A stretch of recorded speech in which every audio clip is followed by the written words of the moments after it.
I am the god of light. I create a divine civilization. Hey, fanfic family. So glad to see you here again to continue this incredible adventure. As always, kindly remember, this story is 100% fiction, so don't go looking for dimensional portals in your closet. All rights to this fantastic novel belong to the original author. We're just your humble narrators of epic tales. Are you enjoying the fanfic? Show it by subscribing to our YouTube channel and dropping us a like. And if you're impatient for more exclusive content, our Patreon is your happy place. Chapter 226 Surviving to the End is the Key to Victory. Outside the virtual arena, the entire venue is in an uproar. Not long ago, Wu Wei and Lawrence had dealt Prince Charles a devastating lesson he would never forget.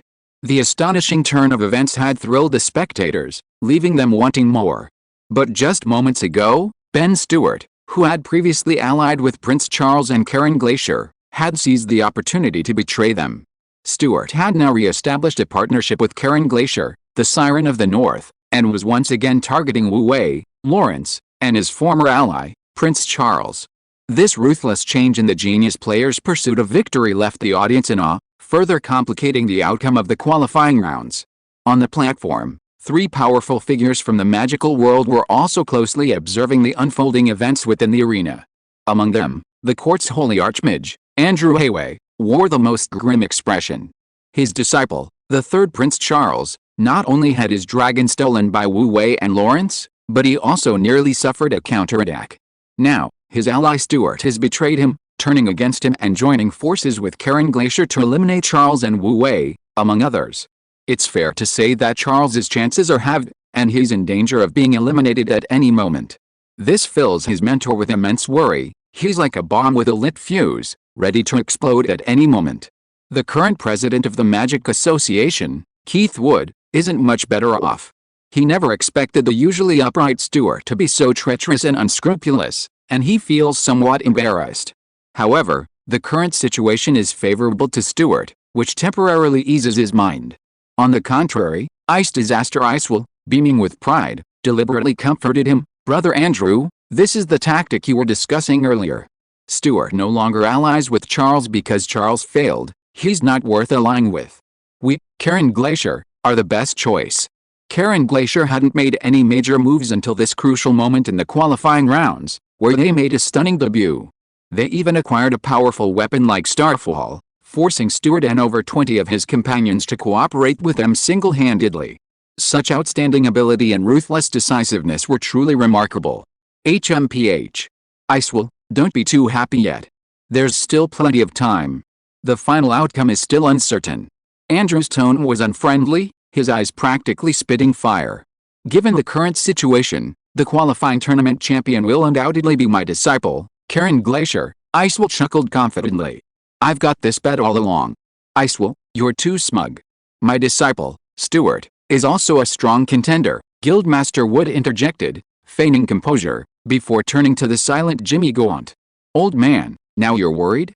I told you not to bet with us, but you wouldn't listen. Whose fault is it? In my opinion, Wu Wei, whom you bet on, is finished. Jimmy Gaunt puffed on his pipe, grunted twice without answering, his sorrowful eyes fixed on the broadcast screen. The combined efforts of two geniuses, along with over 20 mid to high-level mages, were encircling and annihilating them. Furthermore, the trial canyon was shrinking, leaving fewer and fewer places to hide. At this rate, it seemed they were going to forcibly extract Wu Wei and Lawrence, then devour them alive. Time passed slowly. In the trial canyon, Big Brother, hurry, run. They're catching up again. Deep within a mountain range covered in primeval forest, Lawrence Campbell, who had previously boasted of destroying everything, was now running at full speed, clutching his mage robes. His disheveled hair and sweat-covered face were a far cry from his former arrogance. His teammate, Wu Wei, ran beside him. The two ran swiftly through the forest, like two agile foxes, weaving through every gap without stopping. But just 100 meters behind them, figures had already gathered. Two figures, one on the left and one on the right, were rapidly approaching them. A closer look revealed that the two leading the charge were none other than Ben Stuart, a genius from the Academy, and Karen Glacier, the Siren of the North. Set it on fire. Set this whole forest ablaze. Wu Wei waved his hand casually as he ran, delivering the command to Lawrence with a sweeping gesture. Be big, brother. This forest is just too big. I can't set it on fire by myself. Lawrence groaned, no longer wanting to show off. If it weren't for Wu Wei, whom he had always underestimated, guiding him through countless dangers and escapes, he would probably have been skinned alive and tortured to death by those two scoundrels, Stuart and Karen. This is a coniferous forest, all pine trees, easy to set on fire. Hey, as a mage, can't you read more books and learn more about culture? Wu Wei rolled his eyes at him and urged, fine, I'll cast a buff spell on you. Hurry up and set it on fire, they're catching up. With that, Wu Wei once again took out a dazzling holy artifact staff. As Wu Wei unleashed his powerful buff magic, Lawrence was instantly energized, turning around and throwing out 7 or 8 enormous fireballs. In an instant, the entire forest behind Lawrence and Wu Wei burst into flames. Ugh! It's burning hot. You little brats, you can't escape. Quick, water magic, ice magic, come put out the fire. The Academy mages chasing Wu Wei and Lawrence were forced back by the flames, cursing incessantly. Stuart and Karen Glacier were also blocked by the fire, but unfortunately, once they extinguished the flames, Lawrence and Wu Wei escaped once again. Phew, brother Wu Wei, you're truly amazing, I'm completely convinced. Having successfully escaped the encirclement, Lawrence collapsed to the ground, panting heavily, his admiration for Wu Wei growing even stronger. It might be hard to believe, but in the past Demon Moon, the two of them had been relentlessly pursued by Stuart and Karen Glacier, along with their men, 7 or 8 times. Stuart and Karen, leading over 20 mid to high-level mages from the Academy, chased them relentlessly, making them run like dogs. Wu Wei had indeed obtained a sacred artifact, but that wasn't enough to withstand such a massive attack. He was confident he could hold his own against either Stuart or Karen Glacier in a one-on-one fight, but unfortunately, their numbers were simply too overwhelming. Even if Stuart and Karen Glacier joined forces, the 20-odd mid to high-level mages alone were enough to take them down several times over. If it weren't for Wu Wei constantly guiding them and casting buff spells on them, he probably would have collapsed from exhaustion and died on the road long ago. Hey, brother, we can't rest anymore. Stuart and Cullen are coming after us with their men again. Lawrence stood up dejectedly, cursing angrily. Those two bastards, Stuart and Cullen, actually brought so many people to gang up on us. They're so despicable. So scum. Sigh. After cursing, Lawrence backed down. Brother, I don't think we can keep running like this. Running isn't going to work. You need to think of something quickly, or they'll kick us out. Don't worry, calm down. Wu Wei slowly raised his hand. Seeing his nonchalant appearance, Lawrence felt his scalp tingle and his heart race with anxiety. No matter how anxious Lawrence was, Wu Wei remained unperturbed. He stood alone on the side of the hill, looking around as if searching for something. Suddenly, Wu Wei's lips curled into a slight smile, and he pointed in a direction. Follow me, I have a plan. In the virtual trial canyon, near its center, lay a desolate and dilapidated ancient tomb. Overgrown with weeds, with crumbling walls and ruins, it was eerily silent and desolate. Within this half-collapsed tomb chamber, constructed of rock, a group of furtive mages stealthily slipped into the main burial chamber deep within the tomb. The leader of this group was none other than Cody, a mid-level mage with a round, plump face and assistant to the renowned alchemist Jimmy Gunter. Behind him was Wu Wei's female slave, the petite siren princess Daisavahage, whose true face was concealed by a hood. Their meeting was no coincidence. To achieve a higher ranking, they had a brief discussion before entering the arena, a key reason they had managed to persevere. Behind them were 2 teammates. One was Piltmano, the 92nd ranked contestant from the countryside, a thin and frail young man. Being poor, weak, and low-ranked, he was immediately abandoned by his 8th-ranked noble teammate upon entering the arena. Fortunately, he was used to this unfair treatment and quickly found Cody and Hage, whom he had met at the tavern the previous night, and the 3 reunited. The other was Richie Taylor, a mid-level mage ranked 29th. He was plain-looking, short, and somewhat balding, but possessed considerable strength and a straightforward personality. Unfortunately, shortly after entering the arena, his unfortunate teammate was eaten by a monster. Fortunately, he was rescued by Cody's team, and after being persuaded by Cody and the others, he joined the group. For a group of impoverished mages, sticking together and surviving was undoubtedly the best way to achieve a high ranking. However, there were techniques to surviving. Led by Cody, The three of them relied on hunting weak monsters to accumulate points, while avoiding crowds and taking only side paths. Wherever there were many trees, grass, and remains, they went there. When the arena began to shrink, they would quietly move to a new location. Sure enough, the second round of the qualifying matches was already halfway through, and they had still stubbornly survived, even finding a very well-hidden hiding place near the center. Yes, this is it. As long as we lie in here, no one can find us. In the tomb, Cody pushed open the lid of a stone coffin with a whoosh, rummaged around inside, pushed aside the decaying bones, and rolled over to climb in. Cody, you're something else. This place is truly wonderful. Pid and Rich Taylor exchanged a glance and began to pry open the coffin lids, rummaging through the decaying bones inside.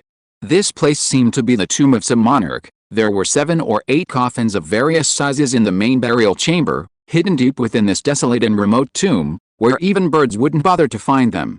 Wait. I refuse. Just as Cody and the others were struggling to pry open the coffins, Princess Hage stood still, her delicate brows slightly furrowed, remaining unmoved. She was joking. In the vast ocean, she, Deshiva Hage, was, after all, a noble royal princess, a woman of noble birth. How could she possibly rummage through filthy bones and lie in such a shameful coffin? Oh dear, Miss Hage, this isn't the time to be picky, Cody quickly interjected, trying to dissuade us. For us, nobody in this qualifying round, survival is the only option. We're all lacking in both fighting strength and tactics. If we don't survive, are we supposed to go out and fight them? Yes, Miss Hage. Richie Taylor, already seated in his coffin, nodded, offering his honest advice. Right now, it's the domain of Stuart, Charles, and Helen Glacier outside. They're all powerful nobles, and most of the contestants are dependent on them. If we go out, unless we beg to be their cannon fodder, we won't even have the chance to fight back. We'll be easily wiped out. I don't want to deal with those powerful nobles. They're all snobbish bastards, Pilt, looking utterly impoverished, also said, shaking his head from his coffin. Sigh, it's a bit dirty here, but I'd rather hide here until the finals, than come out to rack up some points, improve my ranking, and ultimately survive to the end. That's enough, but, Princess Hage's face was still full of repulsion. Looking at the stench-filled coffin and the ugly, disgusting skeleton inside, every cell in her body radiated resistance. Oh, Miss Hage, there are no buts now. We can lie in this coffin and hide until the end of the competition. I doubt anyone will find us. We can farm points on the outside and pick up any scraps. If we're lucky, we might even advance to the next round of the finals. Cody tried to comfort her, even pushing open the lid of the main coffin in the tomb chamber and tidying it up haphazardly. He recommended, Miss Hage, this is definitely the best coffin here, but even the best coffin is still a coffin. Princess Hage was about to vomit. Chapter 227. A Two Birds with One Stone Plan. Look, it's big and spacious in here. I've already cleaned it for you. Come in, Cody said, taking off his mage's robe and spreading it inside the coffin, looking very attentive. Seeing this, Hage could only sigh helplessly. Perhaps this was the helplessness of being weaker than others. As Hage laid down in the coffin, Cody enthusiastically closed the lid for her. Miss Hage, just think of it as a nap. We'll come out after they've all fought to the death. This time, we'll be absolutely sure of success. After saying that, he and his two companions also lay down in the coffin. The entire tomb returned to its original silence the moment the lid closed again. At the same time, outside the virtual trial canyon, the entire venue had become completely silent, everyone closely watching and broadcasting every change on the water screen. It has to be said that the pursuit of Wu Wei and Lawrence by Stuart, Karen Glacier, and the others was truly thrilling and exciting. As time goes on, the final circle has shrunk several rounds, and the safe zone in Trial Valley has now shrunk by nearly half. At this rate, it won't be long before Wu Wei and Lawrence have nowhere to hide, while Stuart and Karen Glacier will inevitably dominate. As for Charles, currently fleeing alone, he's not in much better shape than Wu Wei and Lawrence. It's estimated that after Wu Wei and Lawrence are eliminated, he'll be next. It seems the outcome is decided. On the platform, Ice Disaster Ice will lean back in his chair with a satisfied expression, watching his beloved disciple regroup and resume the pursuit on the water screen broadcast. A sense of smug satisfaction crept onto his face. Karen Glacier, that kid, while his methods are a bit ruthless, you have to admit he's a true leader. Every decision he makes is precise and accurate.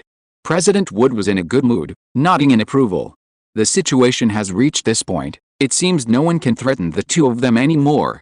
Haha, Brother Wood, you flatter me. Karen does have some leadership skills, but your disciple Stuart is also outstanding. If Stuart hadn't been so calm and reserved, unlike some disciples who are overly arrogant, reckless, and prone to emotional outbursts, he wouldn't have maintained such a huge advantage. Half the time has passed, and nearly half have been eliminated. With Stuart's overwhelming leadership and Karen's excellent decisions, the final victory in this qualifying round will undoubtedly belong to the two of them. A somewhat smug Ice will immediately begin exchanging compliments with President Wood. In their conversation, he even ridiculed Andrew's disciple, the third Prince Charles. This caused Andrew, who was also sitting on the platform, to turn ashen-faced, practically fuming. HMPH. It's nothing but scheming and opportunism. Andrew snorted angrily, turning his face away and ignoring the two who were spouting nonsense. The other person with a bad expression was the alchemist Jimmy Gaunt. At this moment, Wu Wei and Lawrence were being chased like rabbits. It would be a miracle if he could still be happy. Alice, what a pity. Seeing Jimmy Gaunt's expression, President Wood deliberately shook his head and sighed. Those two lads, Wu Wei and Lawrence, are both very good. It's just a pity that their opponents are Stuart and Karen Glacier. It's not unjust for Wu Wei and Lawrence to lose to those two. Icewell chuckled, Old Jimmy, I'll accept your bet without hesitation. You guys. Jimmy Gaunt was very frustrated, but no matter how anxious he was, it all depended on Wu Wei. Time passed little by little, and the entire promotion tournament was gradually coming to an end. Trial Valley was still the dilapidated and desolate ancient tomb. Whoosh! Suddenly, the sound of a heavy stone being pushed broke the eerie silence of the tomb. Hell, I didn't expect you guys to be so good at hiding. You even managed to find this godforsaken place. The young man who pushed open the coffin lid chuckled and casually raised a dazzling sacred scepter. The entire dark tomb was instantly illuminated by a blinding light. Who is it? Ow! It's so bright. My eyes are going to go blind. Wait, you're Wu Wei. Cody's voice rang out from inside the coffin. After a moment of panic, Cody, Hage, and Pilt and the half-bald magician Richie Gates crawled out of the dusty coffin. Wu Wei. Princess Hage was stunned and asked in surprise, weren't you very, very far away from us? How did you find us? Cody and his two companions also looked at Wu Wei with curiosity. Logically speaking, they had all burrowed underground, almost burying themselves completely. From a normal perspective, no outsider could possibly find such a dilapidated place, let alone do what Wu Wei did, simply crawl in, casually push open the coffin lids, and pinpoint their location among 7 or 8 coffins. Little Dai, have you forgotten? Seeing Princess Hage's curious gaze, Wu Wei grinned mischievously. Since that night, we've had a special connection. You and I. Cody and his two companions' eyes widened instantly, involuntarily turning to Princess Hage beside them. Shut up. Surrounded by strange looks, Princess Hage got goosebumps and immediately stopped him. Wu Wei, that's enough. Stop talking. Wu Wei chuckled, deliberately keeping them in suspense. Cody and his two companions reluctantly looked away. Cough cough, brother, the method you're referring to isn't these few good-for-nothings, is it? Lawrence, standing beside him, pointed at Cody and the others, and said dejectedly, how could these good-for-nothings possibly deal with Stuart and Karen Glacier? Young man, calm down. Wu Wei patted Lawrence on the shoulder, everything in the world has its use, even the useless can be useful at crucial moments. Lawrence nodded thoughtfully, agreeing with the statement, and couldn't help but admire Wu Wei even more. However, when these words reached Cody and the others' ears, they almost spat out blood. Big brother. We need to clarify one thing, we're not useless. Cody emphasized loudly, but before he could finish speaking, his momentum faltered. We're really not useless, it's just that the enemy is too powerful. Yes, the enemy is too powerful. Stuart and Karen Glacier, they all have powerful backgrounds and so many helpers. We just can't possibly fight them off. The thin Pilt and the balding magician Rich Taylor quickly chimed in, trying to shed the useless label. By the way, Brother Wu Wei, you weren't chased all the way here by Stuart and his gang, were you? Cody's question made the remaining 3 realize something, and their hearts tightened. If they had been chased by Stuart and his gang, what would that mean? Did that mean Stuart was already close to them? That's right, we were indeed chased all the way here by Stuart and his men, but it's not like we have no way to deal with them, Wu Wei readily admitted, but his expression showed no sign of panic, as if he already had a plan. Wu Wei, do you have a way? Princess Hage asked upon seeing this, but with just a number of us, we are no match for Stuart and his men. With just a number of us, we definitely can't beat them in a head-on fight. But with you, it's different. Wu Wei smiled and looked at Princess Hage, making her feel uneasy. Princess Hage's delicate body trembled slightly, and she instinctively took a step back. At this moment, looking at the look in Wu Wei's eyes, an ominous premonition began to rise rapidly in her heart. Yes, it's you, Wu Wei beckoned with his finger, gesturing for Hage to come closer. Hage was uneasy, but considering her and Wu Wei's status, she could only cautiously approach Wu Wei's side. The plan is like this, Wu Wei leaned down and whispered in her ear. Before Wu Wei could finish speaking, Princess Hage's face instantly changed drastically. Wait, what did you say? I don't want to. Absolutely not. Such a shameful thing, she, a princess of the Sea tribe, would rather die than do it. You don't have to, Wu Wei chuckled, turning around calmly. Then you'll just have to watch us get wiped out, and Karen Glacier will win the championship. Besides, according to my intelligence, Karen Glacier possesses a powerful weapon. No. We absolutely cannot let him win the championship. At the mention of Karen Glacier, a flash of hatred appeared in Princess Hage's eyes. But thinking of Wu Wei's shameful plan, Princess Hage's pretty face flushed crimson. What to do? What should she do? At this rate, she had no choice at all. Wu Wei observed Princess Hage's reaction. He didn't urge her, but after a slight pause, he quietly reminded her, the trial canyon is about to shrink again. When it shrinks again, will you still be able to hide? That Karen Glacier will probably bring his men to kill you. Princess Hage was both anxious and angry. Helpless, she could only grit her teeth and nod with humiliation. Fine, I promise you, I'll do as you say. Haha, that's more like it. Wu Wei smiled, patted Princess Hage's shoulder, turned around and raised his hand to the crowd. Everyone, let's go. Let's wipe out Karen Glacier first. And steal his treasures. Chapter 228. The wind is hot, time to run. Meanwhile, on the collapsed ruins, two ragged mages lay on the ground, clutching their bodies and begging for mercy. Their bodies were covered in frost, their faces blue and bruised, clearly having suffered greatly and on the verge of mental collapse. Before them stood a young siren in a nice blue robe, looking down at them, his exquisitely beautiful face expressionless. Long, snow-white hair cascaded down his cheeks, shimmering in the sunlight, making his entire demeanor even more icy and frosty. This strangely handsome young man was none other than Karen Glacier, the prized disciple of Ice Disaster Iceville. Since temporarily agreeing to a cooperation agreement with Ben Stuart, he had been searching for Lawrence and Wu Wei. Unfortunately, perhaps due to bad luck, this was already the 7th group of contestants he had found, and he still hadn't uncovered a single clue. Seeing their reactions, Karen Glacier calmly confirmed, really? Yes. Absolutely true. More real than gold. The two mages nodded hastily. In that case, you're useless. Karen Glacier coldly withdrew her gaze, flicking her wand. Two thin, sharp ice blades sliced across their necks like razor blades. 2 lines of blood appeared on their necks, and blood spurted out instantly. Haha. The two mages clutched their necks in disbelief, their mouths agape, as if trying to say something. However, their vocal cords were damaged, and apart from muffled hoarse sounds, they couldn't utter a single word. In a short while, their figures transformed into countless particles and vanished into thin air.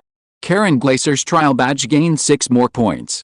Even with those two trash, we only have 35 points. Looks like we need to speed things up. Karen Glacier paid no attention to their deaths, casually picked up the resources they left behind, and randomly chose a direction to continue searching for Lawrence and Wu Wei. Suddenly, a faint singing voice drifted from afar. The voice was mournful and poignant, with an extraordinary timbre and a heart-wrenching melody, piercing straight into his ears. A siren? A high-level siren? How is that possible? Sirens could appear in the trial canyon. Hearing this voice, Karen Glacier's usually expressionless face finally changed color. Is she calling for help? He gripped his magic staff tightly, and without the slightest hesitation, vanished from the spot like a blur. In the distant woods, a beautiful young girl was roughly tied to a tree by several people. Rough iron chains tightly bound her hands, chafing the delicate skin on her wrists until they were red.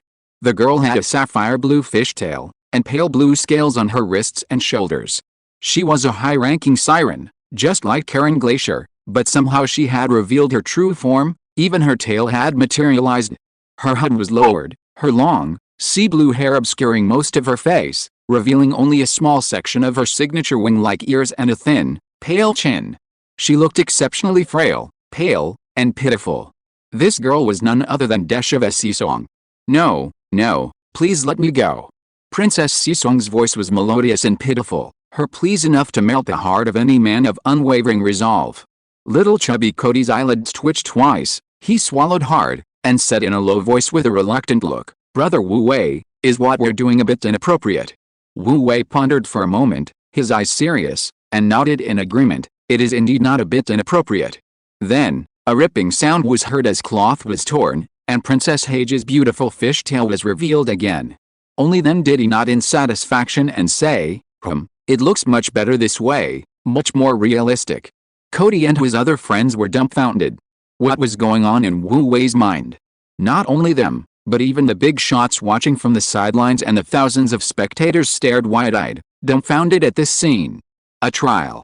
This was supposed to be the semi-final trial of the True Truth tournament. How did the style suddenly change so drastically, becoming so unserious? Damn it. President Wood, who had painstakingly prepared for the Truth Conference for many years, finally couldn't hold back any longer and roared, "What do these bastards take our trials for? Don't they have any bottom line? That's right, I suggest disqualifying Wu Wei, Cody, and Lawrence from the competition." Ice Disaster Ice will also angrily urged. It's no wonder, given the background and the tricks Wu Wei and his group had shown, there was no doubt that their target this time was his personal student, Carl Glacier. As his mentor, Ice Disaster naturally had to jump out and object. Tactics, hell, tactics. Jimmy Gaunt was also a little embarrassed. After all, no matter what, Wu Wei and Cody were people he had brought. Now, all they could do was grit their teeth and say, "Our mentor once said that a mage's battle isn't just about the strength of their magic, it's about using your brain." Jimmy's got a point. Andrew, who had witnessed Charles almost being eliminated, chimed in. "Actually, thinking about it the other way around, these kids have taught us a lesson. A mage's tactics aren't just about simple magic exchanges." While the audience was arguing and the saint-level experts were debating, inside the trial arena. "Pa, you bastard." Haije glared angrily at Wu Wei as she looked at her beautiful clothes being torn to shreds. "I'm warning you, I'm not someone to be trifled with. You'd better let me go right now." Hehe. Wu Wei let out a series of mocking laughs, a laugh that was exactly like Ice Disaster's arrogant and wicked laugh when he first appeared. He grinned maliciously. "Little siren, you're already in my hands. You think you can go back unscathed?" For a moment, even Cody and his friends felt a chill run down their spines and instinctively moved away from Wu Wei. Meanwhile, outside the arena, several big shots focused their attention on Ice Disaster, as if wondering, "That kid's tone is 8 or 9/10 similar to yours. Could he be a pawn you planted?" Ice Disaster Icewell's face turned pale and then red, and he said angrily, "Why are you all looking at me?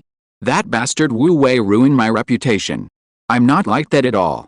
Even if I, Ice Disaster, do bad things, I'll do them openly and honestly. When he comes out, I'll make him pay." He was absolutely furious. That kid not only used a siren to scheme against his apprentice, Glacier, but also deliberately imitated his, Ice Disaster's, tone perfectly. "Wait a minute, Casewood." Ice Disaster seemed to have thought of something and said suspiciously, "Where did this siren come from? I haven't seen any other siren pass the preliminaries besides Karen. And this is clearly a high-level siren, could it be?" "I know about this," Guildmaster Wood said calmly. "Her appearance and identity are too sensitive. I specially asked her to conceal her identity." "Sensitive?" Ice Disaster Icewell frowned. At the same time, inside the trial arena, Princess Hage seemed disgusted by Wu Wei's series of terrifying laughs. She angrily retorted, "Wu Wei, what exactly do you want? I admit it was my mistake to hide my identity from you. You either let me go or kill me." "How he let you go? Kill you?" Wu Wei's laughter grew even more rampant. "As a sea monster, falling into human hands, don't you know what your fate will be? Use your imagination. Think carefully. Think carefully. Ha ha ha. Princess Hage frowned, carefully considering what fate awaited a sea monster in human hands. However, the more she thought about it, the more embarrassed and indignant she became, and she couldn't help but scream shrilly, "No, no. You're a bad guy. You're a big bad guy. You're too evil, too disgusting. Why don't do this to me?" Wu Wei looked at Hage in astonishment. "Seriously, what evil thought did you come up with?" Everyone looked at Wu Wei with strange, terrified eyes. Little fatty Cody stammered in a low voice, "Brother Wu Wei, what do we do next? That person hasn't shown up yet. Is it really okay for us to just leave it like this? Why don't you try it yourself?" Wu Wei was starting to back down. "Damn it, isn't this just acting? Isn't that how bad guys act?" Cody, however, mustered his courage and puffed out his chest, saying, "I'll do it, I'll do it." Then, with a lewd look, he approached Princess Hage, looking like a thug, and said, "Siren, sing me a song." Hey, you can't even be a bad guy properly. Be serious." Wu Wei was almost driven mad by him. If they kept acting like this, it would be a miracle if Karen Glacier fell for it. It seems I, Wu Wei, have to step in myself." Suddenly, a feather appeared in Wu Wei's hand, and he walked towards Princess Hage with a strange, chuckling laugh. "Little Dai, I'm sorry you had to suffer like this. Bear with it, let's finish this quickly." "No, no." Princess Hage indeed let out a miserable and terrifying scream. For a moment, Hage's pitiful screams echoed continuously from within the grove. However, there was a strange, inexplicable quality to those screams. "Stop." Suddenly, a voice as cold as frost rang out behind them. At the same time, an ice arrow, enveloped in frost, whistled through the air, as fast as lightning, heading straight for Wu Wei's back.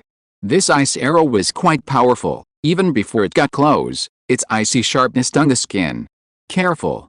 Cody and the others' expressions changed, and they hurriedly warned him. A glint flashed in Wu Wei's eyes, and without thinking, he slammed a holy light shield behind him. Boom! A loud explosion rang out as the ice arrow collided with a holy light shield, and a burst of brilliant magical light exploded like fireworks. Only then did Wu Wei turn around to look at where the ice arrow had come from. Not far behind him stood a tall, imposing young siren, his magic staff shimmering with barely fading light, exuding an aura of sharp power.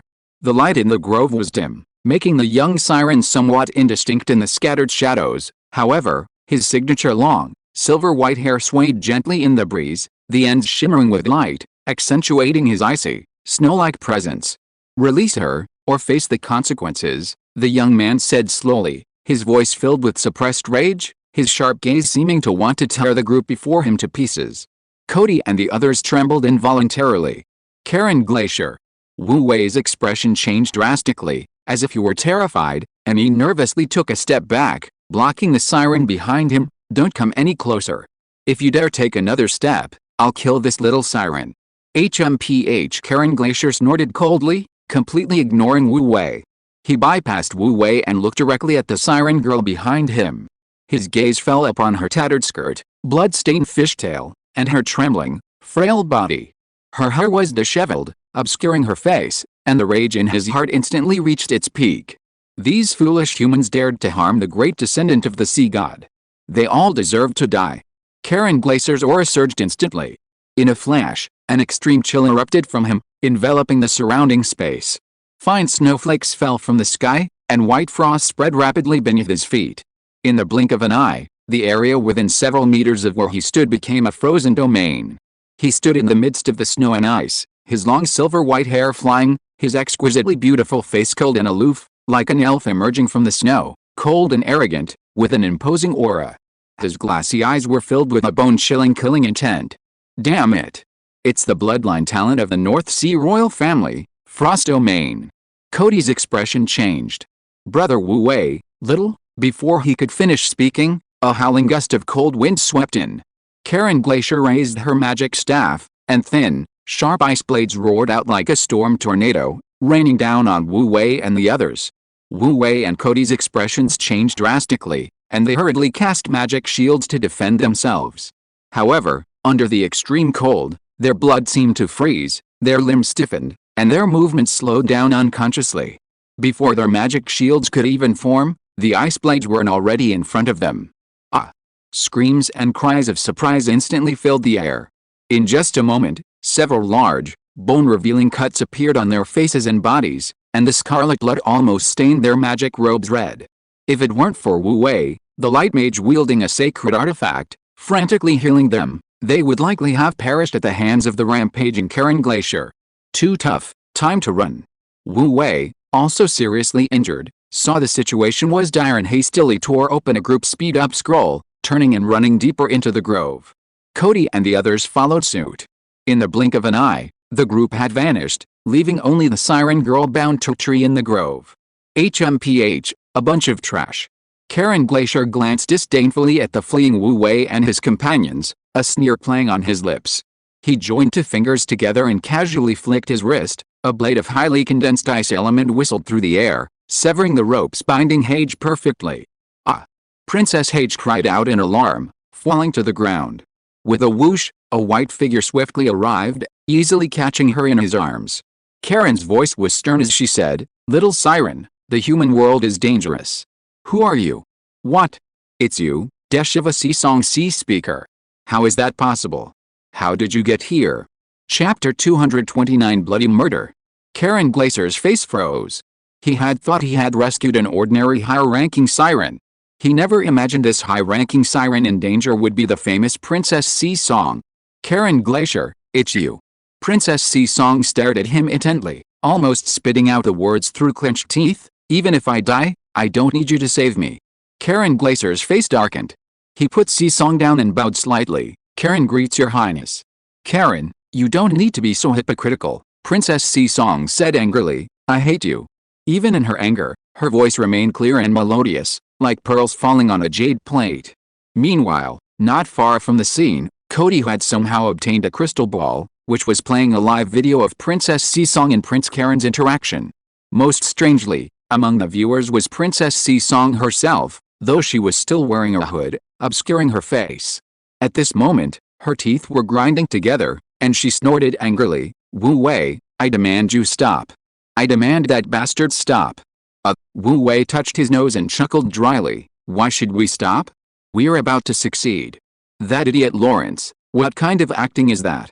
Princess Hage stomped her feet in anger. "My feud with Karen is completely fabricated." Calm down, Wu Wei advised. "We don't know what your grudge is with Karen, do we? Since you won't tell us, Lawrence can only act according to his own imagination. It's fake, anyway. That Princess Hage was copied from the ancient mirror scroll, and we're about to succeed. But, that kid Lawrence is really a scoundrel. His acting is so superficial." HMPH. Princess Hage calmed down a little, and glared at Wu Wei. "You're no better. I've remembered everything you did."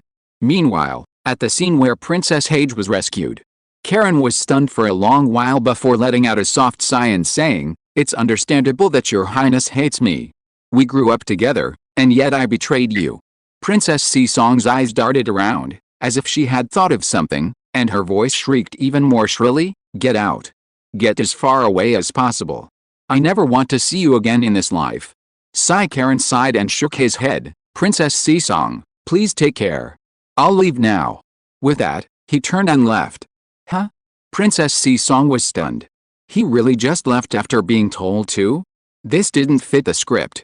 Immediately, she clutched her chest, screaming shrilly, "Karen, I'll never, ever again."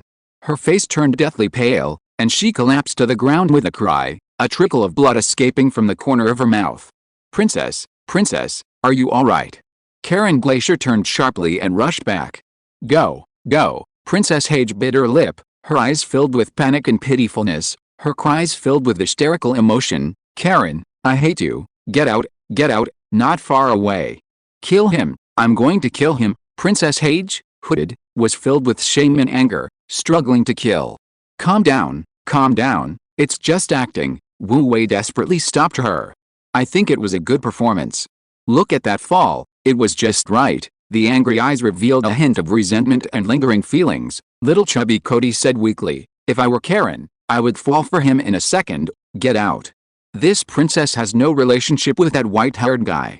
That damn Lawrence, he made me look so disgusting, so melodramatic. I'm going to kill him." "It is indeed a bit melodramatic," Wu Wei looked at the crystal screen and held back Princess Hage, who was about to kill impulsively. However, I think Karen really fell for it. Sure enough. Faced with Princess Hage's almost hysterical screams and anguish, Karen Glacier trembled uncontrollably, his expression shifting rapidly. After a long while, he finally spoke in a trembling voice, "Yes, I am a traitor. But why should our North Sea Glacier family have to serve your Hage family generation after generation?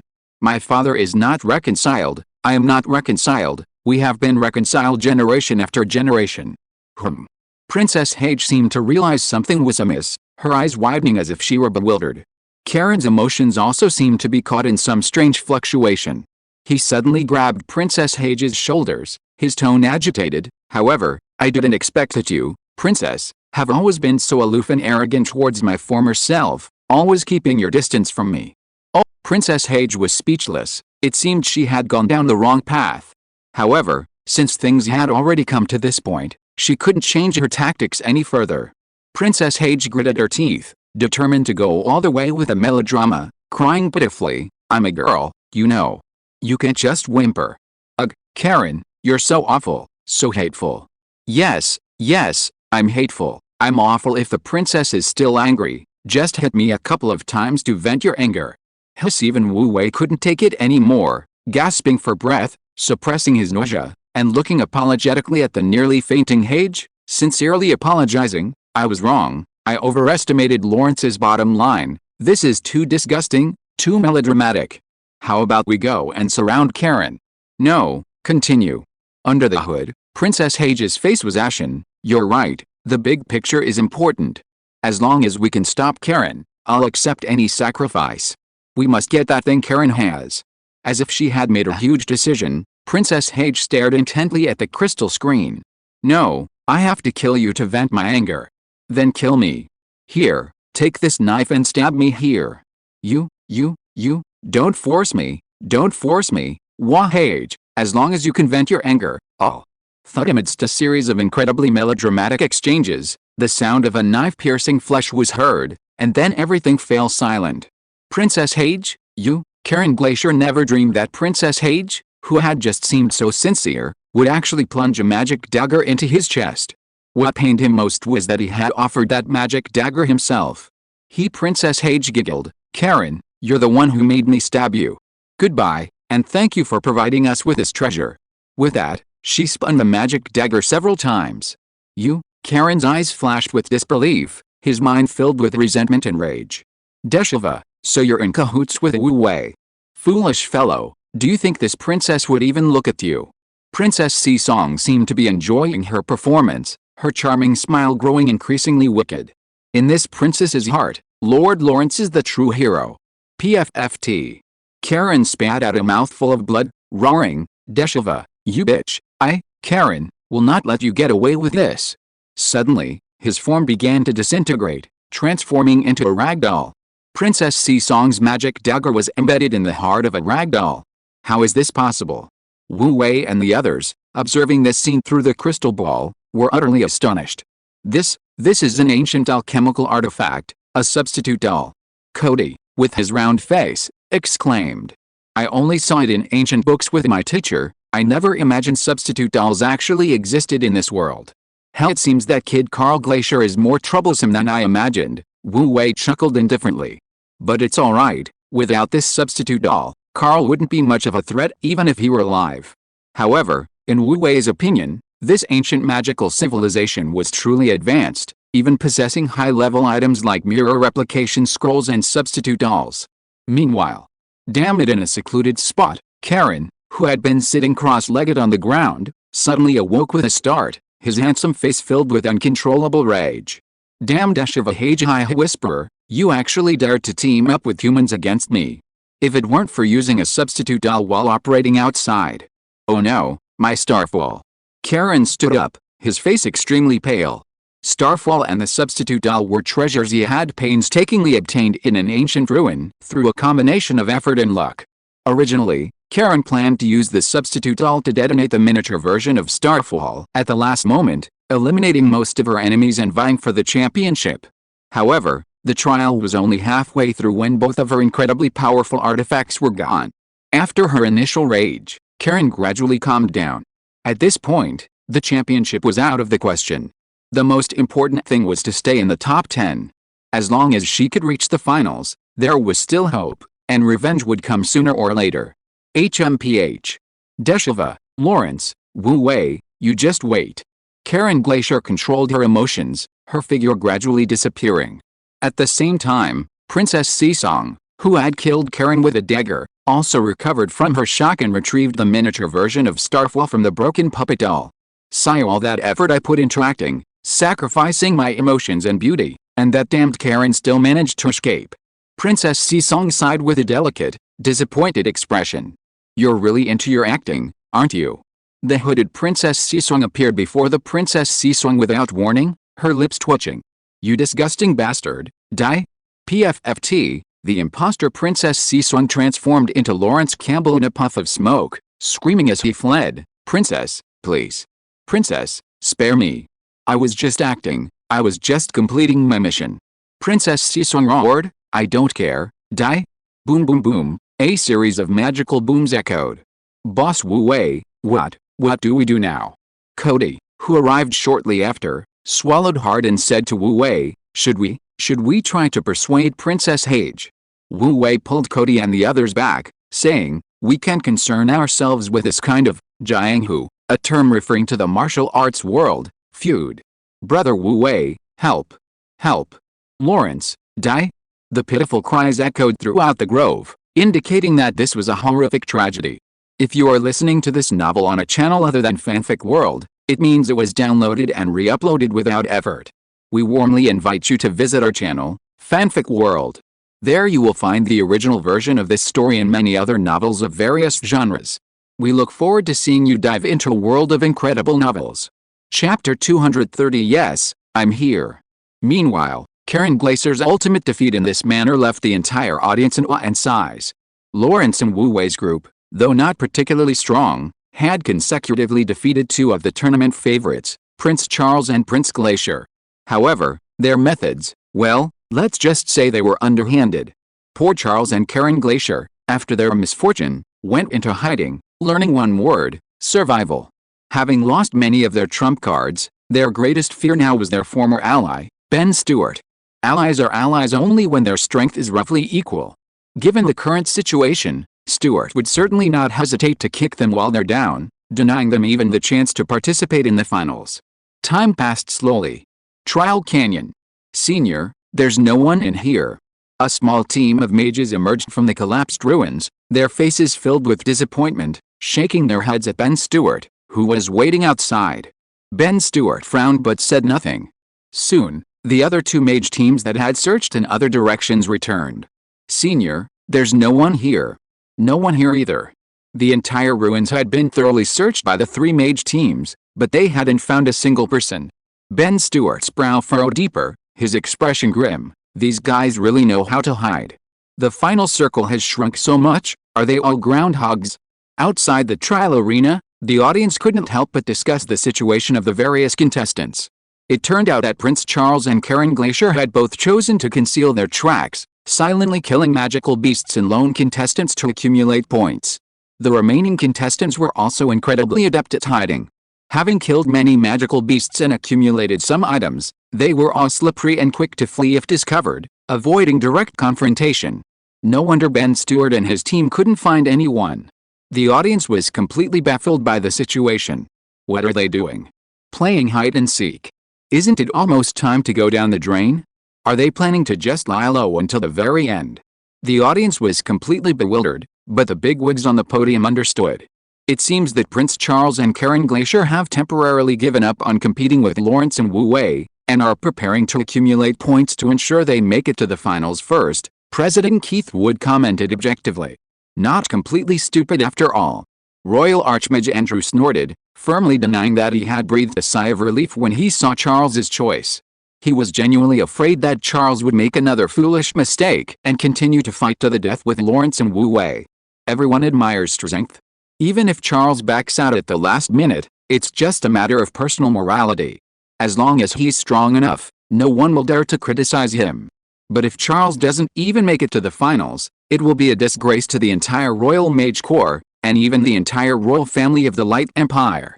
He didn't want to boast about his disciple to others later, only to be met with comments like, if Charles were truly strong, how could he have failed to even reach the finals of the Truth Tournament? Ice Disaster Ice will also secretly breathe a sigh of relief, his tone softening considerably. After all, he's young. Acting on emotion isn't a major flaw, as long as he can distinguish right from wrong. After this, Karen will likely learn from her mistake and won't be so easily fooled. As they spoke, only an hour remained until the end of the competition. A countdown of one demon moon appeared on the trial badges of all the participants in the trial canyon. Senior, the countdown has started. Should we continue searching? A mage in the trial canyon asked Ben Stewart with concern. Yes, Senior, another mage replied, his face also showing worry. Many of us only have 3 or 5 points left. If we don't hurry and accumulate more points, I'm afraid. Ben Stewart understood their meaning. Although most of them were certain they wouldn't make it into the top 10, having agreed to listen to him beforehand, the points could still be used to redeem many good items. Continuing this futile search, only to end up finding neither the person nor gaining any points, would be a huge loss. However, he simply couldn't swallow this insult. He remembered clearly the words Lawrence had used against him and his mentor yesterday. He would be unworthy of being a disciple, and unworthy of being human, if he didn't avenge this. Senior, why don't we split up and try to accumulate some points first? A college magician cautiously suggested. No, keep searching. Ben Stewart rejected his suggestion without hesitation. Senior. The man tried to persuade him further. However, before he could speak, Ben Stewart interrupted him abruptly. I'll find a way to make up for the points you lost after I get out. Now, don't worry about Charles and the others, focus on finding Lawrence and Wu Wei. Find them even if you have to dig 3 feet into the ground. These two must die. All right. Seeing Ben Stewart's resolute determination, the others stopped trying to persuade him and prepared to split up to continue searching. However, before they could even change locations, suddenly, a slight whooshing sound came from the sky. Watch out! Several mages immediately shouted alertly. Ben Stewart's eyes sharpened, and he raised his magic wand with lightning speed. A bright blue water shield instantly unfolded, precisely intercepting the flying unidentified object. Snap! A burst of blue magical light exploded instantly. The next moment, a small parchment scroll fell from the firework-like magical light that scattered within, rolled once on the grass, and stopped at Ben Stewart's feet. The scroll emitted no magical energy whatsoever. It wasn't a magic scroll, but rather resembled an ordinary piece of parchment. Ben Stewart, the other mages, a strange silence fell over the group for a moment, all staring at the small parchment scroll with bewildered expressions. The competition in the trial canyon was at a crucial moment. Who would be so bored as to throw over a piece of parchment? Was there a conspiracy? How about we open it and take a look? A mage cautiously suggested, raising his hand. Hearing this, many mages nodded in agreement. Seeing that Ben Stewart didn't object, someone immediately stepped forward, picked up the parchment scroll, and began to examine it. However, after just one glance, the person's hand trembled, almost dropping the scroll. What's wrong? The others asked, puzzled, unable to understand what was happening to him. The magician's face paled, and he glanced hesitantly at Ben Stewart. Senior, you should take a look yourself. The letter is for you. What's going on? Ben Stewart took it, puzzled. He saw a long string of words scrawled on it, beginning with, Stewart, you're worse than a pig or a dog. The rest was even more vulgar and obscene. Signed, Lawrence Campbell. Ben Stewart trembled with rage, almost tearing the parchment scroll in his hand. He barely managed to control himself and not lose his composure. Senior, what does it say in here? Seeing Stewart so angry, the magician beside him scratched his head curiously, finally unable to resist asking cautiously. Ben Stewart took a deep breath and gritted his teeth. It's a challenge from that brat Lawrence, challenging me to a duel. Huh? A duel? Everyone was surprised by this. Who would dare to fight one-on-one in this situation? Isn't there some kind of conspiracy? Someone couldn't help but ask. Ben Stewart replied irritably, nonsense, of course there's a conspiracy. Huh? Are you still going? Of course I'm going.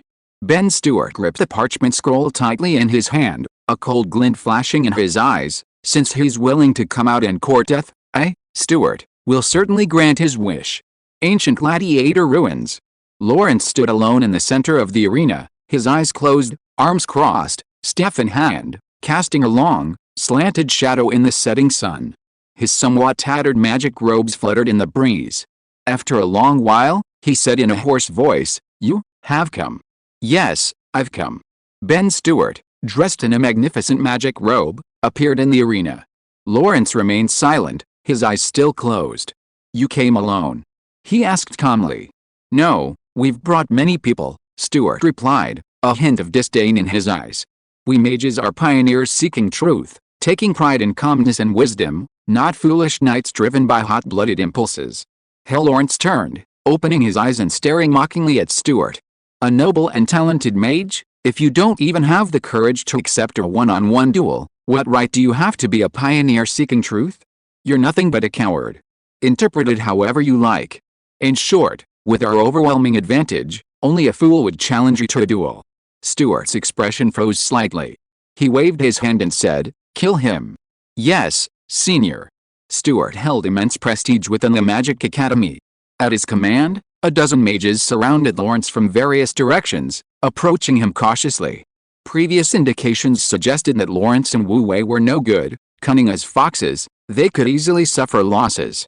Meanwhile, the audience was buzzing with discussion, clearly divided on the matter. Keith Wood, Ice Disaster Ice Will sneered without hesitation, "It seems your Magic Academy isn't all that great. The students have all lost their fighting spirit, only knowing how to bully the weak with their numbers." His disciple, Karen Glacier, though taken advantage of, was ultimately betrayed because of her concern for saving her kind. Compared to Stewart, she was far more noble. President Wood frowned secretly. While Stewart's tactics were sound, there was no need to risk a one-on-one duel when they held a clear advantage. It lacked the youthful vigor expected of a young man. He didn't say much about Ice Disaster's taunts, but a sense of disappointment began to creep into his heart. Chapter 231 Complete Victory. In the Trial Canyon Arena, Lawrence was completely surrounded. He roared in condemned rage, "Stewart, you're a coward, a wimp, a hypocrite. You don't even dare to fight one-on-one, what kind of man are you?" Stewart, suppressing his anger and impulse, sneered, "Lawrence, you're not qualified to fight me one-on-one. I've already sent scouts, you have no allies within several kilometers, and no magical traps. Foolish fellow, I can't believe you believe in a one-on-one fight. If you know what's good for you, summon all your trashy companions, maybe you'll be spared." "Ugh! What are you doing?" Lawrence brandished his staff, casting a thick arc shield around himself. Not only that, he continued to tear open magical scrolls, adding layers of protection. Soon, Lawrence had many layers of protective magic around him, his body multicolored, like a giant turtle with a shell. This scene prompted the Academy's elite mages to scoff, "Lawrence, save your energy. Even if you have a saint-level protective shield, we can blast you to smithereens with so many of us." Lawrence, unfazed, continued to cast more shields on himself. Not content with that, he even crouched down, clutching his head, making him look even more like a turtle. This only fueled the Academy's laughter. Meanwhile, several kilometers away, Wu Wei, watching the scene in the crystal ball, chuckled and shoved a miniature version of Starfall into Princess Seesong's mouth. Princess Seesong gave him a playful glare, then pouted and tilted her head slightly. Water magic surged within her, turning her face a deep red. "Lift it up a little, yes, a little to the left," Wu Wei said, giving her a thumbs up and adjusting the parameters. "Release." With Wu Wei's command, Princess Hage opened her mouth, and a surging column of water shot out 100 meters into the air. Under the immense water pressure, the miniature stardust shot out like a bullet. Tisk-tisk, this scene, these movements, really look like the Calabash brothers. Wu Wei sighed, recalling the cartoon his parents watched when they were young. "What are the Calabash brothers?" Princess Hage rubbed her sore cheeks. Wu Wei ignored her and leisurely put away the crystal ball, saying, "Brothers, hurry up. It's time for us to make our mark and create miracles. Wind-based acceleration magic, activate." Wu Cody, Piltover, Richie, and the other lowly mages roared and charged forward, as if they could see countless points. The smooth road Wu Wei had described was right before their eyes. Meanwhile, in the Trial Canyon Arena, everyone was laughing heartily. Even Stewart couldn't help but laugh. Lawrence's sudden change in demeanor made Stewart realize something was wrong. Karen Glacier, Since he'd already fallen to Lawrence and Wu Wei, could his miniature version of the fallen star have fallen into their hands? A strong sense of crisis made his hair stand on end. Not good. Everyone, cast shields. His reaction was incredibly fast. In an instant, he threw out a scroll. The scroll tore open, releasing the powerful magic sealed within. A force field of white energy spread in all directions. The Great Guardian Scroll. This was a saint-level magic scroll, a treasure Stuart had obtained after much effort and even sacrificing 2 classmates. It was originally intended to deal with Karen Glacier. Boom. Princess Hage's fallen star was incredibly fast, like a bullet leaving the barrel. Stuart's Great Guardian spell had barely been activated when it was hit squarely. Rumble. The deafening roar of the explosion was deafening. Fragments of the shattered protective shield scattered like shrapnel, the energy waves violently sweeping across every inch of land and space. A massive crater was blasted into the arena's stone floor, cracks spreading in all directions. Even space itself seemed to distort and shatter.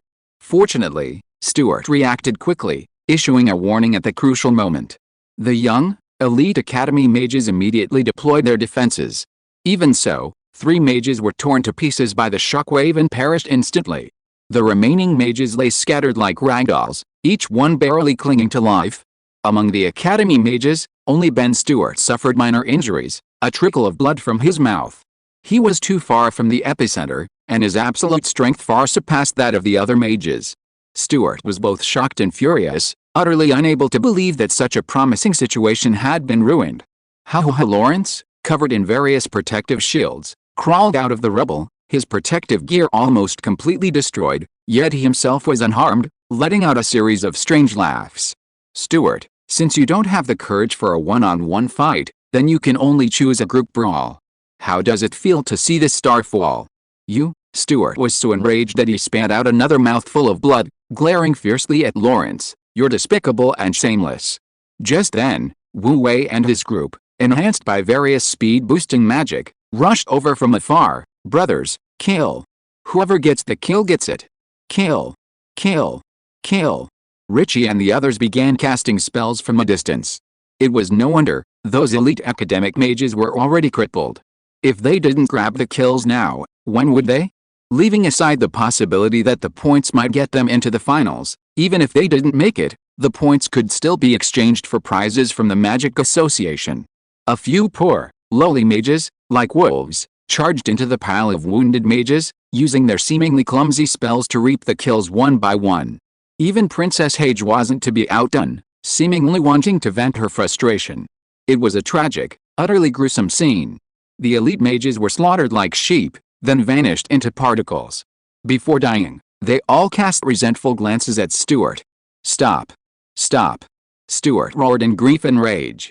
Lawrence, didn't you want a one-on-one duel? I promise you, I'll duel you.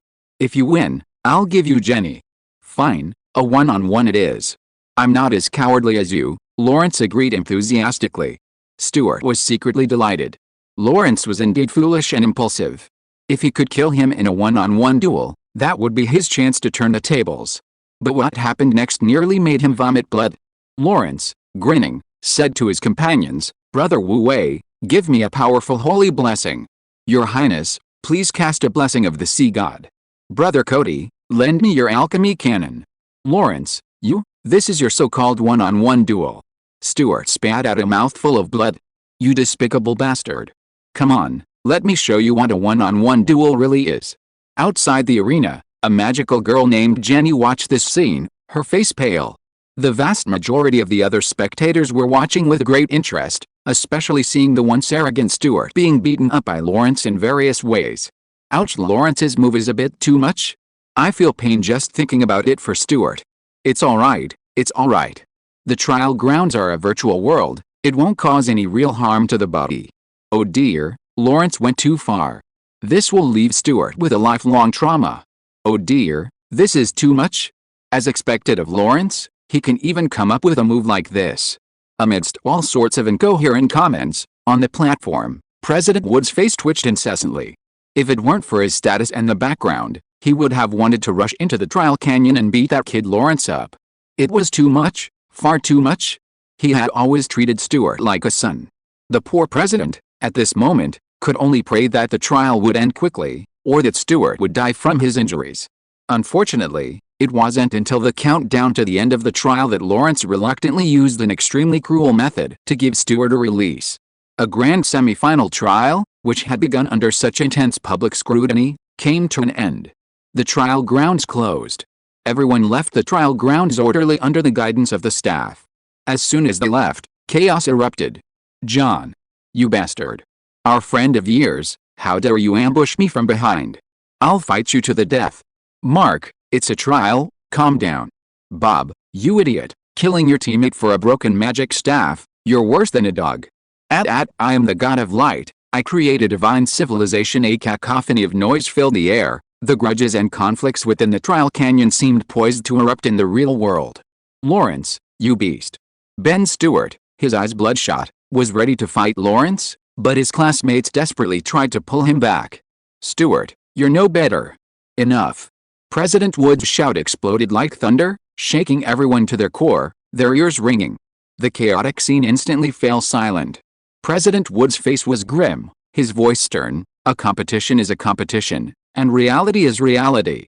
Anyone who dares to bring grudges from the competition into the real world should blame the Magic Association for enforcing the rules." As soon as he finished speaking, dozens of puppet guards appeared around them, glaring menacingly at everyone. These puppet guards were alchemical creations, soulless, only acting on orders, never showing favoritism. Therefore, order was restored immediately.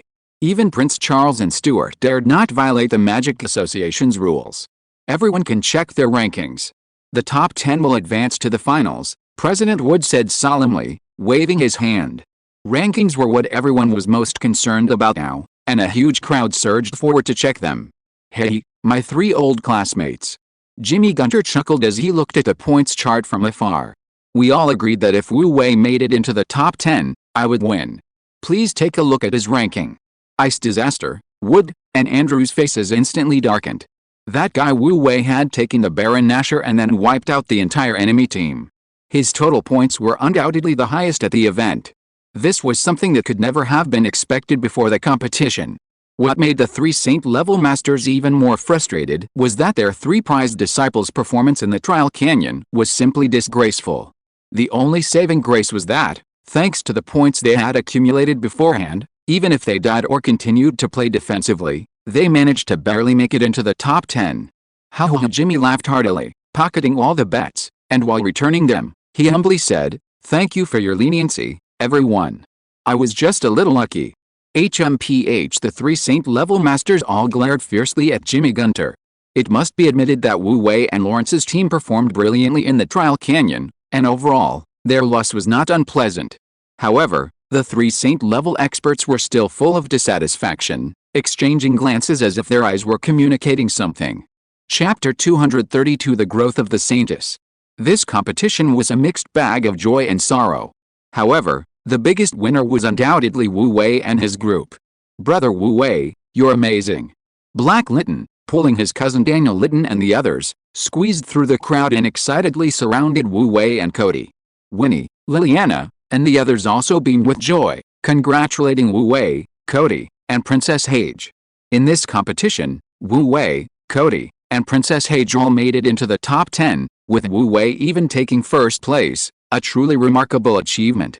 When they registered, they all thought they were just there for fun, and no one expected such results.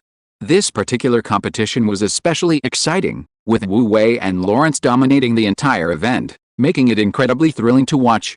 It was truly spectacular.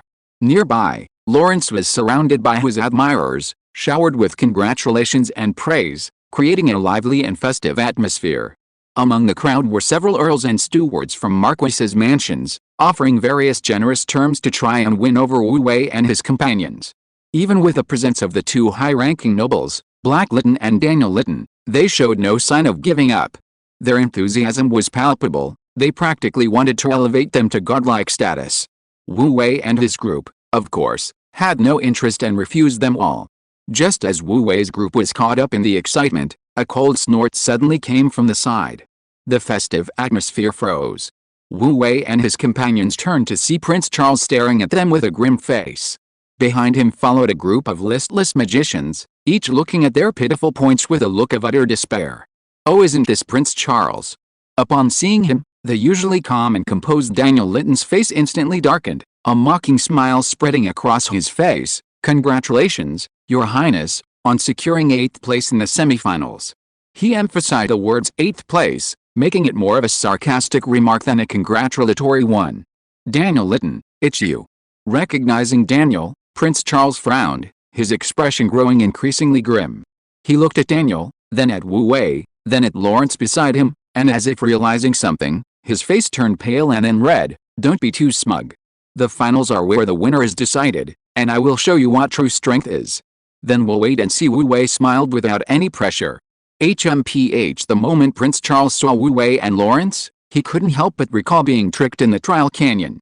He didn't want to see them again, and with a cold snort, he led his large group of subordinates away. "Brother Wu Wei, thank you for helping me get revenge." Only after the man had walked away did Daniel Litton finally calm down and turn to thank Wu Wei. "We're brothers, it's only right to help you get revenge." Wu Wei waved his hand. "Who told him to always act so arrogant, putting on airs like everyone else?" In a distant corner, Karen Glacier stood expressionless in the crowd, watching for an unknown amount of time before suddenly snorting coldly and turning away. Ben Stewart had been wearing a dark expression ever since leaving the trial canyon, showing no joy even after learning he had entered the top 10. His chilling gaze remained fixed on Wu Wei's face, as if trying to see a flower bloom on it. Wu Wei noticed his gaze but completely ignored him. After driving away Prince Charles, he pulled the others aside. "Didn't they say the points earned in the trial canyon can be exchanged for good things? Let's go exchange points." To Wu Wei, neither Stewart nor Prince Charles were important figures, unworthy of his attention. What good is talent if there are countless gifted individuals in the world and the universe? No matter how talented, their growth rate can't compare to Wu Wei, who holds a divine kingdom. Aside from his companions, who were somewhat of a concern for Wu Wei, even the 3 saint-level powerhouses weren't particularly important to him. The so-called saint level was merely a reflection of the overall weakness of the mortal realm. In the vast universe, level 7 was nothing more than a lowly soldier. Reminded by Wu Wei, Cody, Lawrence, and Deshava remembered their large sum of points, their eyes lighting up instantly. The group rushed to the exchange points set up by the Mage Association, excitedly exchanging their points. Cody, an alchemist, had countless materials he coveted, but lacked the money to buy them. Now, with points, he could finally exchange for the materials he longed for, and his round face beamed with joy. Wu Wei's resources were now quite substantial, and the materials or magical equipment that could be exchanged with points were dispensable to him. He simply asked Jimmy and Cody, using his points to exchange for some materials for them, agreeing to settle the debt with alchemical items. Amidst a commotion, evening arrived before they knew it. Everyone went back to rest, and Wu Wei also took the opportunity to return to the Divine Kingdom. Because his divine power was currently abundant, Wu Wei simply opened a hidden heavenly gate in his room and returned to the Divine Kingdom directly in his physical form. "My lord, you're back." As soon as he returned to the Divine Kingdom, St. Luke noticed Wu Wei's return and hurriedly came over to pay his respects. Seeing that he was about to report on his work, Wu Wei waved his hand. "I've been working hard all day and haven't had a proper meal. Have someone bring me some food first, and I'll talk about the rest after I rest for a while." With that, he stretched and lay down on a lounge chair in the garden. Previously, he usually returned to the Divine Kingdom in his soul form. Now that his physical body had finally returned, he could naturally eat. "Yes, my lord," St. Luke replied respectfully and went to prepare. "Ah, it's so comfortable living in the Divine Kingdom." Relaxing on the recliner, Wu Wei couldn't help but sigh comfortably. When he was trapped in the Divine Kingdom before, he always found it boring and thought about going down to the mortal realm to play. But after staying in the mortal realm for a long time, he missed the comfort and tranquility of the Divine Kingdom. However, after obtaining the heart of the earth, he would immediately need to repair his divine head, and many buildings in the Divine Kingdom would need repair and construction. He estimated that he wouldn't have time to go down to the mortal realm to play for a long time. "My lord, since you didn't order any food, I had someone prepare a barbecue grill and picked out some seafood that you like. Would you like me to prepare anything else?" Soon, St. Luke returned, followed by several divine citizens carrying barbecue grills and barbecue materials, who respectfully asked him for instructions. Wu Wei glanced at it and nodded in satisfaction. Okay, this will do. The seafood St. Luke brought was spoils from the battle with the siren, all top-quality seafood. With Wu Wei's approval, he immediately had the accompanying citizens start grilling, and also had juice prepared, taking meticulous care of Wu Wei, behaving like a grand steward. Soon, the barbecue was ready. The carefully grilled seafood exuded a rich aroma, the pan-fried squid was spicy and crispy, the grilled fish was crispy on the outside and tender on the inside, overflowing with fresh flavor. The chef, who had been painstakingly trained, brought out the natural freshness of the ingredients to their fullest potential, making it a true seafood feast. Phew, awesome. Wu Wei lay back on the recliner, clutching his stomach, feeling like his life was complete. After the feast, he felt much more energetic, as if even the brain cells he had used up during the day had been replenished. My lord, in the divine kingdom today. Seeing that Wu Wei had rested enough, St. Luke began to report on the situation of the past 2 days. Wu Wei lay on his recliner, listening while simultaneously checking the situation in various places through the light screen of the Eye of God. The divine kingdom had been operating stably for the past 2 days. Apart from a few more divine citizens joining, and the quota of 300 divine citizens almost being used up, nothing unusual had occurred. Under the leadership of the Holy Maiden of Light, Katerina, the Thorn territory continued to flourish, and the steadfastness of the believers' faith was slowly increasing, with the ratio of devout believers to true believers increasing at a gradual pace. Unfortunately, his divine status could no longer accommodate more faith channels, otherwise, the number of believers would likely have increased slightly. There was also the Holy Maiden of Light's report. Because Wu Wei hadn't had time to handle it, he had recently entrusted St. Luke to listen to the Holy Maiden of Light's reports and relay them to him. According to the Holy Maiden's report, because the number of believers in the Thorn territory was almost saturated, she had dispatched several priests, escorted by Templar knights, to enter the neighboring territory to begin missionary work, but the results were not ideal. The neighboring territories harbored strong resentment towards the papacy, even dispatching troops to block their advance. Had the retreat not been timely, that entire force would have been trapped. The Holy Maiden of Light was preparing to send a large army to formally wage war against the neighboring territories. Wait, what did you just say? She's preparing to go to war with the neighboring territories. Wu Wei asked St. Luke suspiciously upon hearing this. Yes. Wu Wei's expression shifted with a hint of melancholy. The papacy of Light had grown considerably, its overall strength far surpassing what it once was. Since the Holy Maiden had decided to wage war, Wu Wei was determined to support her. Moreover, the Holy Maiden was a prudent person. If she was going to fight, she must be very confident. Most importantly, with development, his faith would expand, and the planes he controlled would certainly extend far beyond one. Currently, cultivating capable individuals to stand alone was crucial. As the God of Light, he couldn't possibly meddle in every trivial matter, could he? Wu Wei pondered for a moment. The Holy Maiden of Light had delivered a divine message, informing her that she represented God on earth and had the authority to make any decisions beneficial to the God of Light. The divine kingdom was her strong backing. She could request assistance at any time should any difficulties arise. The Holy Maiden of Light naturally agreed respectfully, but that's another story. Fortunately, aside from this incident, no further unexpected events occurred in the subsequent reports. Wu Wei quickly finished all his business and had a good night's sleep in the divine kingdom. Stealing a moment of leisure from a busy life, Wu Wei felt content and comfortable. Chapter 233 Crisis arrives. Late at night, on the west coast of the Patrick Islands. Under the gray moonlight, the black tide relentlessly pounded against the crisscrossing reefs along the shore. The swish, swish sound, along with the constantly rising and falling tide, masked the surrounding noises. Suddenly, a figure cloaked in black, seemingly blending into the night, swiftly darted through the tree line along the shore, his movements agile and nimble, landing in a few steps on a black reef jutting out into the ocean. He silently watched the churning sea, and soon after, a low-ranking siren with blue scales, covered in bone spikes and fleshy protrusions, quietly surfaced from the depths of the water. Your Highness Karen. The low-ranking siren, upon surfacing, immediately bowed respectfully to the black figure on the reef. Tell Ilms that I have successfully entered the finals. Once I obtain the heart of the earth tomorrow, you may launch a full-scale attack as ordered. Under the hood, the young man had long silver hair, ashen skin, and eerily sinister pupils like those of a sea serpent. He was none other than Karen Glacier, son of the North Sea King. Wait for my instructions. Karen Glacier casually tossed a note to the lowly sea monster before him, coldly warning, remember, Dace of a Sea Song belongs to me. His voice wasn't loud, but it was filled with undeniable pressure, especially at the end, when an extremely chilling aura almost forced the lowly sea monster to prostrate himself on the ground, trembling. Understood. Understood. Understood. I will report truthfully, and our Lord will fully cooperate with His Highness's actions. The lowly sea monster repeatedly assured him, but his head remained bowed low, never daring to raise it even slightly. HMPH. A cold snort rang out, and a cold wind immediately swept through the area where Karen Glacier was.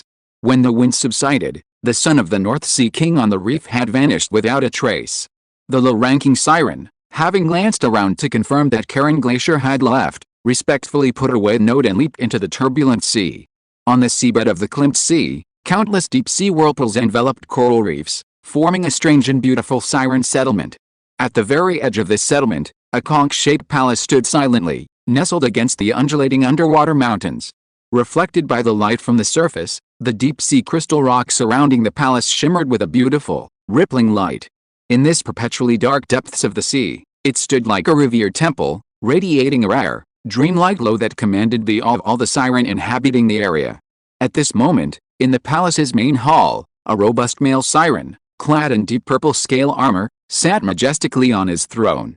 Without a doubt, he was the Ocean Lord of the Sea, Alms Reef. But at this moment, Ocean Lord Alms frowned slightly, his eyes closed, quietly leaning back in his lord's chair, as if resting or pondering a problem yet to be solved. 3 times already, from the assassination of Princess Sisong, the attack on Port Ampro, to the assault on the malfunctioning Mage Tower, this Ocean Lord, who had dominated the Klimt Sea for many years, had failed 3 times. This series of failures had left him with heavy losses, and his current strength was only enough for one last operation. If this operation also failed, not only would his lordship be in jeopardy, but his life would likely be condemned to the death by Sea King Mughal for excessive dereliction of duty. Damn Princess Sisong, and that even more damned War Angel. Alms exhaled heavily, cursing bitterly. His current internal and external troubles were all because of that Princess Sisong, and that War Angel who had appeared out of nowhere. It was precisely because of the intervention of the War Angels that even his beloved battle pets, the sea serpent Visca, the giant squid Wagu, and his own nephew Orton Reef, all died at the hands of the War Angels. This has led him to now harbor deep-seated hatred for humanity and the War Angels they worship. They're nothing but false gods. The true God of light has long since fallen. These were the exact words of the East Sea King, Mughal Raging Waves, to him.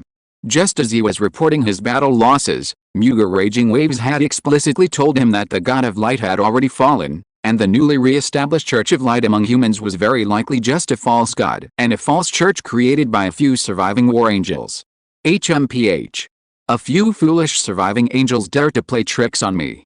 Having confirmed that the Church of Light and the War Angels were all a facade, Alms's wavering confidence began to surge rapidly.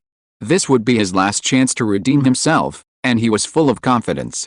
Because the reinforcements sent by His Majesty Mughal had arrived, and this was a true deep-sea overlord, an ancient beast that even Mughal himself feared.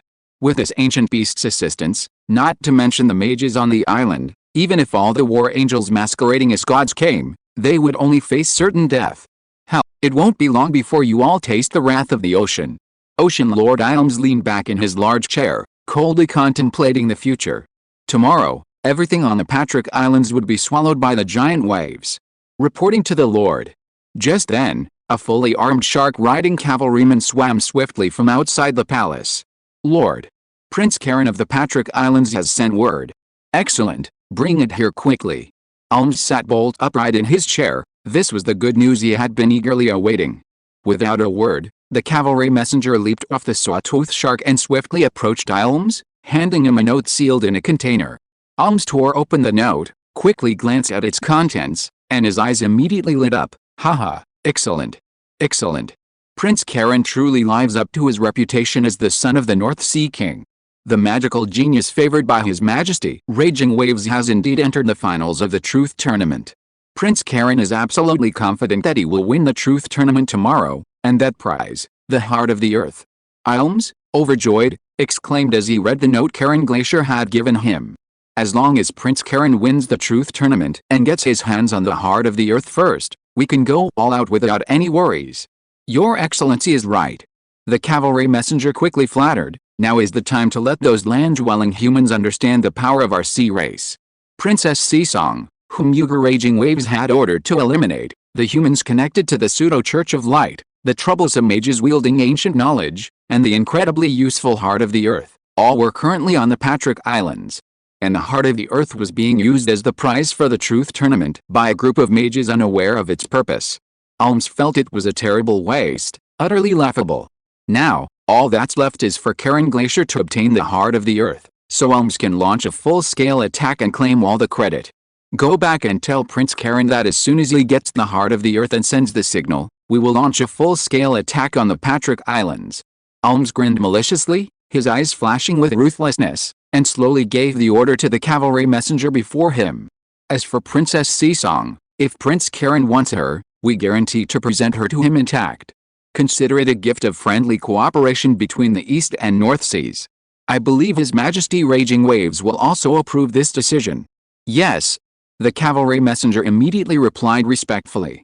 From his solemn expression, one could tell that a storm was brewing beneath the vast ocean for a long time.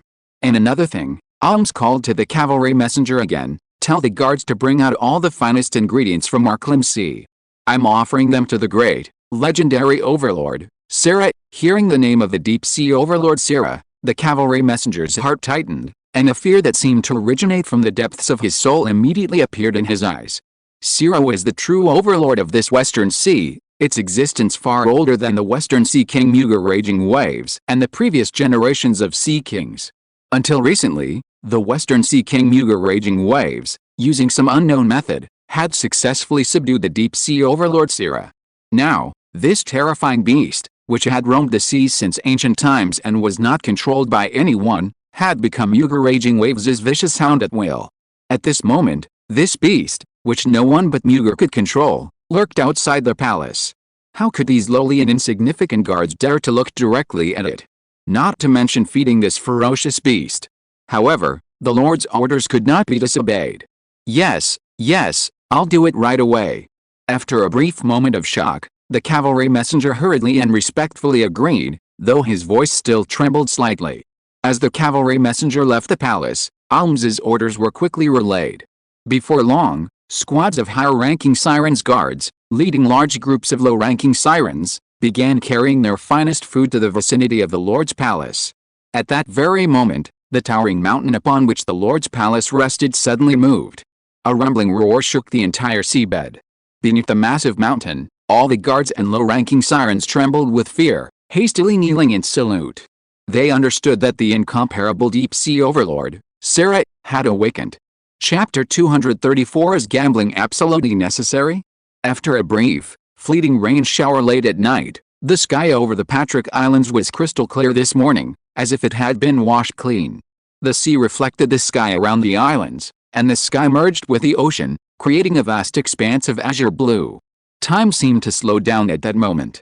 In contrast to the tranquil beauty of the islands, the center of Patrick Island was already bustling with activity. Hurry, everyone, let's move faster. The final of the Truth Tournament is about to begin. If we're slow, there won't be any seats left. Yeah, we all need to hurry. Speaking of the last qualifying round, it really opened my eyes. I thought Stuart, Charles, and that Siren Karen Glacier would dominate the qualifying round, but I never expected that Wu Wei and Lawrence would win in the end. Hey, do you think Wu Wei and Lawrence will have the last laugh in this final match, or will those three geniuses regain their form and win the championship? Hard to say. Hey, stop talking, hurry up and squeeze in, or there won't be any good seats left. Several young mages in gray robes, full of youthful energy, jogged along, rushing up the mountain with the crowd. This was a low mountain located in the middle of the main island. The mountain wasn't high, but on it lay the ruins of an ancient altar. It was also one of the important ancient sites in the Patrick Islands. This area used to be one of the restricted zones directly under the Academy's jurisdiction. However, in the last 10 years or so, The Magic Association has completed scientific research on these ruins and recently decided to open them to the public. Therefore, this ancient ruin has become the venue for the finals of this year's Truth Tournament, as well as the competition itself. Excuse me, please make way. Don't push. Can't you see there are people in front? Hey, what's that altar for? Is the final going to be held on that altar? I think so. Wow, ancient magic truly lives up to its reputation as the origin of modern magic. There's so much knowledge to discover. This competition is so unpredictable. The finals venue is an altar ruin located on a mountain top. This altar is only a little over 2 meters high, but its area is the size of 7 or 8 basketball courts. The altar is circular, constructed from large, almost weathered white rocks. Its style is somewhat rugged, but it exudes a sense of age and vicissitude, blending seamlessly with the entire mountain. Nearly twice as many spectators as in the second qualifying round were now packed tightly around the base of the not-so-high altar. Almost everyone was there, except for members of the Magic Association and academies who had to be on duty. Even merchants from all over had gathered in large numbers. If the first two preliminary and qualifying rounds were like a festival with crowds of merchants, today was an unprecedented spectacle. Everyone was eagerly anticipating the start of the final round of this year's Truth Tournament. Suddenly, someone shouted, "Look, it's President Wood. He's here." The crowd gathered below the altar immediately erupted in excitement. Soon, a path parted spontaneously within the bustling crowd. President Wood, clad in his imposing robes, the charismatic Ice Disaster Icewill, and the luxuriously elegant court archmage Andrew Hayway, three influential figures in the magical world, ascended the platform above the altar, accompanied by members of the Magic Association. Having lost 2 matches in a row, President Wood's expression was noticeably more serious than before. He raised his hand, signaling for silence, then addressed the crowd, announcing loudly, "The finals of this year's Truth Tournament are about to begin. Now, let us invite the 10 outstanding finalists, Wu Wei, Lawrence, Decivah Hage, Charles Springhall, Karen Glacier, and Ben Stewart, to ascend the altar." President Wood's voice, steady and powerful, resonated throughout the arena through amplification magic. The previously silent and attentive crowd parted again, and Wu Wei, Lawrence, and the 3 prodigies, along with the other 10 finalists, ascended the altar from the left and right sides respectively. What a lively scene today. Wu Wei stood on the altar, looking around. The entire area around the altar was packed with people, so many that it was impossible to count them all. Haha, the more the merrier. Lawrence, standing beside Wu Wei, laughed smugly. Today, I, Lawrence, will ascend to the pinnacle of glory under the witness of so many eyes. Under so many gazes, Wu Wei could only manage an awkward, yet not polite, smile. In short, this Lawrence had already gone completely down the path of adolescent arrogance, and there was no stopping him. Besides Lawrence, who was extremely arrogant, the commoner magicians like Cody, Rich Taylor, and Pilt were all excited and beaming with pride. They had miraculously entered the finals in the last round thanks to Wu Wei's help, and they still couldn't believe it. This feeling was like living in a dream. "Little Dai, there's only one match left, cheer up." Wu Wei patted Decivah Hage on the shoulder beside him and muttered, "That was just tactics in the last match. It was all Lawrence's stupid mistake. It has nothing to do with you." HMPH. Princess Hage turned her face away, clearly not intending to pay him any attention. Princess Hage had once again covered her face with her hood today. After the nightmarish and disgusting experience in the previous qualifying match, she felt extremely ashamed to stand in front of anyone. Opposite Princess Hage, standing opposite her, Karen Glacier, her face was ashen, her pair of sinister eyes, like those of a sea serpent, frequently sweeping over Hage and Wu Wei and the others, filled with intense resentment.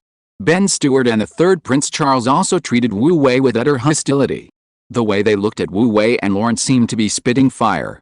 How noble were these 3?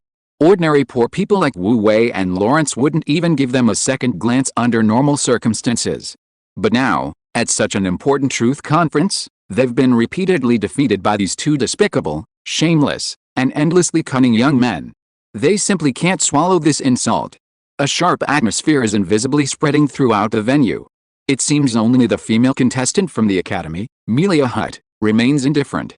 Judging from her expression, she seems only interested in proving herself at this conference. Everything else is irrelevant to her. President Wood glanced at the contestants' reactions. To avoid escalating the conflict between them, he decided to keep things simple. Furthermore, his mood was extremely bad, so he didn't bother with lengthy speeches and went straight to the point. The 10 finalists, please stand before those stone slabs. Following President Wood's guidance, Wu Wei and his group, along with Stewart and his group opposite them, walked to the center of the altar, to the stone slabs, each about 1 meter square, laid flat on the ground. Upon reaching this point, Wu Wei discovered that these stone slabs were far more complex than they initially appeared. There were also 10 slabs, but they were incredibly ancient, covered in strange patterns and incomprehensible, intricate characters. Rather than mere stone slabs, they were more like core components of the magic array. The area where Wu Wei and the other 10 contestants stood was a small magic array, easily over 10 square meters in size, with a groove at its core that seemed to perfectly align with the stone slabs on the ground. Listen up, everyone, President Wood announced succinctly to the 10 contestants and the large crowd of onlookers. As you can see, these small magic arrays originate from ancient magic array ruins. Those stone slabs are replicas of the original core components of ancient magic arrays, dismantled by our Magic Association's specialized members. This announcement immediately drew gasps and uproars from the crowd. Everyone knew that the previous era belonged to ancient magic, a vast and profound art.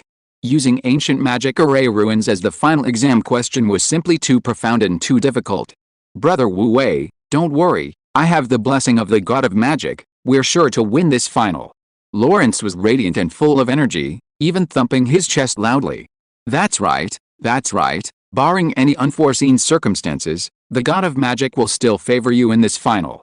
Wu Wei nodded to him, thinking to himself that Lawrence probably never imagined that the god of magic he so longed for was now in this inconspicuous ring on his finger. Silence. President Wood raised his hand, suppressing the noise, and continued, for fairness and balance, the replicas of those core components have all suffered the same degree of damage and problems. In other words, the final test of this truth tournament final is to repair these ancient magic array core components as quickly as possible within the limited time of 3 magic moons, and restart the entire magic ruins. At this moment, not only the spectators below the altar, but also the many contestants on the altar felt immense pressure. The experts of the Magic Association studied and repaired the ancient magic array ruins on this altar. Now, the core components of these magic circle ruins have been disassembled, replicated, and presented to each contestant with the same level of damage. To achieve a high ranking in the finals and ultimately win the championship, one must truly unravel the mysteries of ancient magic, repair the ancient core components, and restart the entire magic circle ruins. The difficulty of this is far greater than the combined difficulty of the preliminary and qualifying rounds. Contestants, our association will provide you with standardized repair tools. Furthermore, once the finals officially begin, each contestant entering the Magic Circle ruins will be surrounded by the results generated by the Magic Circle. The interior of the barrier will be completely cut off from any external communication until the competition concludes, at which point the barrier will automatically open. As President Wood explained, the staff of the Magic Association placed toolboxes in front of Wu Wei, Lawrence, and the other 9 contestants. Under the guidance of the staff, Wu Wei, Lawrence, and the other 9 contestants took their designated positions. As the staff gradually withdrew, Keith Wood, the president of the Magic Association, loudly announced, "The final of the Truth Tournament officially begins." Instantly, a semi-transparent, bowl-shaped magical barrier enveloped the magical ruins and all the contestants inside. Those inside the barrier could see nothing and hear nothing except the magical array ruins and the stone slab in front of them. The spectators outside, however, could clearly see every move the contestants made. This unique competition and viewing experience ignited the emotions of the crowd, who buzzed with discussion. Wow, this final is incredibly difficult. Compared to previous years, this year's final test requires contestants to directly repair ancient magical ruins. What was President Wood thinking? Those contestants are so young, how could they possibly understand the mysteries hidden within ancient magic? It seems this will be a true test of foundation and accumulation. Hey, do you guys think Wu Wei and Lawrence can make it to the end this year? Them? Not bad. Need you even ask?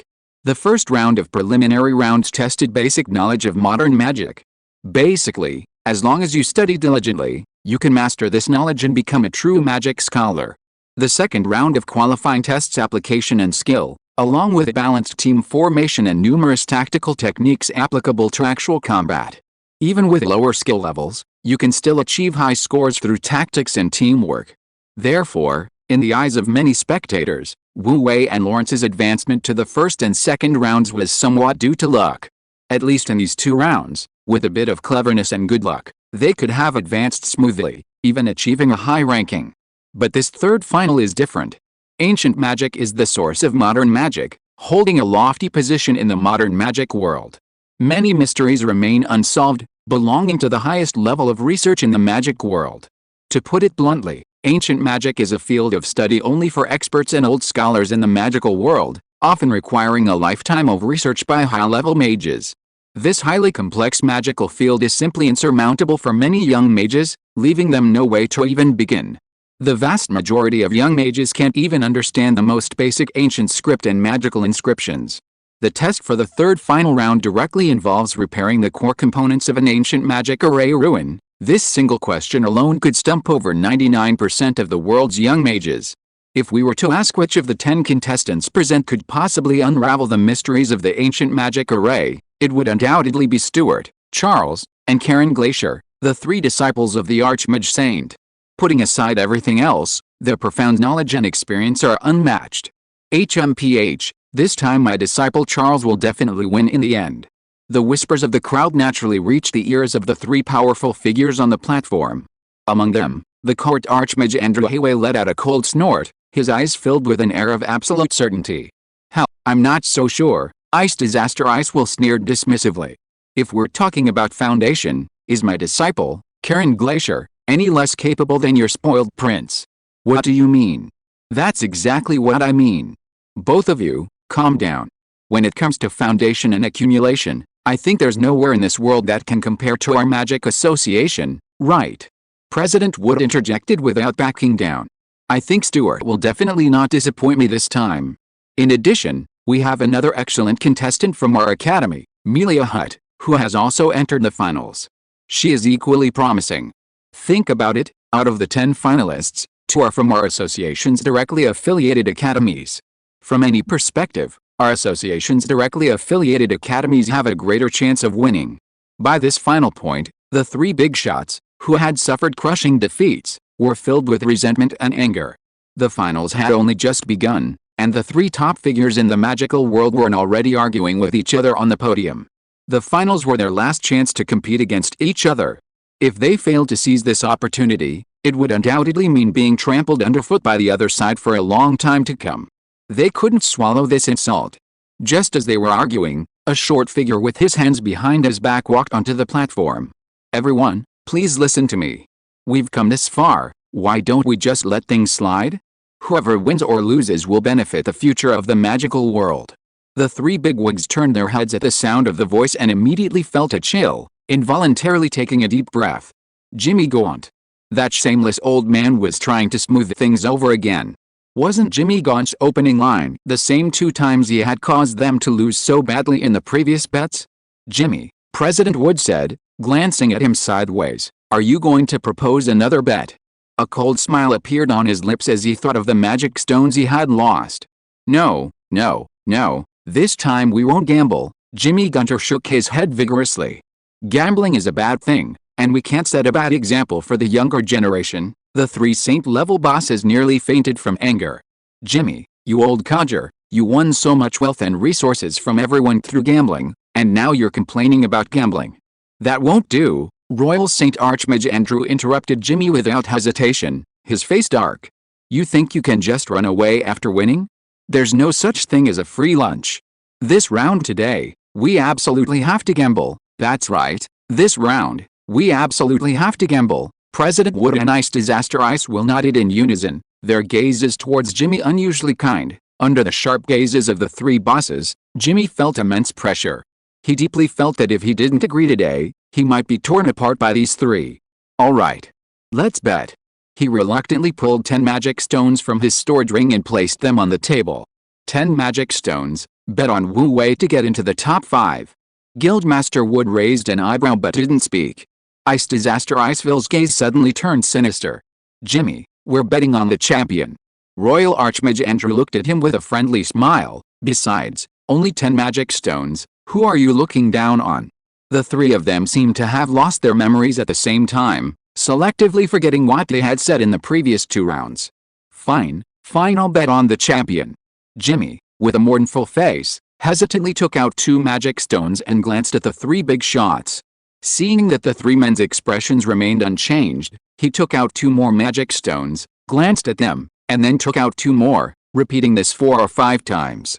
Seeing that the 3 big shots had no intention of letting him off the hook, his expression changed constantly. Finally, as if he had given up, he suddenly became fierce and gritted his teeth, saying, "I don't care. Anyway, I won the big prizes, so if I lose, I'll bet everything." He threw the entire bag of magic stones onto the table with a clatter. Because the bag was too full, several magic stones immediately fell out and rolled a few times on the table. The 3 big shots were all stunned for a moment. They only wanted to force Jimmy to spit out more magic stones, but they never intended for him to bet everything. "Really, all of it?" President Wood asked hesitantly. "What? Scared? Did you force me to gamble?" Jimmy glared at him angrily, looking completely reckless with rage. 130 magic stones, not one less. It's your turn to place your bets. Chapter 235. Shall we bet? The kind that leads to financial ruin. President Wood's face turned pale, and he said with difficulty, "I don't have that many magic stones." "If you don't have magic stones, you can just use something of equivalent value as collateral, right?" Jimmy waved his hand dismissively and urged, "You go first. You're not afraid to gamble, are you?" President Wood gritted his teeth. Of course not. 130 magic stones it is. He regretted it, regretted that he shouldn't have teased Jimmy. Unfortunately, things had come to this point, and no matter how painful it was, he had to grit his teeth and persevere. He pulled out his last 13 magic stones from his storage ring, thought for a moment, then pulled out a key with a pained expression. "This is the key to my magic airship. 1 magic airship is worth 150 magic stones." Before he could finish speaking, Jimmy's piercing gaze swept over him. "Who are you trying to fool? I'm a professional alchemist. The materials for your magic airship are worth at most 50 magic stones. How can you calculate it like that? Only the Mages Guild has the blueprints for magic airships. I spent so much time and effort building this airship." Guildmaster Wood argued, his face flushed. After some haggling, the magic airship was finally worth 80 magic stones. "We still need 37 magic stones," Jimmy urged. "Hurry up and bring out anything good you have. Don't tell me you don't have anything. I don't believe you." President Wood rummaged through his special ring for a long time, finally pulling out a holy sword. "I found this holy sword in some ruins. I don't have much use for it. I'll use it to pay for the last 37 magic stones." Jimmy glanced at it, disdainfully. "Don't try to fool me. The materials and properties of this holy sword are very ordinary. The only thing it's made of is from ruins, which gives it some research value. It's worth at most 17 magic stones." President Wood's expression turned bitter. Jimmy himself was a master alchemist, very familiar with the materials and properties of various magical items. It was almost impossible to fool him. He increasingly felt that he had dug a hole for himself, a classic case of being caught in a bind. He absolutely couldn't touch his most prized artifact, so he had no choice but to pull out a bunch of rare materials and magic scrolls. Jimmy inventoried everything and quickly calculated its value in his mind. "These things are worth 19 magic stones, 1 short." Guildmaster Wood nearly exploded with anger. "You're so stingy about just 1 magic stone." "Of course I'm stingy. It's a magic stone." Jimmy slammed his hand on the table, glaring, showing no sign of backing down. Guildmaster Wood was speechless, his mind involuntarily recalling how Jimmy had been so reluctant to part with even a single magic stone at the beginning. He wiped his face. "Fine, I also have a small private island on the edge of Star Moon Lake. What use would I have for an island?" Jimmy frowned. "It's not even as valuable as alchemy materials." Wood was so angry he almost stood up and slammed his fist on the table. "This is an island located within the Mages Guild. Becoming the owner of the island grants the right to freely enter and exit the archipelago array, and you can even build your own private laboratory on it. Many core members of the guild want it but don't." Seeing that Wood was about to explode, Jimmy decided to back down. All right, I'll give you 1 magic stone, okay." As he spoke, he turned his gaze to Royal Saint Archmage Andrew. "Your turn." "Okay." Andrew watched as Guildmaster Wood was driven to the brink of madness, and he felt a little uneasy. Seeing Wood looking over, he decisively began to pull out magic stones. I still have 50 magic stones. Upon hearing this, Guildmaster Wood immediately became envious. After losing 40 magic stones, he still had 50 left. The royal family was indeed wealthy. Andrew, unaware of what Guildmaster Wood was thinking, pondered for a long time after taking out his magic stones before finally gritting his teeth and pulling out a palm-sized piece of golden ore. This is a piece of star gold, worth 80 magic stones. Jimmy curled his lip. He'd seen plenty of star gold from Wu Wei lately and had long lost his former fervor for it. You think such a small piece of star gold is worth 80 magic stones? He instinctively tried to haggle, but before he could finish, Wu Wei's voice rang in his ear, "Say yes." Wu Wei had already been focusing a portion of his divine sense on Jimmy, and upon seeing the star gold in Andrew's hand, his eyes lit up. Star gold was actually the general term used by the natives of the Light Plane for divine metals. All divine metals originating from the void and containing abundant energy, regardless of type, were called by this name. But unlike these natives, as a god, Wu Wei knew very well that divine metals were actually divided into different grades, and the value differences between them were enormous. He currently possesses over 10 tons of the most common divine iron, which is practically worthless to powerful gods. However, some divine metals are precious even to gods. The piece of star gold in Andrew's hand is called refined gold, known as Tai refined gold in the cultivation world and secret pattern gold in the technological world. According to the classification of divine metals, it belongs to the second-level divine gold, making it extremely rare. For him now, this thing is even more unattainable, far surpassing anything he could obtain with 80 magic stones. If he were to win it, it would be an absolute windfall. After hearing Wu Wei's brief explanation, Jimmy's eyes lit up, but the words he was about to say took a detour. Any more? Andrew gritted his teeth and pulled out another similar mineral, about the size of a thumb. Is that enough? Jimmy pouted, and seeing that he really couldn't pry any more out, he finally gave up. All right, I guess that's enough for you. I still have 30 magic stones on me. Seeing Jimmy looking over, Ice Disaster Ice will revealed his hand before he could speak. I'll use this to pay for the rest. As he spoke, he took out an ice blue horn and placed it on the table. The horn, as if carved from crystal, was engraved with complex magical runes and emitted a strong frost aura. Jimmy gasped, the horn of the frost dragon. Andrew was also quite surprised and couldn't help but say, this is the most powerful holy artifact you have. Ice Disaster, are you crazy? You're taking too much risks. What if you lose? Guildmaster Wood was also startled. Don't be fooled by their pained expressions as they took the items. What they brought out weren't their most prized possessions. Even if they lost, it wouldn't be a serious blow, and it wouldn't affect their combat strength at all. But the Horn of the Frost Dragon is different. It's one of Ice Disaster Iceville's signature artifacts. Once sounded, it can summon the level 7 Frost Dragon soul sealed within the horn, condensing ice elements into a dragon body to fight. If he loses, his combat strength will be reduced by at least a third. No need to say more. I'm betting on this. Ice Disaster Iceville didn't seem to care at all, looking at Jimmy with unwavering certainty. The Horn of the Frost Dragon should be worth 100 magic stones, right? Worth it, of course it's worth it. Jimmy swallowed hard. The Horn of the Frost Dragon can be activated with enough magic power, and even he can unleash its maximum power. It's a rare and exquisite artifact, and sacrificing 100 magic stones for it is definitely a loss. Then it's settled. Ice Disaster Iceville sat down leisurely, picked up his coffee and took a sip before speaking to the other three with confused and doubtful looks. If it were anything else, I might not be so confident. However, Karen has been learning ancient magic circles under my guidance since he was 13. This level of ancient magic circle is no challenge for him.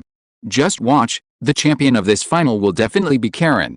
Wood, Andrew, just wait and see. Hell, alright, enough nonsense. Royal Holy Archmage Andrew coldly stared at the arrogant Ice Disaster. Let's see how the final results turn out. President Wood, also displeased with Ice Disaster's boasting, said calmly, it's getting late, let's begin. With a command from President Keith Wood of the Magic Association, 10 magical protective shields activated, enveloping Wu Wei and the other 10 finalists. Buzz! A buzzing sound reached Wu Wei's ears as the magical shields isolated him from the outside world, as if he were in an absolutely silent, Independent little world free from any interference. On the ground, a somewhat complex-looking small magic circle slowly rose, missing its core. The core was a black obsidian slab covered in densely packed runes and magical patterns, much like the electronic circuit boards Wu Wei had seen on Earth. Interesting. Wu Wei scanned the seemingly transparent protective shield, but couldn't see the outer shield, and felt a slight sense of awe. From the previous virtual trial canyon and the various wondrous magic arrays, he could see that the potential of the magic world was immense. However, this was quite normal. The universe was vast and boundless, and civilizations and races were as numerous as the stars in the sky. In the fragments of memories left by the old god of light, he had encountered countless strange races and civilizations. Magical civilizations were a very common type of civilization among the many civilizations in the universe.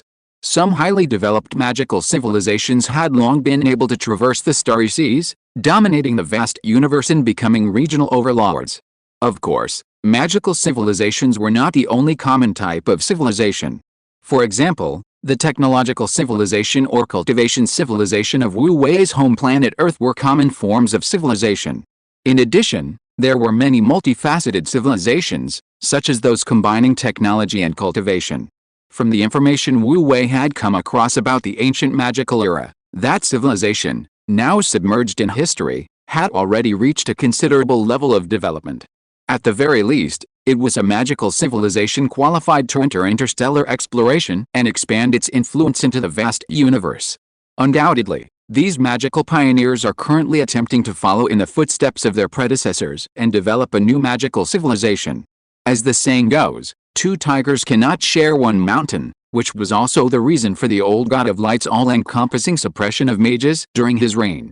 However, Wu Wei had a different perspective. His current strength was too weak, and these magical pioneers, if used effectively, could be a significant asset.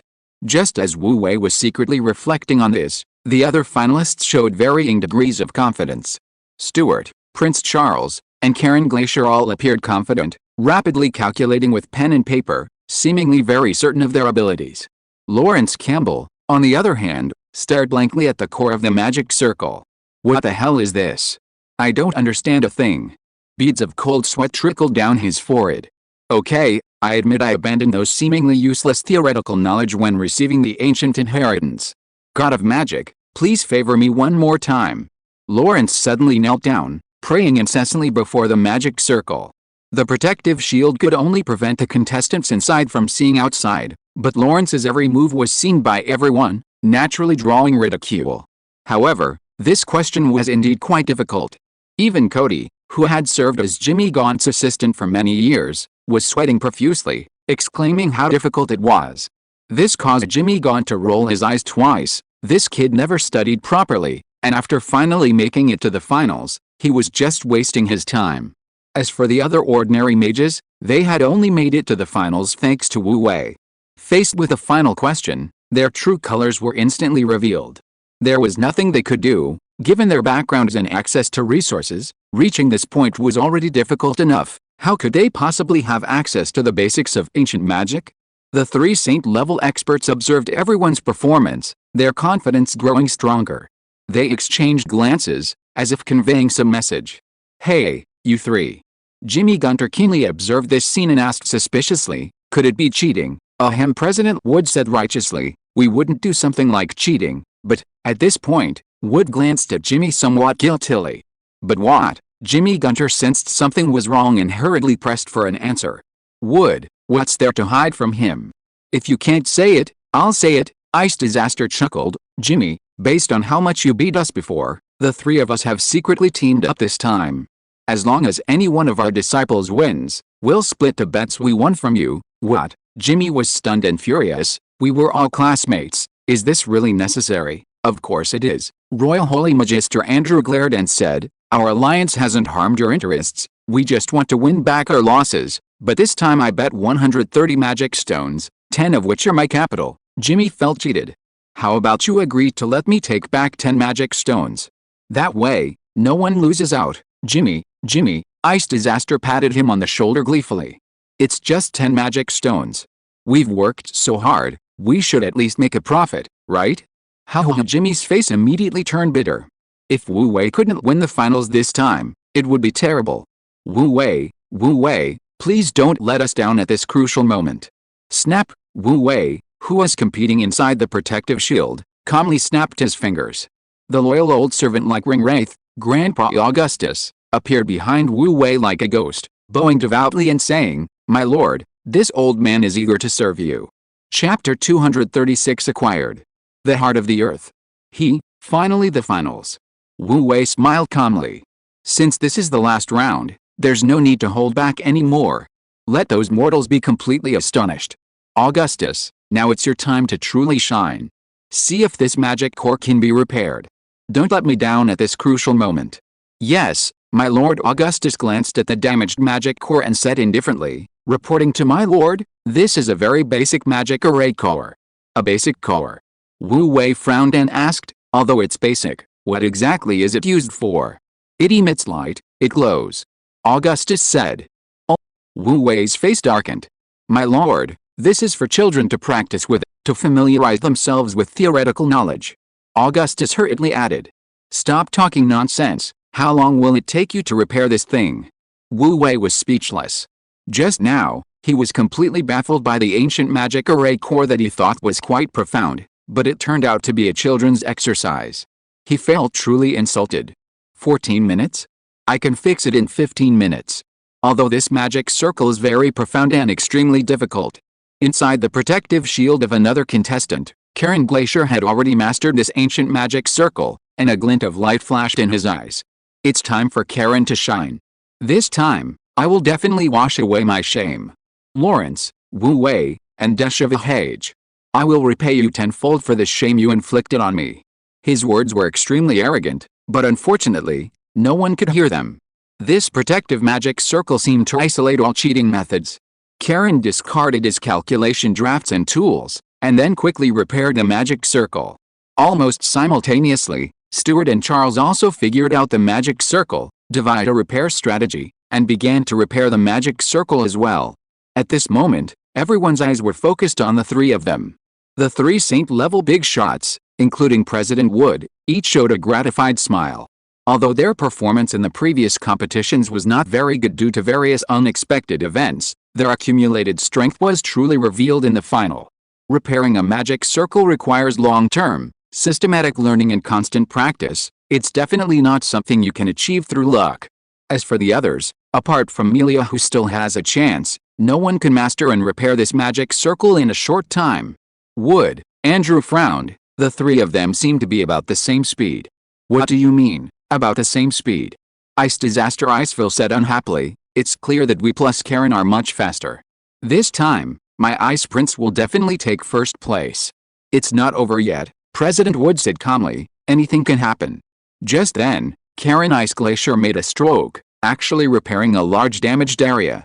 Ice Disaster Iceville laughed wildly. 30%.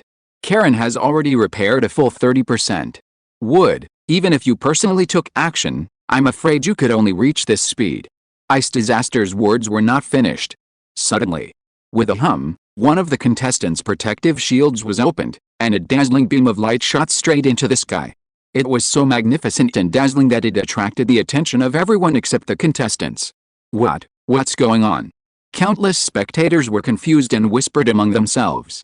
Only the three Saint-level elders stared in utter shock at the pillar of light. The protective shield opened, and the pillar of light shot into the sky, signifying only one conclusion: someone had already repaired the magic core. And this person was definitely not their most beloved disciple, as everyone had been watching those three the entire time. Moreover, even the fastest of the three, Karen Glacier, had only repaired about 30%. They were all dumbfounded. How could this be?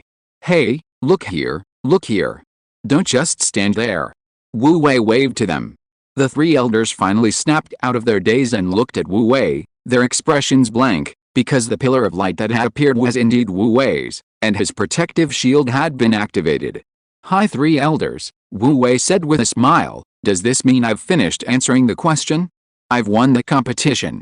The three elders nodded instinctively, their mouth filled with bitterness. Just who was Wu Wei? How had he been playing dumb all this time? Repairing such a difficult magic core couldn't be accomplished by luck alone. Even if you gave the correct answer to an ordinary mage, they wouldn't understand it. The three powerful figures smiled bitterly, exchanging bewildered glances. Their carefully nurtured disciple, whom they had been counting on to make a name for himself at the Truth Conference, had been snatched away by that kid named Wu Wei. It's alright, there's always a second chance, President Wood said with a dry laugh. I underestimated that kid named Wu Wei. He must have an extraordinary background, with intricate connections to the newly rising Church of Light in the South. The Church of Light. Andrew glanced at Wu Wei with slight apprehension. I see. Ice Disaster Iceville also gave Wu Wei a meaningful look. Snatching the championship at the Truth Conference, it seems the Church of Light has big ambitions. But Wood is right, there's always a second chance. Ice Disaster hadn't finished speaking when another beam of light shot into the sky with a whoosh. At the same time, a rampant and familiar voice resounded through the heavens. I am Lawrence Campbell, the darling of this era, thanks to the favor of the god of magic. How could this be? The three saint-level experts were completely stunned, as if struck by lightning. If Wu Wei's victory was explained by the newly risen Holy Sea's backing, how could Lawrence, that immature youth, have repaired his magic core so quickly? They exchanged bewildered glances, their faces contorted with disbelief, their hearts churning with shock. Could it be that Lawrence had truly been blessed by the god of magic? No, there was no true god of magic in this world. Their teacher had once said that so-called gods were merely beings who had progressed further. The path of magic was an endless exploration of truth. All three deeply agreed, their own saint-level strength, capable of overturning rivers and seas, was undoubtedly godlike in the eyes of ordinary people. They couldn't understand it, they simply couldn't understand it. Perhaps we can only secure third place, Ice Disaster Iceville sighed. But before he could finish, another pillar of light shot into the sky, and the chubby-faced Cody emerged from the protective shield, looking utterly bewildered. He seemed to be sleepwalking, as if he were reeling from the memory of how he won and how he repaired it. Cody, it's my Cody! Jimmy Gunter exclaimed, snapping back to reality. My little assistant Cody actually got third place. Ha, it's all thanks to my excellent guidance. Cody's third-place finish made him even happier than Wu Wei winning the championship. After all, Wu Wei was incredibly magical, creating miracles time and time again. The three saint-level figures glanced at him, feeling a strong urge to punch him. Wasn't this a veiled accusation against them for their incompetence? Before they could comment, another pillar of light shot into the sky. At this moment, the three saint-level figures had gone from shock to numbness, glancing indifferently to see that Princess Hage had taken fourth place. What made their eyelids twitch even more was that three more pillars of light shot into the sky almost simultaneously, and even the two poor, lowly mages had completed the repair of their magic cores. The three were utterly devastated, tears welling in their eyes.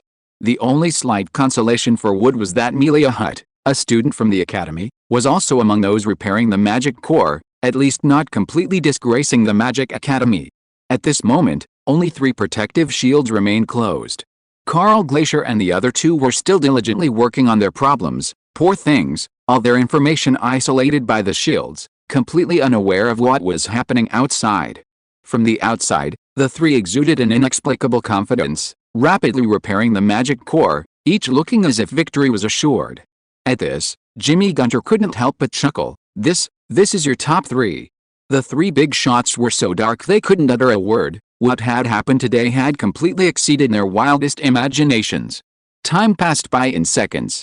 After waiting for a while, Karen Glacier was the first to complete the repairs.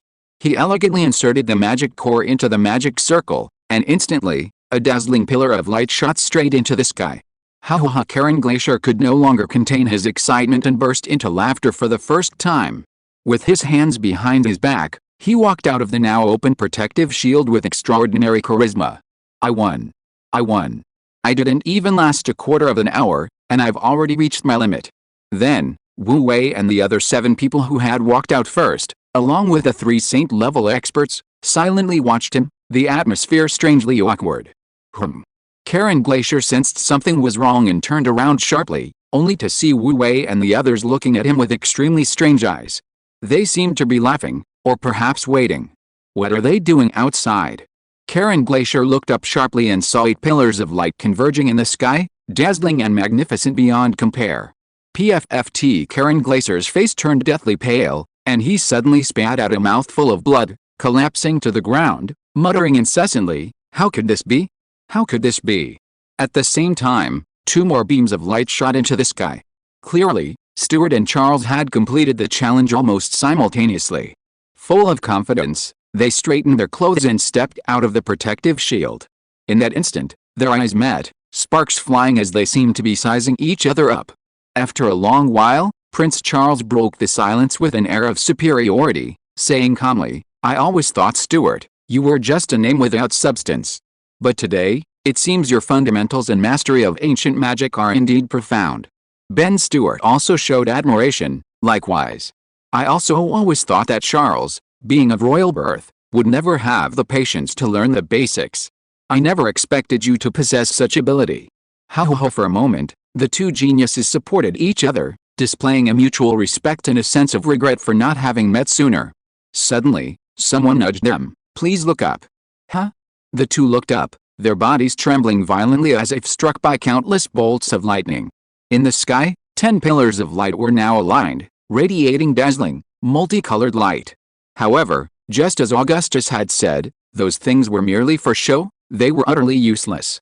The two were stunned, their minds shattered by the shock, as if they had lost the ability to think. Hey, how long are you two going to hold hands?" Lawrence said impatiently, yawning. "You've finally finished. We've been waiting for ages. President Wood, let's hurry up and present the awards, everyone's in a rush." "This is too much of a dawdling." President Wood's cheek twitched. If he could, he really wanted to unleash a forbidden spell on that kid. "Wait. We'll present the awards after I collect the bets." Jimmy Gaunt jumped out, happily collecting the Philosopher's Stone, various contracts, the Horn of the Frost Dragon, and divine medals. Then he bowed deeply to President Wood and the other two saint-level figures, saying with utmost sincerity, "Thank you very much for your generous donation, my three old classmates. Now my research funding is secured." PFFT.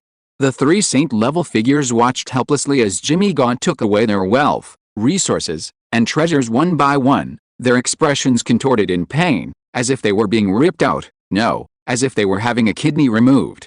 President Wood's face, in particular, was as black as ice. If he had a way to undo his mistakes, he would never have gambled with Jimmy Gaunt. All the wealth he had painstakingly accumulated over the years was gone. If he had a way to undo his mistakes, President Wood would have made sure Jimmy Gaunt couldn't even set foot in the magic Holy Land, let alone agree to let Wu Wei and the other kids participate in the Truth Conference. But as the president, he needed to ensure the Truth Conference ended successfully at this moment. He immediately stopped talking and announced the successful conclusion of the Truth Conference, inviting all the participants to come to the stage to receive their awards. Wu Wei and the other 10 contestants took to the stage in turn, with Lawrence and his group striding confidently onto the stage. Stuart, Charles, and Karen, however, looked utterly dejected, like walking corpses. Lawrence, walking with a confident stride, passed by them and said solemnly, "Don't be too sad. Actually, you're quite talented. Do you need to tell me that?" Stuart and the other two rolled their eyes at him. "Do you need to comment on our talent?" However, it was still an evaluation from their opponent, which calmed them somewhat. Yes, their talent wasn't bad, no, it was excellent. What did a temporary setback matter? For a moment, the three of them began to look at Lawrence with new respect, at least this rival still knew to show some respect afterward. "Work hard," Lawrence said earnestly, patting each of them on the shoulder. "As long as you work hard, you'll catch up with me sooner or later." You. Stuart and the other two glared, almost swearing. "In terms of strength and foundation, the three of us are all stronger than you, okay? Of course, I mean you will catch up with me today," Lawrence said, gazing at the starry sky at a 45-degree angle, his tone wistful. "Because tomorrow I will be even stronger." Before the three could react, Lawrence walked towards the runner-up position with his hands behind his back. "Let me go, I'm going to kill him." Karen Glacer's face flushed red, his emotions running high, but Charles and Stuart held him back tightly. "Don't be impulsive, we'll have plenty of opportunities to teach him a lesson later." President Wood. Lawrence glanced at Keith Wood indifferently, his brows furrowing slightly. "What are you daydreaming about? Hurry up and give out the awards, everyone's waiting." That tone really sounded like a superior reprimanding a subordinate for poor performance. President Wood's cheeks twitched a few times, barely suppressing the urge to beat this arrogant brat to death. This kid's expulsion from the academy was truly well deserved. If this kid were still in the academy, Wood would want to personally send him off. I am highly respected, I will endure it. President Wood had to rely on constant self-suggestion to maintain a smile on his face as he began to present the awards one by one, offering encouragement to each person. Lawrence, you did very well, keep up the good work, continue to strive. Wu Wei, this is your prize, please continue to strive. Wu Wei, at that very moment, obtained the heart of the earth, and couldn't help but breathe a sigh of relief. After working so hard for so long, he had finally obtained the heart of the earth. If you are listening to this novel on a channel other than Fanfic World, it means it was downloaded and re-uploaded without effort. We warmly invite you to visit our channel, Fanfic World. There you will find the original version of this story and many other novels of various genres. We look forward to seeing you dive into a world of incredible novels. Chapter 237 Calamity, the Wrath of the Sea God. Just as Wu Wei won the championship and the heart of the earth, on a vast, calm sea, under clear skies, more than 20 nautical miles from the main island of the Patrick Islands, rows of magical watchtowers, each designed for 1 to 3 people, floated silently above the still waters. These watchtowers, spaced 10 nautical miles apart, formed a protective ring around the outermost edge of Patrick Island. The watchtowers were small, utilizing levitation technology to remain fixed above the surface, away from the waves. Their architectural style resembled that of ordinary lighthouses, except that the original lighting equipment at the top of these watchtowers was replaced by a large detection crystal. This allowed them to monitor the sea within a 10 nautical mile radius, and the crystal's gentle, luminous light served as a guiding light for the lower-class fishermen of the Patrick Islands as they returned home at night. However, monitoring the sea from within the magical watchtowers was an extremely tedious task. Especially on the day of the Truth Conference finals, being on duty in such a watchtower was particularly monotonous. Today is the final of the Truth Conference. The young intermediate mage Granger leaned back in a deck chair beneath a reconnaissance crystal, gazing idly at the sea and muttering to himself, "Ugh, of all days it's my turn to be on duty, what bad luck. I heard the final will test the restoration of an ancient magic array relic from a previous era. That's profound and obscure ancient magic, I really want to witness its splendor." Granger looked up at the sky and did some calculations. Judging by the time, the final must have already started, right? Will their Holy Land genius, Ben Stewart, ultimately prevail, or will the third prince, Charles Springhall, trained by the Grand Mage of the Royal Palace, be the better one? That North Sea siren, Karen Glacier, is ruthless and not simple at all. And that Wu Wei, who's only level 1, and the arrogant Lawrence Campbell, I wonder if they can create a miracle in the final. Granger basked in the sun, eating delicious drunken peanuts while tossing them one by one into the sea. The peanuts, smothered in the aroma of wine and grains, quickly attracted a group of clever bamboo fish scrambling for food beneath his magic watchtower.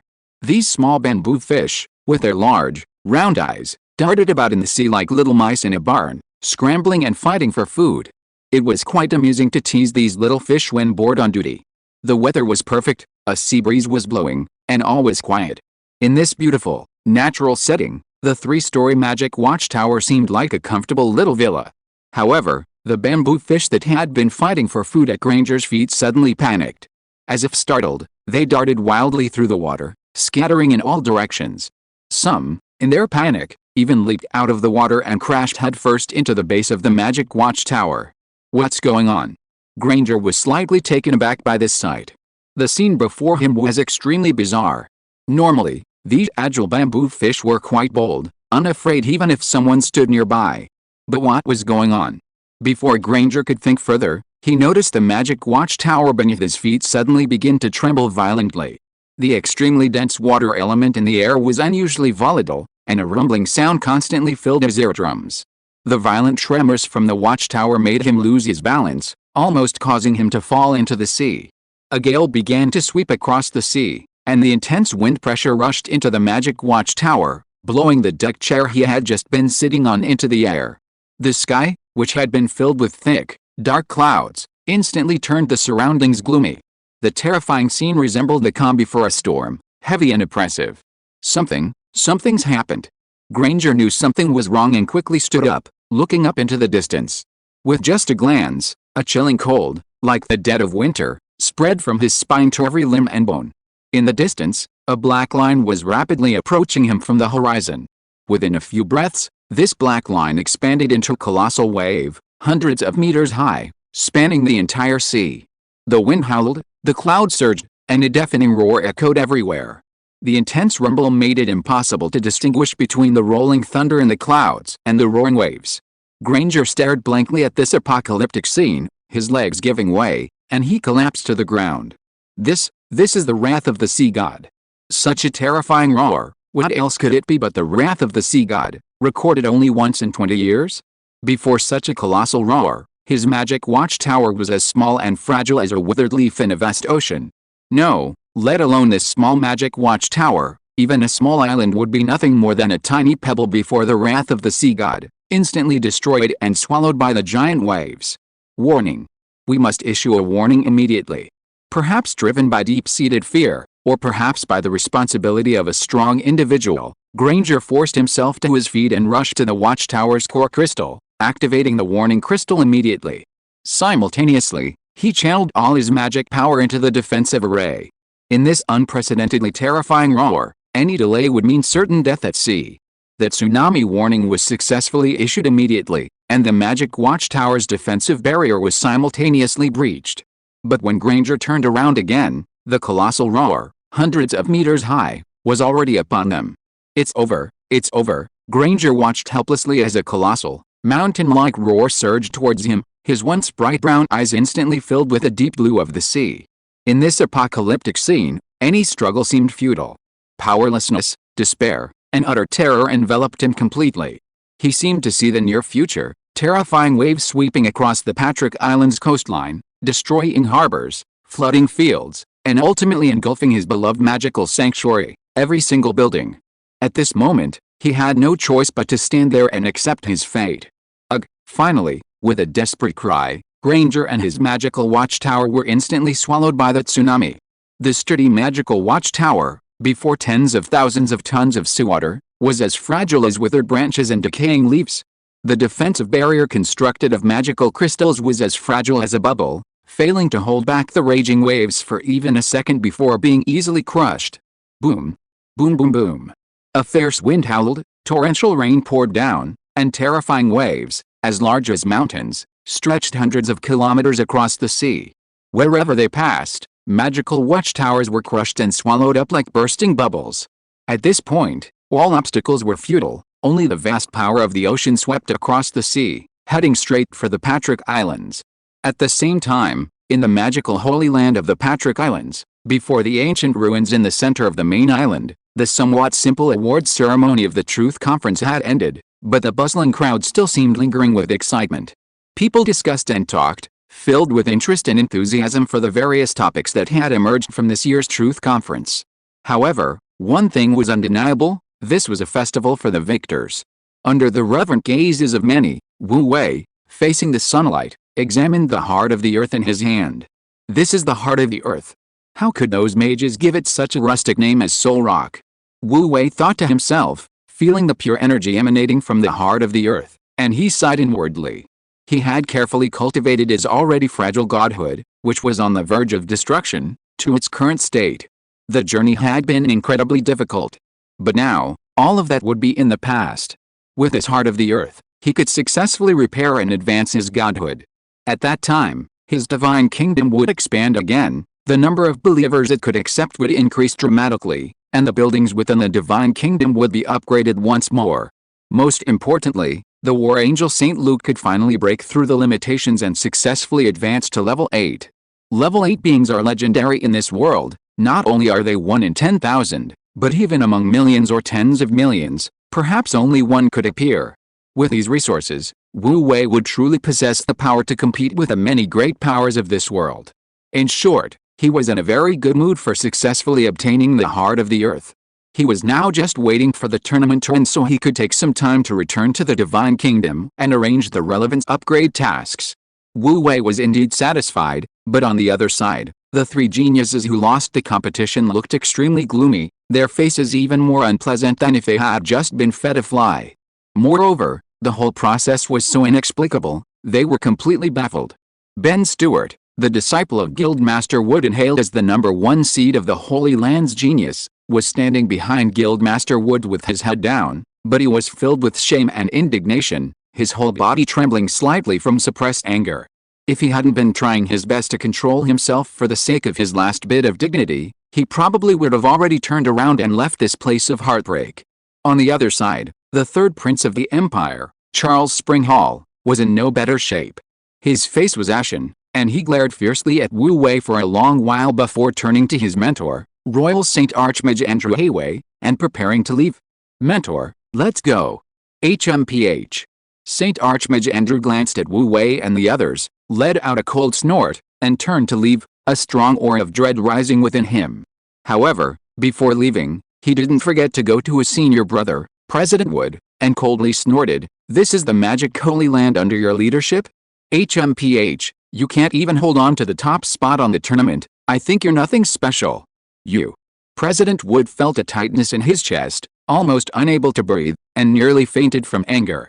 He never dreamed that a tournament he was so confident of winning would be ruined by that old man Jimmy Gaunt and Wu Wei, whom he brought along. But a loss is a loss, and there was no use saying anything more. No matter how much resentment and unwillingness he felt, he couldn't vent it here. His only hope now was to end it all as soon as possible, and get Wu Wei and that old man Jimmy Gunter out of Patrick Islands as soon as possible. Sigh, Karen, it's just a competition.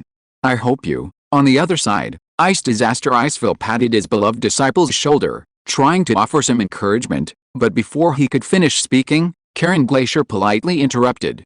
"Master, I understand what you mean. I won't take these despicable humans seriously. After all, we High Sea Serpents are the most powerful race in this world." Karen Glacier's face was indifferent, his serpentine pupils devoid of any ripples, as if the bustling crowd before him were nothing more than a swarm of noisy mosquitoes, completely irrelevant to him. Ice Disaster Iceville, who possessed half human blood, though violent and evil, did not wish to see this outcome, but he opened his mouth, ultimately saying nothing, only letting out a deep sigh in his heart. "Jimmy, you cunning old man. You've won, you've received your prizes, now you can leave with your companions in high spirits." After finishing all the trivial matters, President Wood suppressed his resentment and reluctantly saw the guests off. He was annoyed just looking at Jimmy Gaunt and wished he could kick him out of the Holy Land Academy. "Haha, no rush, Brother Wood, shouldn't we be having a grand celebration banquet by now?" Alchemist Jimmy Gaunt deliberately flattered him. "Based on past tournament experience, we should be having a grand celebratory banquet. How about it? Tonight, in the Academy's main hall, Brother Andrew and Brother Ice Disaster, you both have to come." Jimmy Gaunt beamed, acting like a host, inviting each of his fellow disciples present. The court Archmage Andrew and Ice Disaster Iceville looked ashen-faced, and President Keith Wood was also quite annoyed by Jimmy Gaunt. Before the association president could even announce a victory celebration, this old rascal had already taken it upon himself to organize it. Even if you were to hold one, it would only be if their affiliated Magic Association Academy won, then he'd be interested in celebrating. However, before President Wood could retaliate, a piercing coastal defense warning suddenly rang out from the direction of the coastline. What's going on? The crowd and numerous Magic Association staff immediately looked around nervously. Chapter 238 The Secret. The Siren Princess. Whoa. The peaceful atmosphere was instantly shattered by the alarm. The piercing sound made the crowd uneasy, and everyone turned to look. Just then, they saw a young mage with a panicked expression speeding towards them from the coastline on a flying skateboard. "No. Something's wrong." The young mage shouted loudly, his expression grave, showing no sign of slowing down as he charged forward. "What's going on? Why are you in such a panic?" President Wood frowned and questioned him sternly. The Magic Association had already lost enough face. He wouldn't allow anyone from their association to continue being so reckless and rude. President, it's high." Before the young mage could finish speaking, he tumbled off his flying skateboard. With a thud, the young mage landed heavily on the ground, but he seemed oblivious to the pain, quickly scrambling to his feet and pointing behind him with a terrified expression. "Yes, it's a tsunami. The wrath of the sea god." The young mage trembled as he spoke. "The colossal waves brought by the wrath of the sea god have destroyed the watchtower and are now rushing towards us." Before he finished speaking, the scene erupted in uproar. Everyone's faces turned solemn, and they spontaneously formed a circle, all eyes fixed on President Wood and the young mage. The colossal roar known as the Wrath of the Sea God was no small matter. Since its founding, the Magic Association had only suffered such a terrible disaster once. That was 20 years ago. The Magic Association had a long history, but its true rise and growth began after the rumored fall of the God of Light. With the confirmation of the old God of Light's demise, the influence of the Holy Sea of Light rapidly declined, and the mages, who had long been suppressed among the common people, immediately gained favor with many nobles and even the empire. The Magic Association thus officially stepped onto the historical stage. However, most magicians are a proud bunch. To focus on the mysteries of magic, the former president of the association moved its headquarters to the secluded Patrick Islands, home to numerous ancient ruins, over 30 years ago. Since then, the Patrick Islands have become a renowned holy site in the magical world. However, the Patrick Islands are far from the mainland, deep in the ocean. In this world, the ocean is the territory of the sea creatures. Despite repeated declarations from the Magic Association that it remains neutral and vows to follow the laws of nature and never arbitrarily disrupt the ecological balance, the growing power of the Magic Association has led the East Sea King, Muger Raging Waves, to consider these human magicians a major threat to the sea creatures. Therefore, 20 years ago, after sending people to drive them away repeatedly without success, King Muger Raging Waves personally unleashed an unprecedentedly massive tsunami with his terrifying power to control the sea, attempting to submerge the entire Patrick Islands. This unprecedented and terrifying tsunami is known as the Wrath of the Sea God. The horrific scene remains a nightmare for many survivors to this day. Fortunately, Jimmy Gunter's former friend, now the president of the Magic Association, Keith Wood, accidentally activated the ancient defensive array left on the island, successfully withstanding the impact of the sea god's wrath. The former president, along with Andrew and others, returned in time, and together with hundreds of outstanding mages on the island, they fought against this apocalyptic disaster for 2 days and 2 nights, finally saving the island and its inhabitants. Perhaps because the ancient array on the island was too sturdy, or perhaps because the former president and the many mages resisted too fiercely, the East Sea King, Muger Raging Tide, finally appeared in person after the tsunami and held peace talks with the former president.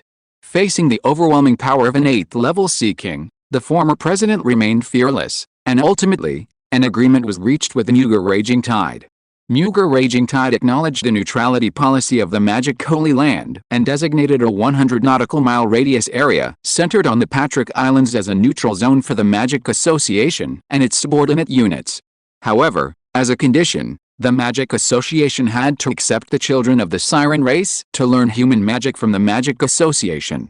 This condition was not a problem for the then former president and most members. In their view, magic was a sublime discipline that studied the essence of the universe and nature. Before the great truths of the universe, everyone was equal, and everyone could learn this knowledge. The Magic Association naturally agreed to this condition. Both parties quickly signed a contract, and from then on, a fixed number of higher-ranking Siren children would enter the Holy Land to study every year, and the Siren race would also grant the Holy Land a certain degree of peace and tranquility. However, the terrifying shadow cast by that massive tsunami, which was like an apocalypse, still looms over the hearts of all members of the Magic Association to this day, lingering there. The sea, the wrath of the sea god? How is this possible? Having personally experienced the wrath of the sea god, President Wood immediately questioned, Sea King Muger has signed a contract with our Magic Association. He has no reason to attack our holy land. Exactly, kid, are you sure you're not joking?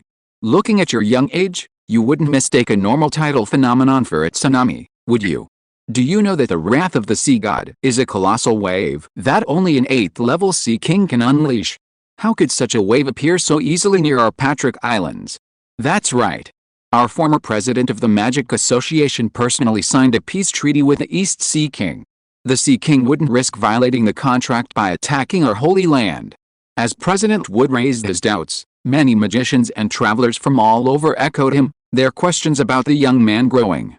After all, for 20 years, the East Sea King Muger Raging Waves had indeed abided by the contract, and there had been no record of sirens causing trouble within the main island of the Patrick Islands. Over the years, as students of the Holy Land, the few high-ranking sirens have been humble, polite, and low-key, winning the favor of many magic instructors. Therefore, it was hard for the people present to believe that a colossal roar of the level of the wrath of the sea god could appear near the peaceful Patrick Islands. Big brother, do you think those sirens are coming for us? On the other side, amidst the commotion, Black Litten whispered to Wu Wei. His assistant Winnie followed beside him, her expression filled with worry. Most likely.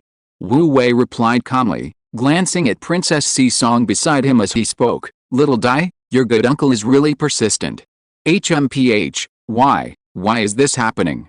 Princess Si Song's eyes were filled with grief and pain. She never expected that her once kind and amiable uncle Raging Waves would now want to kill her. It seemed that Raging Waves was behind her father's crisis. Tears streamed down her face. It's all right, don't worry. Wu Wei gently patted her shoulder and said, no matter who comes, they won't be able to do anything to you. Wu Wei, Princess Hage glanced at Wu Wei, a hint of warmth rising in her heart. Although he often bullied her, in crucial moments, his shoulders seemed so broad and reliable. Hey, don't look at me like that, and remember to call me master. Wu Wei said righteously, you are my slave girl, you belong to me, even if your Uncle Nu comes, even if your father comes, he can't take you away. Princess Hage was almost driven mad with anger, the little bit of goodwill she had just developed vanished instantly. What are you glaring at me for? Wu Wei said matter-of-factly, you haven't forgotten, have you? We made a bet before. If I win the championship, you will willingly become my slave girl. Does your Hage family never keep their word? Princess Hage was speechless. Even now, this guy still looked like he was plotting something wicked. However, despite Wu Wei's nonchalant and dismissive demeanor, he was secretly pondering. Muger Raging Waves, the revered king of the East Sea, possessed the entire ocean and was a legendary figure at level 8. Normally, such a powerful and influential person wouldn't easily mobilize such a large force. Yet, this Sea King was using such forceful methods to relentlessly pursue his niece. This unusual behavior could only mean one thing: as long as his niece lived, she would pose a significant obstacle and influence to him. Wu Wei quietly observed the silent, head-bowed Princess Si Song. It seemed this sea princess was hiding a great secret. You must believe me. It really is the wrath of the sea god. If we don't hurry, it will be too late. The young messenger on the other side reiterated vehemently that the warning he received was indeed the wrath of the sea god. And from his frantic expression, it didn't seem like an exaggeration. Not a single mistake, not a single word, not a single content, not a single word. A few breaths later, the magic array in mid-air suddenly lit up. At the center of this array, composed of magical light screens, a clear image began to gradually appear. Hiss. This is. Everyone present, including Guildmaster Wood himself, gasped the moment they saw it. The image appearing on the magical light screen was the terrifying scene of the magic watchtowers being forcefully destroyed by the raging waves. The scene showed churning dark clouds in the sky, flashing thunder, and towering waves crashing against the sea. The once sturdy and protected magic watchtowers, protected by defensive structures, were as fragile as paper toys under the overwhelming waves. The last shot of each magic watchtower disappearing was invariably the terrified, desperate face of the duty mage before being swallowed by the sea. Most of these mages on duty in the magic watchtowers were staff and students of the Holy Land Academy. Many of the mages present were their relatives and friends. Witnessing familiar friends, family, and teachers being swallowed by the giant wave, the heavy and grief-stricken emotion struck the hearts of many present like a hammer blow. But after the initial shock and initial pain, the terror brought by the monstrous tsunami immediately engulfed everyone present. In a short moment, the crowd erupted in chaos. It's over. It's over. The wrath of the sea god. That's the real wrath of the sea god. What do we do? Help. Help. I don't want to die. Seeing the colossal roar rapidly approaching from afar, the crowd instantly descended into chaos. Cries, pleas for help, and screams of terror mingled together, turning the already turbulent shores of Star Moon Lake into a chaotic mess, like a pot of stew. Right. Take a boat? No, taking a boat is definitely out of the question. Let's quickly escape by airship. Suddenly, a foreign mage came up with an escape plan, but before he could finish speaking, an elderly Holy Land mage completely rejected it. Airship? Huh. An airship can fly faster than a hurricane? When the wrath of the sea god arrives, a violent storm will rage across the sea. If you rashly venture out to sea during this unprecedented hurricane, You won't even get 100 nautical miles before the airship is torn to shreds, and everyone on board will fall into the cold, merciless depths. How could this be? Then we're all doomed. The crowd panicked and despaired once more. Almost every mage present knew perfectly well that, according to records and the accounts of many survivors, the wrath of the sea god was an unprecedented, colossal roar, tens of thousands of tons of immense water pressure surging across the sea, stretching for hundreds of kilometers, its power enough to crush everything. Faced with its tsunami of this magnitude, any struggle would be futile. Trapped on the island, they had virtually no chance of escape. How could they not be terrified? And with the wrath of the sea god already here, how far away could the Siren's army be? Even if these people were lucky enough to survive that tsunami, wouldn't they be doomed facing the oncoming sea monsters in the boundless ocean? Such panic and pessimism made the atmosphere increasingly oppressive. Master, mentor, take me away from here.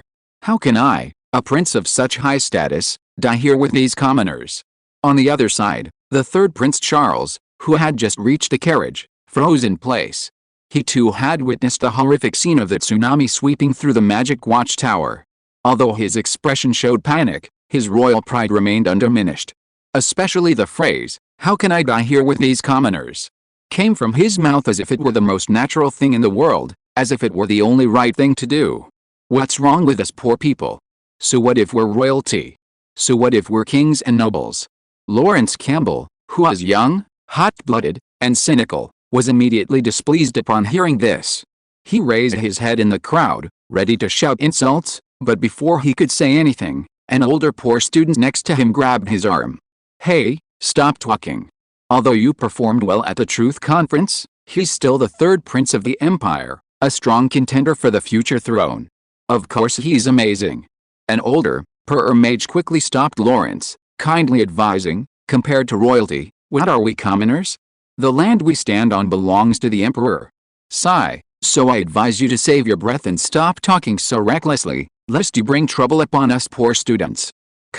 Lawrence was furious. He glanced around, then pointed at Wu Wei not far away, arguing, "You people are spineless. Look at brother Wu Wei over there, he's different from you. HMPH. After scorning everyone, Lawrence immediately squeezed through the crowd and headed towards Wu Wei. The poorer mages ignored him, all turning their attention to Prince Charles. Judging from their demeanor, could this prince and his tutor Andrew really be capable of leaving this place? Chapter 239. You want to leave? Did you even ask for my opinion? Your Majesty, rest assured, as long as I am here, even the Sea King himself cannot harm you. Royal Archmage Andrew immediately came to the side of the third Prince Charles. Although his expression was somewhat solemn, his dignified composure remained unchanged. He gave Charles a reassuring look, then reached into his storage ring and took out an ancient and magnificent magic scroll, instantly crushing the seal. Whoosh!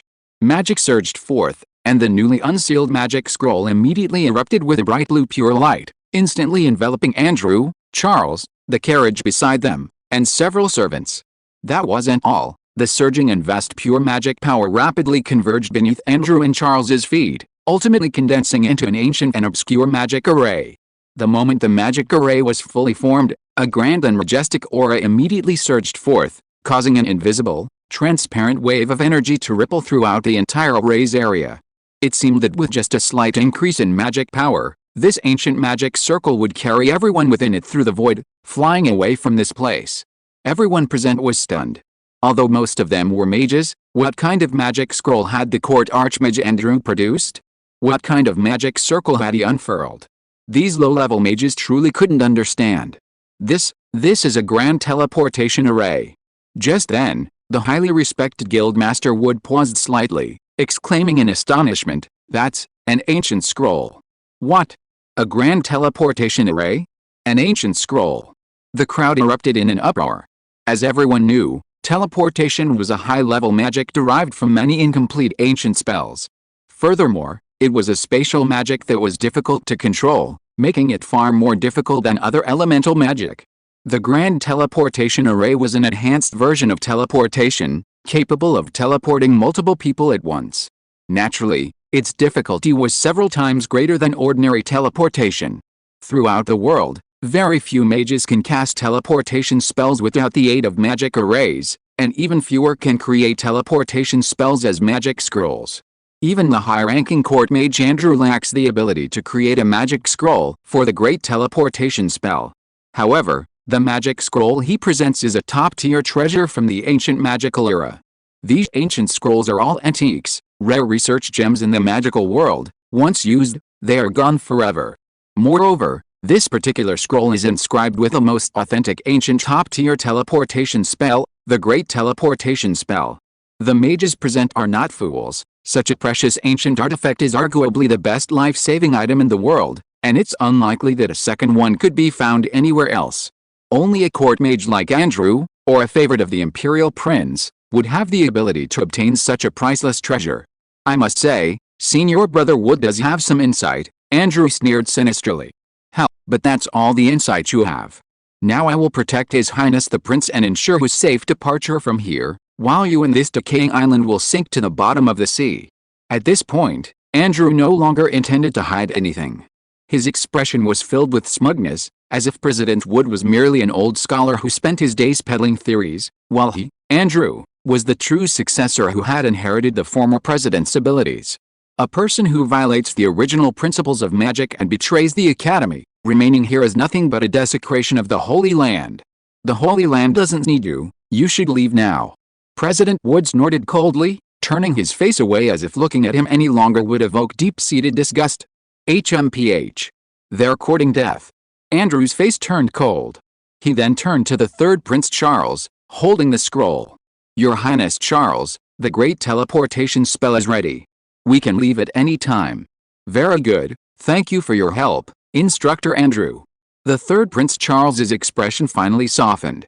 He slowly looked at the crowd, a smile playing on his lips. Instructor Andrew, I remember the great teleportation spell can teleport everyone and everything within a 10-meter radius to a designated location at once. There's still plenty of space in this array. It seems we can show some mercy and take a few more of those poor wretches willing to serve the Empire. Upon hearing this, the murmuring crowd froze instantly. A strong desire flashed in everyone's eyes, but the suddenness of the event left them momentarily speechless. What kind of bullshit prince is this? Look at what he's saying. Lawrence Campbell was annoyed again. What's there to brag about? Treating us like pathetic wretches? Humph. It's just an ancient magic scroll. In the future, I, Lawrence, will show them who the true master of ancient magic is. Hey, brother, don't say that. At this moment, the older, poor mage had somehow appeared beside him again. In the face of disaster, we are just a bunch of pathetic wretches, unable to protect ourselves. Look, the great teleportation array they possess is the only way to leave the island and escape the wrath of the sea god. If they don't brag now, who will? This poor mage was quite shrewd. He patted Lawrence on the shoulder and rushed out of the crowd first. Your Highness, I am willing to become the Empire's henchman. Please take me with you. Your Highness, me too.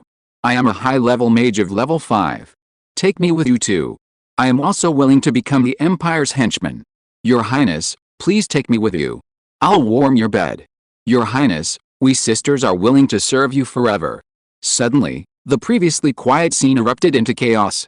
At least half the people rushed towards the teleportation array, shouting and wailing without restraint. If the teleportation array hadn't been activated, with a solid barrier covering a 10-meter radius, these people desperate to survive would have already bursted apart. This frantic scene infuriated Lawrence Campbell, who stood frozen in place. But as the poor mage had said, who wouldn't want to live? Especially serving an imperial prince, the future couldn't be too bad. Seeing your willingness to serve the Empire, I am very pleased, said the third Prince Charles, a smug smile playing on his lips as he watched the surging crowd. His gaze swept across the crowd, finally settling on Wu Wei, the champion of this year's Truth Conference. Wu Wei, your high-ranking siren slave is quite something. How about it? Name your price, sell her to me, and I might consider it, and take you away from this island as well.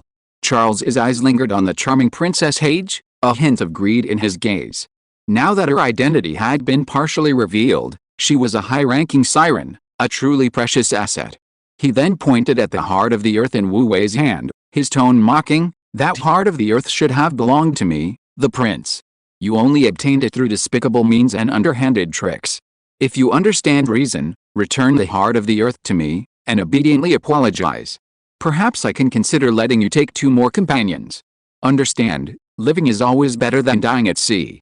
The third Prince Charles's posture was condescending, his tone brimming with unquestionable authority, leaving no room for argument. Everyone present who wanted to flee with Charles looked expectantly at Wu Wei. Those unwilling to compromise with the empire, while filled with disgust for the third prince, also turned their gaze to Wu Wei. Daniel, who had a prior grudge against Prince Charles, trembled with rage, standing behind Wu Wei, silent for a long time. If he hadn't been restraining himself, he probably would have already rushed out and fought Prince Charles in place of Wu Wei. HMPH, this kid is really arrogant. Alchemist Jimmy Gaunt lit a pipe and glanced at Prince Charles from afar. He disdained dealing with the powerful and wealthy, but the other party was the high-ranking third prince of the empire, and possessed the only way to leave the island and avoid disaster. These 2 points alone were enough for him to be arrogant. Black Lytton and his assistant Winnie, like Daniel, stood silently behind Wu Wei with unfriendly expressions, which could be considered a form of silent support for Wu Wei. You must know that the other party's status is too high. To fight against a prince in this world is equivalent to fighting against the empire itself. The empire in this world is an insurmountable mountain. However, after waiting for a while, Wu Wei still did not react. The crowd turned to look, only to find Wu Wei still playing with his heart of the earth, seemingly oblivious to everything around him. No, to be precise, he appeared to have completely ignored Prince Charles's clamor. Wu Wei. What do you mean? How dare you disrespect this prince? Prince Charles's gaze turned cold. To be completely ignored in front of so many people by a mere commoner with only level 1 strength was the greatest provocation he could face. How, Your Highness, in my eyes only the great Lord of Light. Compared to the Lord of Light, what are you? Wu Wei slowly turned his gaze to Charles and said calmly, if you really want to survive the wrath of the sea god, I advise you to kneel down now and pray fervently to the Lord of Light, offering all your possessions to him. Perhaps, seeing your piety, the Lord will bestow a miracle and save your life. How dare you? Charles was furious on the spot. If the barrier in front of him hadn't already been erected, he would have already attacked and completely wiped Wu Wei, who only had the strength of level 1, from this world. HMPH. Foolish commoners, still believing in some bullshit god of light even today? How laughable. Charles took a deep breath, calmed himself down, and then laughed angrily, coldly declaring, Instructor Andrew, let's go. This prince wants to see how his god of light will save the lives of these commoners. As soon as these words were spoken, the scene erupted in uproar. Those who were already begging Prince Charles for shelter pleaded even more desperately, but it was all in vain. Prince Charles didn't care about their lives. So they could only glare resentfully at Wu Wei. However, Wu Wei remained unmoved, completely unconcerned about their opinions. The court archmage Andrew glanced coldly at Wu Wei and respectfully replied, as you wish, we will leave immediately. With that, Andrew began activating the teleportation array he controlled. As he chanted the ancient magic incantation, the entire array immediately shone with dazzling light, its magnificent aura, carrying an extremely dense magical pressure, radiating outwards like ripples. The onlookers were instantly filled with despair. The great teleportation spell had been activated, and they would be leaving soon. Their hopes of escaping this place were completely shattered. How, Keith Wood, I told you long ago that passing the chairmanship to you was his biggest mistake of all. Just as the grand teleportation spell was about to activate, Andrew glared at Chairman Wood with a mocking tone, but don't worry, after the Holy Land is destroyed along with you, I will return to lead everyone and restore the Magic Association to its former glory. With that, Andrew immediately increased the output of his magic power, instantly pushing the magic of the entire array to its limit, enveloping it in a blinding glow. And under the watchful eyes of everyone present, a spatial passage slowly opened above the array in the blink of an eye. Chairman Wood remained silent, his face grave. The surrounding crowd stood frozen in despair, their hearts filled with dread. The grand teleportation spell was finally fully activated, and the entire magic encased space began to move upwards. Once it reached the node of the upper spatial passage, Andrew, the third Prince Charles, and the others within the array would be instantly teleported to safety. Just then, Wu Wei finally raised his gaze and slowly looked towards the teleportation array. How, you want to leave now? Have you asked the gods? At this moment, Augustus also emerged from Wu Wei's ring. My lord, That teleportation scroll is indeed an outstanding product of ancient magic. Moreover, the great teleportation spell is very difficult. Even in our time, a great teleportation scroll was a high-level treasure with great value. Oh. Wu Wei raised an eyebrow. It seems the imperial royal family is indeed wealthy. They lost so many magic stones, yet they can still produce a magic scroll of this level. If they sold this scroll, how many gold flakes would they get? Or, after reselling it, how much divine power could they convert it into? Hearing Augustus say this, Wu Wei became even more certain that the third Prince Charles and his tutor Andrew Hayway were incredibly rich. If they didn't let these wealthy tycoons stay and help in this critical moment, it would really be a bit unreasonable. Besides, these two dared to openly blaspheme just now. If he didn't teach them a lesson now, what would become of his dignity as the god of light? Thinking of this, Wu Wei smirked and quietly snapped his fingers. Decree, lightning strike. Chapter 240 Sira, Overlord of the Western Sea. Crack. Boom. Dense, thick clouds suddenly surged across the sky, accompanied by a rolling, muffled thunder that made ears ache. Everyone present was startled by this sudden turn of events. Faced with such divine might, almost every living being would instinctively feel fear. At the same instant, a bright blue lightning bolt ripped through the sky, striking precisely the connection point between the teleportation array that Saint Magister Andrew had just conjured and the spatial passage above. This connection point was the spatial node in spatial magic theory, the most crucial and critical location in the entire grand teleportation spell. This location had been precisely pointed out to Wu Wei by the old man Augustus in the ring just before the lightning struck. It could be said that if this node were destroyed, the profound grand teleportation spell, and the entire teleportation process, would collapse instantly, like a 1,000-mile duck destroyed by an anthill. No, no. Staring at the lightning striking down towards their heads, Saint Magister Andrew's eyes widened, and he screamed hoarsely. But it was all too late. With a deafening roar, lightning struck precisely at the connection between the spatial passage and the great teleportation array. In an instant, a dazzling light, like a ripple across the sky, spread out above everyone's heads. The spatial passage that had just opened, and the teleportation array that had been barely 3 feet off the ground, both shattered instantly in that flash of light. The crowd erupted in uproar. Almost everyone was stunned by the sheer magnitude of the event. Saint Archmage Andrew, Third Prince Charles, and the others all fell heavily to the ground the moment the array exploded. As the user of the great teleportation spell, Andrew suffered a backlash of magic and coughed up blood on the spot. His wide-open eyes remained fixed on the ever-changing sky, his heart filled with anguish as he roared incessantly, "How could this be? Lightning strikes! Why at this particular moment?" The third Prince Charles and his servants were on the verge of collapse, standing frozen in place for a long while before frantically surrounding Andrew, pleading, "Master Andrew, quick! Think of something. Otherwise, it'll be too late." Not to mention the third Prince Charles, even the lowly servants didn't want to die here. Wasn't living better? Who wanted to be swept into the dark, icy sea by a giant wave? But what could Andrew do now? His only means of survival had been struck by a bolt of lightning. Crucially, this bolt of lightning had struck precisely the connection point between this spatial beacon and another, causing the newly established spatial passage to instantly overload and explode. It was as if someone had calculated it precisely.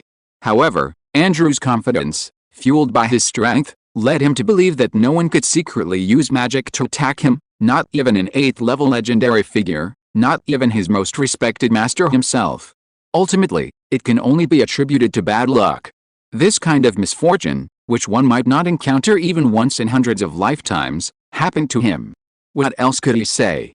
Thinking of this, Andrew, whose face was already extremely pale, became even more frustrated and spat out another mouthful of blood.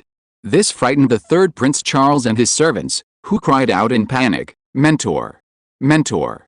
Andrew, Andrew, I'm not trying to be mean, but I think it's fate that prevents you from leaving, and that fate intends for Brother Wood to become the president of our association." Alchemist Jimmy Gaunt sighed with faint sympathy, saying, "Oh, right, our Lord is fate. At this time, you should repent and atone to our Lord of Light.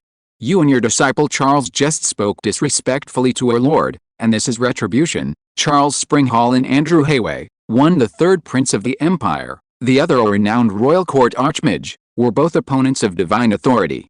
Under normal circumstances, you couldn't expect them to willingly worship the god of light.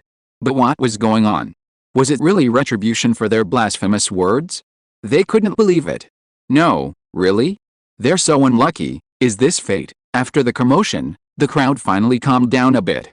Those who couldn't leave began to sympathize with the third prince and Andrew. Compared to the third prince and Andrew, they were already quite fortunate. However, this brief peace didn't last long. The colossal roar was rapidly approaching, and within half an hour it would truly collide with the Patrick Islands. In other words, every second they spent was bringing them one step closer to death, and the crowd inevitably erupted into panic and uproar once more. But just then, President Wood, his face grave, slammed his staff heavily on the ground once more. "Silence, everyone." With President Wood's loud shout, the scene fell silent, and everyone looked at him. Although President Wood's expression was solemn and he was under immense pressure, his gaze remained firm and steady, and his pure and profound magical power slowly manifested itself. The shimmering magical radiance and pure, majestic aura gradually instilled a sense of conviction in the hearts of those present. Don't panic, everyone. The Patrick Islands are called a sacred place because our islands preserve truly complete ancient magical relics. President Wood solemnly addressed everyone present. Especially that ancient protective array, which has already helped us withstand the impact of the sea god's wrath once. Even the Sea King Muir himself couldn't break through it back then, and it will definitely protect our safety this time as well. The crowd finally calmed down, at least not as panicked as before. President Wood swept his gaze across the crowd and raised his voice again. The Sea King Muir raging waves has dared to unleash the sea god's wrath without authorization, which means he has violated the contract, and he will surely suffer a severe backlash. Now, as long as we hold firm under the ancient array, the final victory will surely belong to us. Yes, victory will surely belong to us. Everyone, hold the ancient array to the death. Let those sea monsters die. Hearing President Wood's words, the many magicians and foreign tourists present finally rekindled their hope and shouted their support. Lying on the ground, Andrew Hayway sighed helplessly. Ice Disaster Icewell, who had remained silent, also looked at President Wood with relief. Perhaps now, the two of them were finally beginning to understand why the former president had passed his position to the seemingly kind-hearted senior brother. There are still a few minutes before the wrath of the sea god crashes in. Everyone, please follow me to the city wall and defend our sacred land together. President Wood raised his staff and shouted. The massive crowd below immediately felt their morale soar and their spirits rise. Ow! Let's follow President Wood. Let's go up to the city wall together and fight those ugly sea monsters. Our magical sacred land must not be destroyed by those sea monsters. President Wood's mobilization speech had a significant effect. People responded enthusiastically, and large numbers of mages and tourists, led by the permanent directors and magic instructors of the Magic Association, quickly surged towards the island's city wall. Since death is inevitable anyway, might as well make a final, desperate stand, like back then. On the main island of Patrick, on the island's outer walls, thick, dark clouds had enveloped the entire Patrick Islands. The wind howled past their ears, and torrential rain poured down. What had been a bright, sunny day was now a dark, gloomy night. People stood on the walls, gazing out towards the ocean. In this apocalyptic scene, a heavy weight pressed on everyone's hearts. The atmosphere was oppressive and strangely heavy. Suddenly, a thunderclap boomed. Within the thick, dark clouds formed by accumulated water elements, streaks of bright blue lightning flashed, like dragons writhing menacingly within the clouds. And above this turbulent, apocalyptic sea, a colossal wave reaching to the horizon appeared before everyone's eyes. The crowd on the walls erupted in an uproar. It's coming. It's coming. The wrath of the sea god. The wrath of the sea god is coming. Some people were trembling, some were terrified, and even Wu Wei himself, who was mingling in the crowd to watch the spectacle, was shocked and speechless at the terrifying sight before him. It was truly an incredible, towering wave. Following Wu Wei's line of sight, it was clear that after the initial build-up, the wave height of the wrath of the sea god had probably exceeded 100 meters. Spanning the entire sea surface, it was like a continuous mountain range that blotted out the sky, rushing towards the people on the island with an overwhelming, destructive force. The world was plunged into darkness, and the entire world was filled with raging winds and torrential rain. Under this unprecedentedly massive tsunami, the originally towering ring walls of Patrick Island were as small and fragile as children's toys. Even the entire Patrick archipelago, in the face of this massive tsunami that spanned the entire sea surface, was merely like a broken boat, with the possibility of being easily smashed to pieces by the giant waves at any moment. Activate the island's protective array. Push your magic output to the limit. President Wood's steady, powerful voice rang out amidst the panicked crowd. The people instantly seemed to find their anchor, and they struggled to calm down. At the same time, the mage teams already stationed at the corners of the protective array, the 6 ancient magic towers, immediately activated the entire defensive array. In an instant, the tops of all 6 magic towers lit up with a shimmering magical light. A semi-transparent barrier rose from between the 6 magic towers, completely enveloping Patrick Island. A powerful, ancient, and indestructible aura immediately emanated from this defensive barrier. Truly magnificent. Wu Wei, looking at the semi-transparent barrier that completely enveloped Patrick Island, couldn't help but think of the defensive walls of his own divine kingdom. It seemed that building energy barriers was a common method used by many civilizations to defend against external threats. My lord, this defensive magic array is indeed a product of my era. I just didn't expect it to be so well preserved on this island. Even those less powerful mages can operate it with such ease. It's truly remarkable. Augustus emerged again from the ring on Wu Wei's hand, gazing at the rising magical barriers around them, and surprisingly offered a few words of praise. He seemed to be reminiscing about the ancient magical civilization of his time, and that modern mages weren't as backward and weak as he had imagined. It's here. The wrath of the sea god is coming. Someone shouted first, and almost everyone present held their breath in tension. A colossal wave, blotting out the sky and seemingly about to devour everything, suddenly crashed into the protective barrier covering the entire island. Boom! The deafening roar continued, the earth trembled, the sea boiled, and Patrick Island, swallowed by the giant wave, was plunged into darkness, nothing visible. The people standing on the island's walls had sweaty palms and pounding hearts. They could do nothing but wait in fear in the darkness. A quarter of an hour felt like an eternity. Finally, the roar subsided, the tremors ceased, and the colossal waves and tides that had engulfed the entire Patrick Islands slowly receded. Light once again streamed down from above, and the people looked around. The protective barrier enveloping the entire Patrick Islands remained unmoved. Although the wind still howled and the rain poured down, the roar had passed. They had successfully survived the monstrous waves of the wrath of the sea god. Ow! The people on the island's walls immediately erupted in exhilarating cheers. Nothing could ignite their passion more than witnessing and surviving a cataclysmic roar. Regardless of gender, whether travelers or lowly servants, everyone present cheered and shouted, seemingly expressing their unwavering determination to resist the churning sea.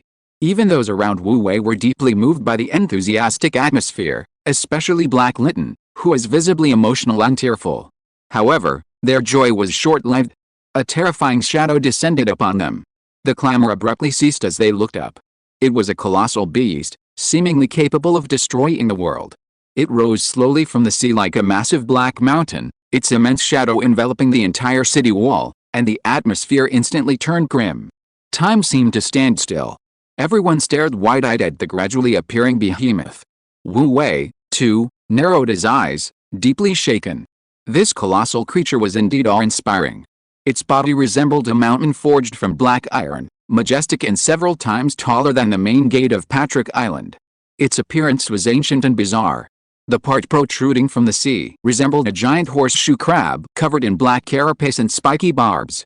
But beneath the sturdy carapace of its head, numerous thick tentacles covered in suckers sprouted from its supple abdomen.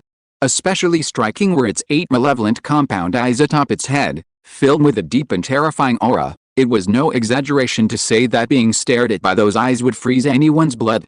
The scene was so quiet you could hear a pin drop. Seawater trickled down the giant beast's body. The beast arched its back, coldly gazing at the humans filling the city walls below. The terrifying aura emanating from it was ancient, vast, and boundless, like towering mountains, pressing heavily on the hearts of the people. Under this almost irresistible pressure, even the heartbeats of all the surrounding creatures became incredibly difficult. Some of the weaker and more timid were already drenched in cold sweat, their legs trembling, their bodies stiff and unable to move. If it weren't for the presence of Chairman Wood and other high-ranking officials, the crowd would likely have already collapsed and scattered due to their instinctive fear.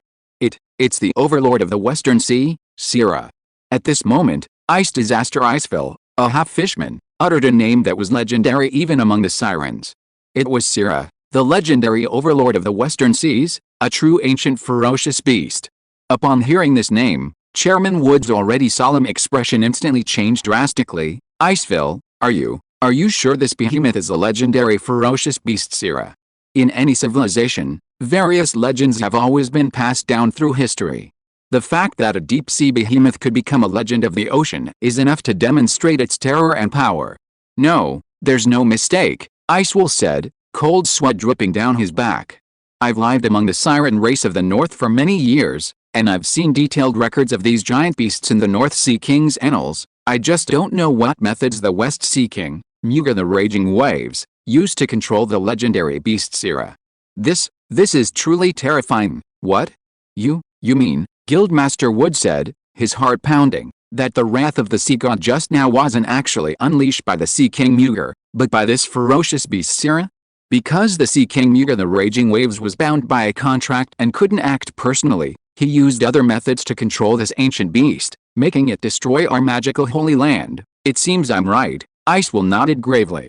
Like land civilizations, the siren race possessed its own unique civilization. Similarly, like the magical beasts and monsters on land, the ocean was also home to all sorts of sea creatures, and their variety and numbers far surpassed those on land. Those powerful, untamed sea beasts, even capable of rivaling a siren civilization, are the legendary ancient monsters. The Western Sea Overlord, Sira, is one of these legendary beasts. Legends about her have been passed down since ancient times.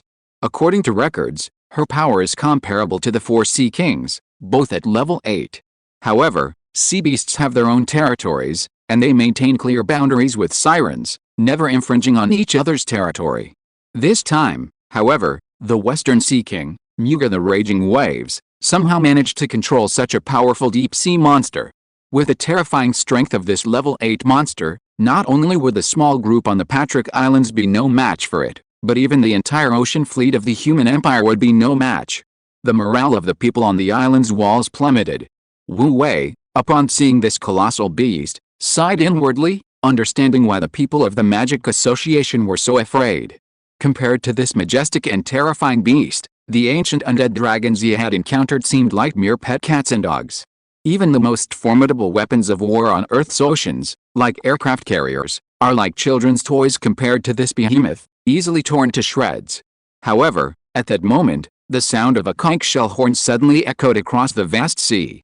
The people on the island's city walls were still in shock, almost instinctively looking behind the behemoth Sira. On the churning ocean, swarms of sirens, already assembled in square formations, were constantly rising from the depths. The sheer number of these dark, swarming sirens was simply innumerable. Leading them was a high-ranking male siren clad in deep purple scale armor. Judging by his arrogant and imposing aura, he was none other than the Ocean Lord, Alms Reef, who had once commanded the army to attack Wood and his companions. Chapter 241 The Growth of the Divine Kingdom. Alms Reef slowly raised his trident, and the sea fell silent.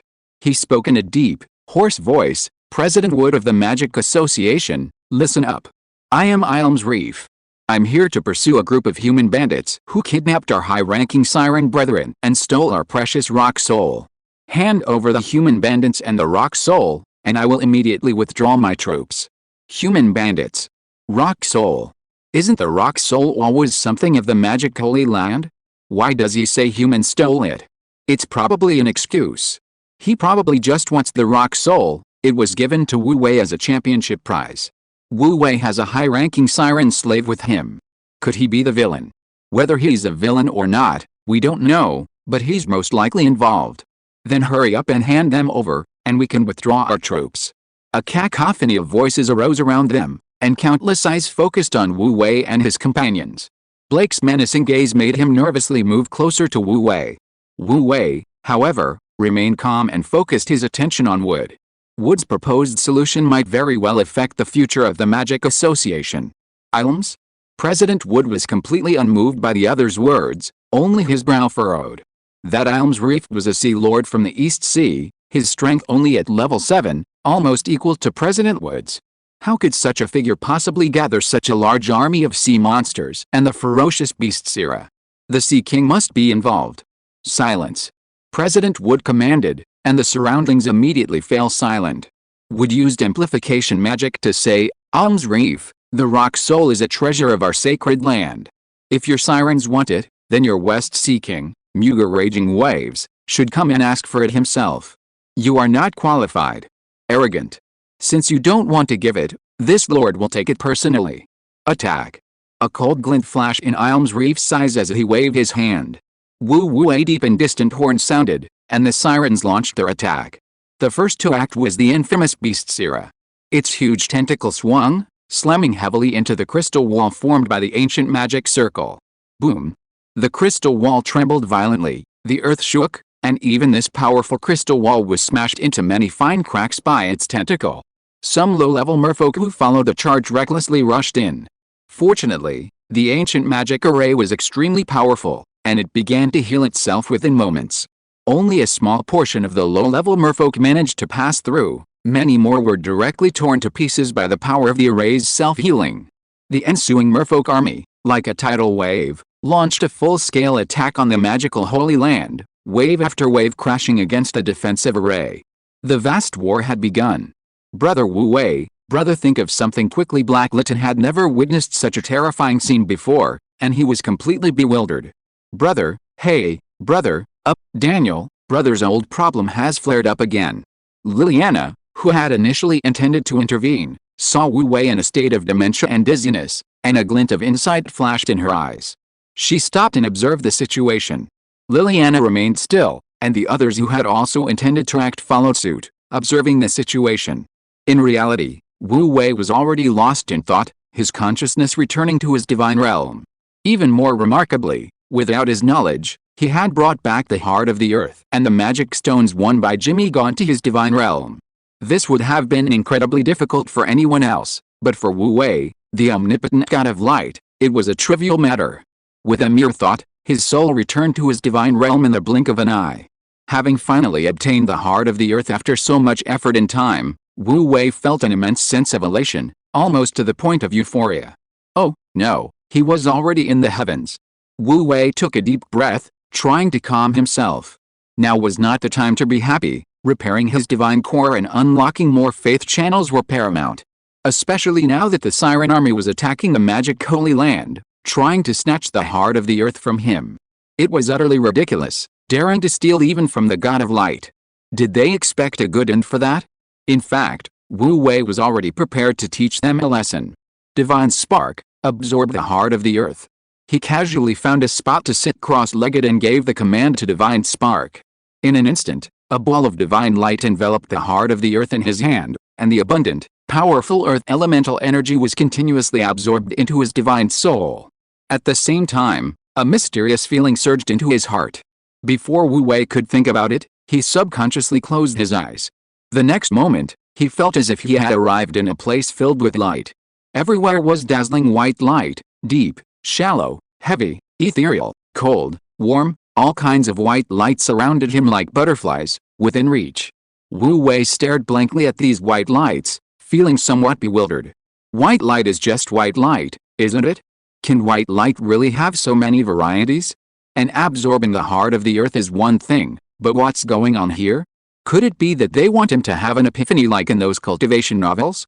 Whether it was fate or not, the moment this thought arose in Wu Wei's mind, the white lights hovering around him suddenly seemed to be stimulated and rushed towards him. The next moment, an endless sea of insights completely overwhelmed him. Before he could react, he lost consciousness. In his consciousness, it felt like a very long time had passed. Or perhaps, it was just a moment. So long that Wu Wei couldn't even judge the time. In a daze, he seemed to have witnessed a birth and evolution of light, as if he had seen light at its most dazzling, as if he had seen a faint light at its deepest depths, and as if he had seen nothing at all. Unconsciously, his understanding of light and his comprehension of the laws of light grew at an alarming rate. What Wu Wei didn't know was that, at the same time he was immersed in enlightenment, a shattered, phantom-like image suddenly appeared deep within his soul. Under the restoration of the Earth's core's abundant and powerful earth elemental energy, the illusory phantom slowly gathered and healed, gradually transforming into a cracked divine spark of light. The instant the divine spark took shape, Pure light poured forth from it, instantly filling Wu Wei's entire divine soul. Within Wu Wei's divine soul, beams of divine light, imbued with profound authority, shone forth. This light was so deep, so sacred, so majestic, as if containing the ultimate truths of the universe, with powerful laws surging and churning within it. Simultaneously, pure and powerful divine soul energy emanated from the divine spark, silently merging into Wu Wei's divine soul. Wu Wei's divine soul grew stronger at an almost visible speed. And those scattered, invisible damages within his divine soul were greatly repaired and restored under the tempering of this powerful divine soul energy. Unbeknownst to him, an indescribable aura slowly rose from Wu Wei's soul, the divine pressure growing ever more profound and majestic. "My lord, you've returned." Saint Luke, sensing Wu Wei's presence, rushed to pay his respects, only to be stunned the moment he stepped into the garden villa. "My lord." Looking at the figure bathed in divine light within the villa, he was utterly shocked. Although he didn't know what had happened, seeing that figure still filled him with an indescribable sense of awe. Suddenly, a thought struck him, recalling a legend circulating on the continent of light. The legend says that on the night the god of light ascended to godhood, the stars in the night sky disappeared, and endless divine light descended from the void, illuminating the entire night sky. That night, most of the people of the continent of light witnessed this scene. The divine light before him. Saint Luke was shocked. Suddenly, an unbelievable thought arose in his mind. Could it be that my lord is ascending? Once this thought arose, it could never be erased. Saint Luke didn't know if his guess was right or wrong, but he knew that as long as his lord awoke, everything would be clear. He suppressed his excitement, found a place to sit down not far away, gripped his sword hilt, and began to protect Wu Wei. Unconsciously, half an hour passed. Wu Wei's divine soul grew stronger and stronger, while the heart of earth in his hand grew smaller and smaller. Finally, the heart of earth was completely absorbed, and Wu Wei finally awoke from the vast ocean of laws, slowly opening his eyes. A deep golden light flashed in his eyes. The next moment, a terrifying divine pressure accidentally spread out from his body, instantly enveloping the entire kingdom of light.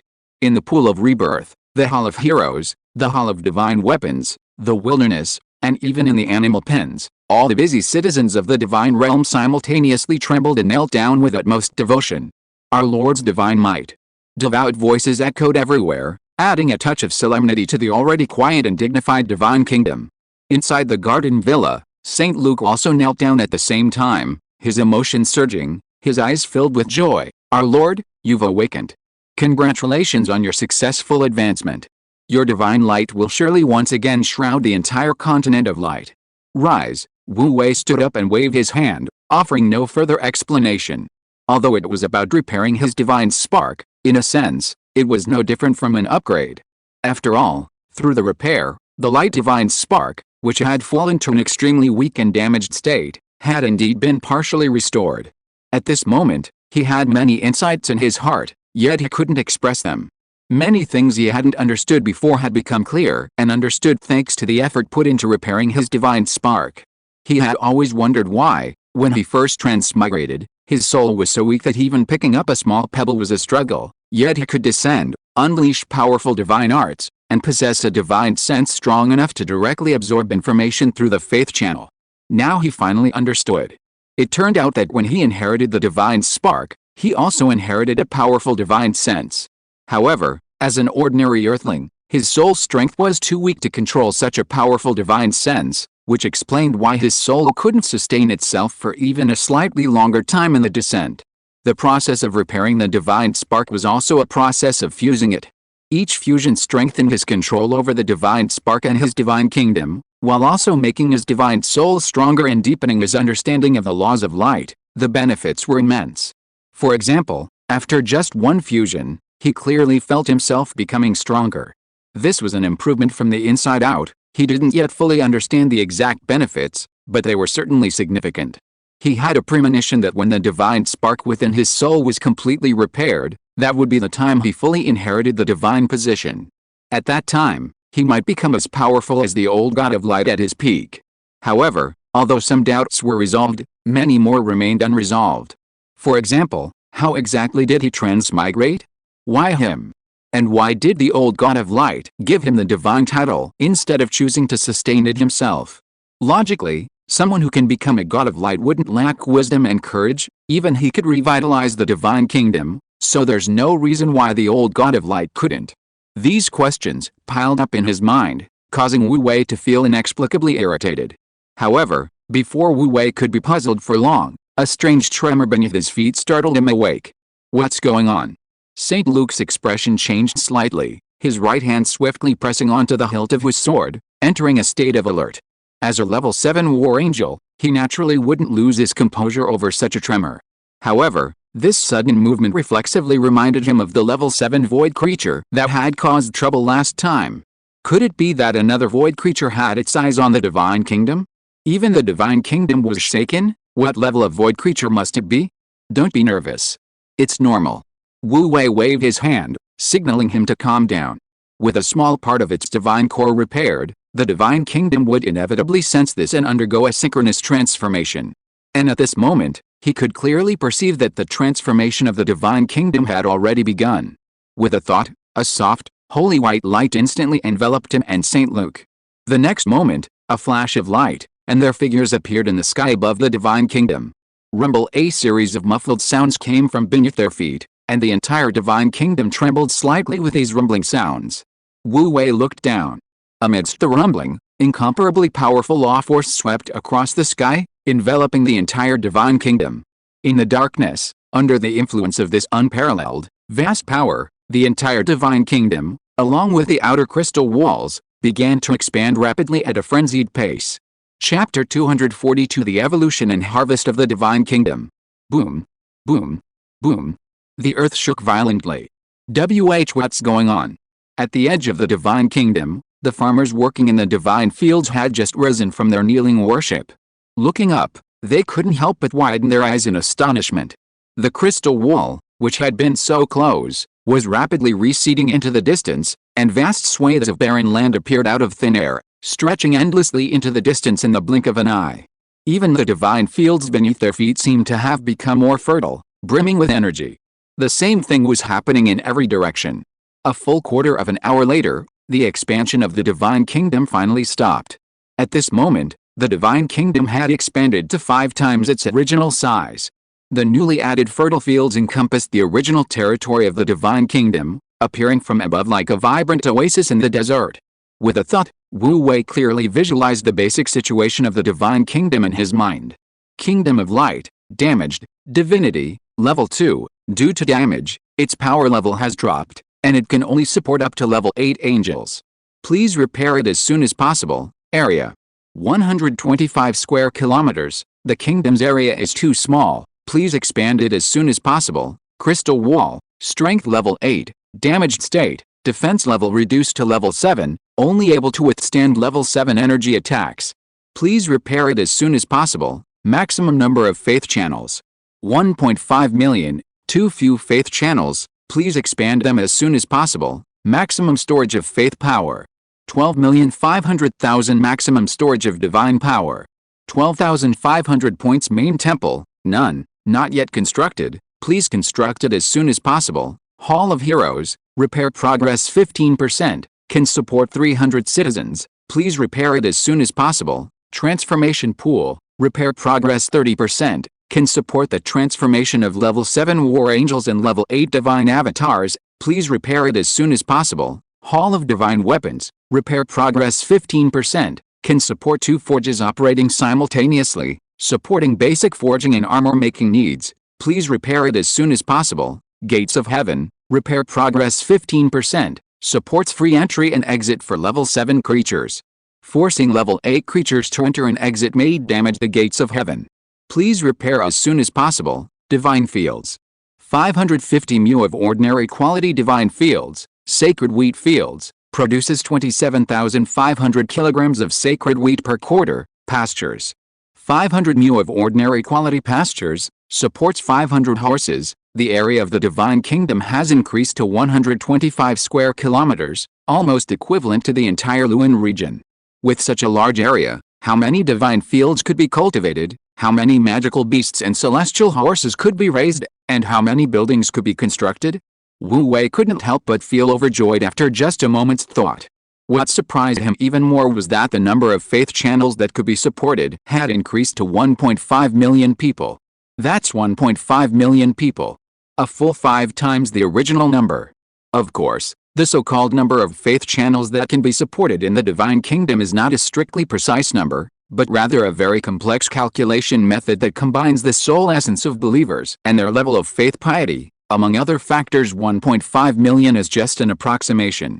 For example, previously, the divine spark indicated support for 300,000 faith channels, but in reality, his actual number of faith channels already exceeded 300,000. Of course, the 300,000 potato people only occupied about 30,000 slots. Of course, how it's calculated isn't the point. 1.5 million is the key point. A relatively wealthy territory like Thorn territory only has a few 100,000 people. A capacity of 1.5 million is equivalent to 5 Thorn territories. With so many faith channels remaining, he won't need to worry about faith channels for a considerable period of time. This means he can finally proselytize without restraint again. And his divine power accumulation rate, which has been stagnant at 2 points per day for a long time, can finally be increased. Wu Wei's mood unconsciously soared, and a smile appeared on his face. At this moment, another thought suddenly struck him. Perhaps because of the initial fusion with the divine spark, the feeling he got from the entire divine kingdom was subtly different from before. Previously, he controlled the various operations within the divine realm by issuing commands to the divine core, much like playing a game. The divine core was like a control panel to him, rigid and restrictive. But now, with a mere thought, the information within the divine realm naturally came to him, not in the form of data, but as if it had become an integral part of his being, completely under his control. This unparalleled sense of control brightened Wu Wei's eyes. He had a strange intuition that perhaps this was the true way to use the divine core. Or rather, this was the true God. The mind moves as it pleases, all things follow its will. He felt that now, with just a thought, he could make the entire divine realm change according to his will, instead of being limited to rigidly using fixed functions as before. If he wanted to turn the earth into mountains, or the sea into mulberry fields, with a thought, Wu Wei unconsciously stretched out his hand, his powerful divine sense enveloping the earth beneath his feet. The next moment, the ground rose, and a towering mountain peak suddenly rose from the ground, majestic and awe-inspiring.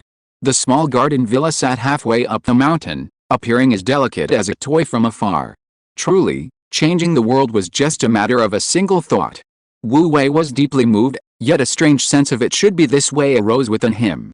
His divine kingdom should be his to decide its form. I still need a main temple, I'll place it on the mountain top. Coming back to his senses, Wu Wei's gaze immediately fell upon the mountain peak. With a flick of his finger, the towering summit instantly transformed, and a magnificent divine palace appeared out of thin air. Although it was still only a rough outline, it exuded an awe-inspiring grandeur. With another flick, a series of lower peaks rose up, surrounding the central mountain. With a slight thought, the divine weapon hall, the pool of transformation, the gate of heaven, and other divine kingdom buildings appeared on the lower peaks, arranged in a staggered pattern, like stars surrounding the moon, guarding the highest divine palace. I feel like something's missing, Wu Wei muttered to himself, then snapped his fingers. That's it, I'm missing a mountain spring. The next moment, a babbling mountain spring meandered down from a crevice in the mountain top, past the divine palace, around the villa, transforming into a waterfall that roared down beside the divine weapon hall, before meandering towards the surrounding plains. In a short while, a long, winding river appeared on the plains. On the plains, acres of divine fields crisscrossed, neatly arranged. The originally considerable 550 acres of sacred wheat fields appeared exceptionally small and pitiful within the vast 125 square kilometers of the divine kingdom. The newly added territory within the divine kingdom was also barren and unsightly. Wu Wei's mind stirred slightly. The number of divine fields was limited by the number of farmers and couldn't be increased arbitrarily, but the pasture grass was always naturally grown and was not subject to this limitation. He acted on his impulse. A divine light descended, and the pastures within the divine realm spontaneously blossomed and bore fruit. Before the seeds could even fall to the fields, a gust of wind swept them away, scattering them across the entire realm in an instant. Landing, taking root, and sprouting, within half a minute, the green pastures carpeted the land, transforming into an endless grassland. On this grassland, celestial steeds with pure white wings galloped, like clouds. In the blink of an eye, the entire divine realm's landscape was overturned. On the earth, countless divine beings, subdued by this awe-inspiring power, prostrated themselves on the ground. Nearly half of the devout spirits even transformed into fanatical believers in those brief seconds. In the sky, St. Luke stared in awe at the newly formed divine realm beneath his feet, his mind reeling, unable to recover for a long time. Was this the power of the gods? This power was so immense, so majestic, so awe-inspiring. No wonder so many people desperately sought to become gods. Standing before St. Luke, Wu Wei stared down at his feet, taking a long time to recover. So powerful. This feeling of complete control was so overwhelming, it captivated him. At this moment, Wu Wei suddenly understood the pursuit of power by those in the light plane, and for the first time, he deeply felt the thrill of power itself. Even he himself hadn't expected that simply repairing his divine spark would cause such a significant change. Suddenly, a barely perceptible breeze blew by. St. Luke didn't react, his expression one of complete indifference. Wu Wei's expression, however, changed slightly, and he abruptly looked up at the crystal wall above him. A gap lay quietly in the crystal wall. St. Luke didn't know, but Wu Wei, as the master of this divine kingdom, knew very well that there should be no wind in the divine kingdom. This wind came from the void. Remembering the void storms, spatial storms, energy vortexes, and so on in the void, Wu Wei suddenly felt a chill run down his spine. Such a large breach, if it encounters a void storm, will inevitably lead to disaster.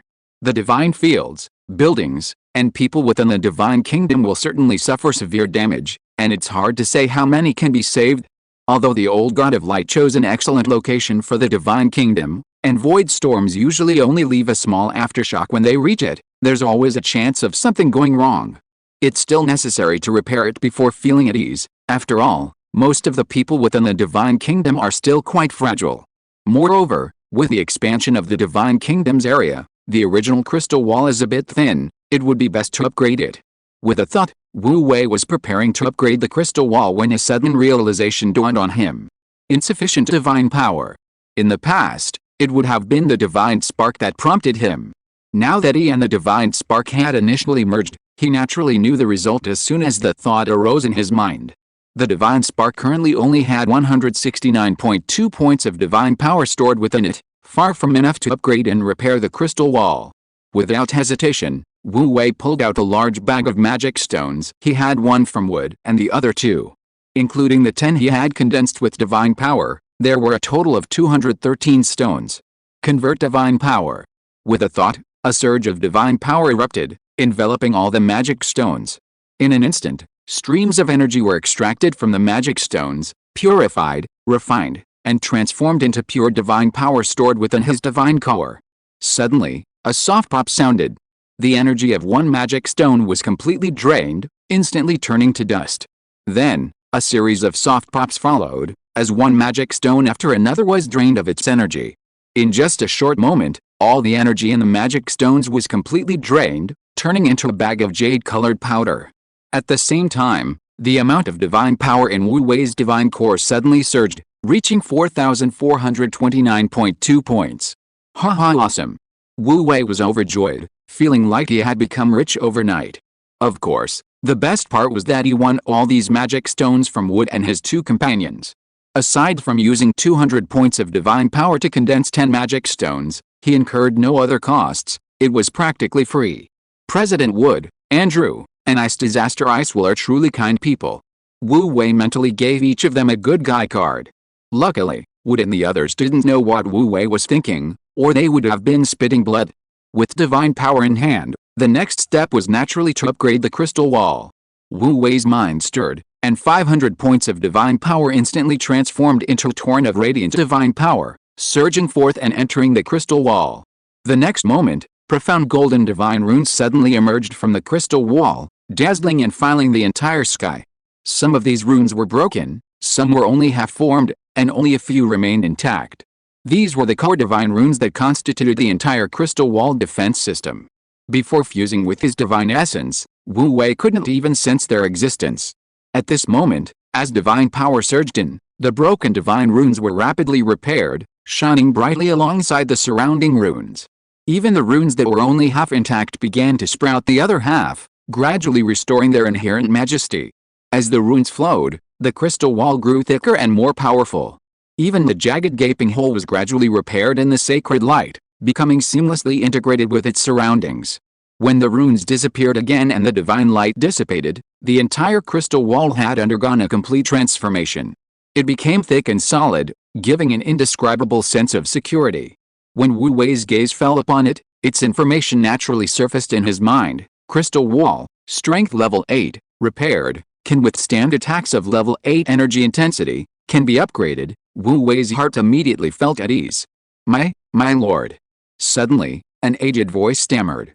Wu Wei recognized the voice of the ring wraith Augustus and looked at him with a puzzled expression. What? That? Augustus cautiously observed Wu Wei's face. I've already obtained the heart of the earth for you. You mean the body? Upon seeing his expression, Wu Wei immediately remembered his previous promise. That's easy. This time, besides repairing his divine status, there was another important matter on his return to the divine kingdom, to evolve Saint Luke into an 8th level archangel. He was originally going to the transformation pool anyway, so helping Augustus get a body wasn't a big deal. A level 1 light elemental body only consumed 0.0064 divine power. With a thought, he landed on the low peak where the transformation pool was located with Saint Luke. With a casual flick of his wrist, Wu Wei took Augustus's soul from the ring and threw it into the transformation pool. Divine power surged in, and after a short while, a level 1 light elemental body appeared in the transformation pool. Ho, I have a body now. I really have a body now. Augustus clenched his strong arms and muscular thighs, completely overjoyed. For so many years, he had existed as a remnant soul, drifting aimlessly, his only wish being to regain his body and live again. Unexpectedly, this wish had been fulfilled so easily. And all of this was thanks to Wu Wei. My lord. Thank you for your grace. After the initial excitement, Augustus suddenly came to his senses, kneeling deeply before Wu Wei, his voice incredibly solemn. You gave me the chance to be reborn, fulfilling my obsession. I am willing to offer my loyalty and faith to repay your grace. As his words fell, a channel of faith formed above his head, instantly connecting him to the divine essence. Wu Wei's heart trembled, his expression suddenly becoming indescribable, a mixture of surprise and disbelief. The emergence of a single believer wouldn't normally move him, but just now, he clearly sensed that his number of Holy Spirits had increased by 1. That's right, a Holy Spirit. A Holy Spirit. Augustus, in the instant the faith link was established, directly transformed into Holy Spirit. Wu Wei felt as if he were being overwhelmed by this immense surprise. He had always suffered from the scarcity of Holy Spirits. In his divine kingdom, there was only Saint Luke, a lone war angel. But Holy Spirits only appeared after a holy believer's death. They weren't something he could simply obtain at will. He couldn't possibly allow his only holy believer, the Holy Maiden of Light, to commit suicide just to have one more war angel, could he? Unexpectedly, a pillow was delivered to his sleep. Augustus had skipped all the steps, transforming directly into Holy Spirit in one go. What was there to hesitate about? Upgrade. Immediately upgrade Augustus to level 7 war angel. With a thought, Wu Wei's 125 points of divine power instantly transformed into a surging force of light, engulfing Augustus. Enveloped in light, Augustus began his transformation. Congratulations, my lord, you're about to have your second war angel. Saint Luke, observing the situation within the transformation pool, slowly came to his senses and congratulated Wu Wei with a smile. Ho, from now on, you won't be fighting alone anymore. Wu Wei laughed heartily. Looking at the figure enveloped in divine light, his exhilaration gradually subsided, and he began to understand. Augustus was fundamentally different from ordinary gods. Ordinary gods mostly lacked high intelligence and unwavering will. It was naturally difficult for such people to transform from fanatical believers into holy believers. But Augustus was different. He was originally a powerful being, with a steadfast will, unparalleled resolve, and sufficient soul strength. Such a person either disbelieves or wholeheartedly follows the teachings, which is why he transformed into a holy believer the instant he gained faith. Of course, Augustus wasn't Wu Wei's greatest gain. His greatest gain was that he would soon possess an 8th level archangel. That would be Wu Wei's greatest reliance in the future. Chapter 243 Pegasus Knight, do you want one? After dealing with matters concerning the divine kingdom, Wu Wei's consciousness returned to his physical body, coldly observing the scene before him. The sirens and sea monsters' attacks grew increasingly ferocious, relentlessly assaulting the ancient magical defensive array and the coastal walls. The mages of the Magic Association poured down their magic, bombarding the densely packed low-level sea monsters and fishmen. These creatures had all managed to break through the cracks in the ancient magical array. Occasionally, some ferocious creatures managed to withstand the magical bombardment and reach the walls, only to be slaughtered by the puppet warriors accompanying the mages. Furthermore, many magic towers were unleashing powerful destructive magic. Each attack cleared a section outside the defensive array. Unfortunately, the sirens' numbers were too great. No matter how many were cleared, they could fill the gaps within moments and continue their assault on the defensive array. President Wood stood atop the walls, hands behind his back, exuding an aura of dominance and unwavering resolve, like a pillar of strength stabilizing the seas. With a casual flick of his wrist, a jet of water erupted, shattering a level 4 siren leader and his squad to pieces. Don't panic, everyone. We possess the world's most powerful ancient magic defense system, President Wood declared emphatically, like a pillar of strength. And I've already sent out a distress signal. If we hold out for a few days, reinforcements will arrive. The crowd's spirits lifted, their morale instantly soaring. But just then, a deafening roar erupted. Several defensive magic towers directly in front trembled violently, their protective array showing signs of collapse. At the same time, the siren race intensified their attack. What's going on? President Wood's expression changed, and he roared angrily. Master, something terrible has happened. A middle-aged mage, covered in blood, stumbled onto the city wall and reported in terror. Karen Glacier was a traitor. He infiltrated the core of the defensive magic array, attacked us, and even damaged part of the array's core. What? Master Wood's eyelids twitched, his voice filled with shock and anger. How much of the core was damaged? Has the traitor Karen been caught? A small part of the array's core was damaged, and it's collapsing rapidly now, the middle-aged mage said, utterly ashamed. As for Karen, he escaped. You bastard. President Wood's eyes flashed with murderous intent as he glared at Ice Disaster Iceville. Iceville, how dare you join forces with this siren to attack the Magic Holy Land? Fine, I'll clean house for my teacher. Wait a minute. Ice Disaster Iceville's face darkened, and he retorted angrily, first, I was already expelled from the Magic Association, I'm not your subordinate. Second, if I were a traitor, I'd stay here to die. What shocked and enraged him even more was that his prized disciple, Karen Glacier, had actually done such a thing. Even though Ice Disaster was ruthless, deep down he still considered his teacher a teacher. Otherwise, he wouldn't have brought his disciple back to participate in the Truth Conference this time. Ha, as expected of Prince Karen, so easily opening the gates for us. At the same time, Ocean Lord Ilm stood steadily on the sea surface as if unaffected by gravity. Gentlemen, our time to shine has come. These arrogant humans dare to extend their greedy tentacles onto our ocean. They are courting death. Ilms drew his sword, pointing it directly at the ring wall of Patrick Island. Kill them all. For the sake of the great Emperor Muger, reclaim the heart of the earth from their corpses. Roar. A series of powerful shouts and roars of giant beasts immediately resounded from around Ilms.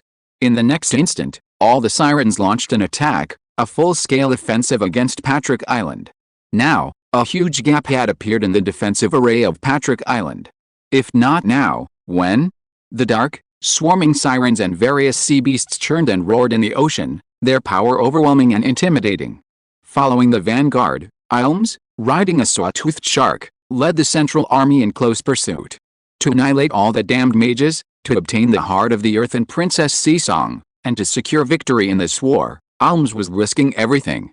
Furthermore, the Western Sea King, Muger the Raging Tide, had reinforced him with nearly twice the number of troops, along with several high-ranking generals, and the powerful level 8 sea beast, Sarah, was also present. Ilms was confident of victory in this war. Boom boom boom. Countless attacks began raining down on the remaining protective array.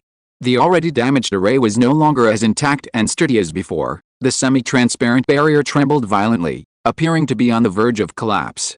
HMPH. No time now, I'll settle the score with you later. Seeing this, President Wood glared fiercely at Ice Disaster Icewell, then turned to Jimmy Gaunt and said, Jimmy, my old friend. Your alchemy skills are unparalleled, and you have a deep understanding of the core of the ancient magical defense array. I hope you'll lend a hand. Don't worry, you'll be well rewarded afterwards." Jimmy Gaunt glanced at Wu Wei, and seeing no sign of objection, nodded in agreement, saying, "All right, I'm also a member of the association, it's my duty. My assistant Cody will go with me, and I'll need you to provide some skilled help. You can use the manpower as you see fit." President Wood gave Jimmy a token and solemnly said, "Jimmy, speed up the repair of the defensive magic array's core. Nearly 10,000 people on our island are now counting on you to save them." Jimmy Gaunt was reliable in crucial moments. Without a word, he took the magic token and ran off with Cody to carry out the task. Iceville. If you want to prove you're not a spy, then come with me. After assigning Jimmy Gunter his tasks, President Wood stared intently at the colossal beast, Syrah. If the ancient magical defense array were intact, it could hold off Syrah for a long time. But in its current state, if Syrah attacked with full force, it probably wouldn't last long. Once the ancient magical defense array shattered, everyone on the island would perish. President Wood's eyes were bloodshot with anxiety, and he practically roared out those words. Even before his words had finished, President Wood had already unfurled his alchemical artifact, Deep Blue Wings, and flew at high speed through the gap in the array into the air. He couldn't let Syrah get close. Even if it meant death, he couldn't let Syrah get close. President Wood glared at the mountain-like deep-sea beast before him, silently vowing in his heart. The island's protective array was now missing a piece. If this ancient beast, Syrah, were allowed to reach them, the consequences would be unimaginable. "By the oath of water, in your name, with my body, a water spout." Guildmaster Wood raised his staff high, and as he chanted, a water spout, spinning rapidly like a tornado, leaped from the sea like a giant dragon, crashing headlong into the face of the behemoth Syrah. The water spout was a high-level water magic spell, but in Guildmaster Wood's hands, it was completed in just a few breaths, demonstrating his mastery of water magic and proving his title as a water magic saint was well deserved. However, the water spout, known for its rapid flow and devastating attack, struck Syrah's solid head, leaving only a splash of cold water, not even a mark. What a terrifying monster! Guildmaster Wood's hair stood on end at the sight. His attack had failed, and without hesitation, he turned and flew towards the side of the city wall. Roar! Although the water spout didn't cause any real damage to Syrah, the mere sight of a tiny human daring to act so arrogantly was a tremendous provocation against its age-old majesty. The colossal Syrah roared and turned to chase after him. In Syrah's eyes, such a tiny insect could be easily crushed with a flick of its tentacles. Whoosh! Boom boom boom!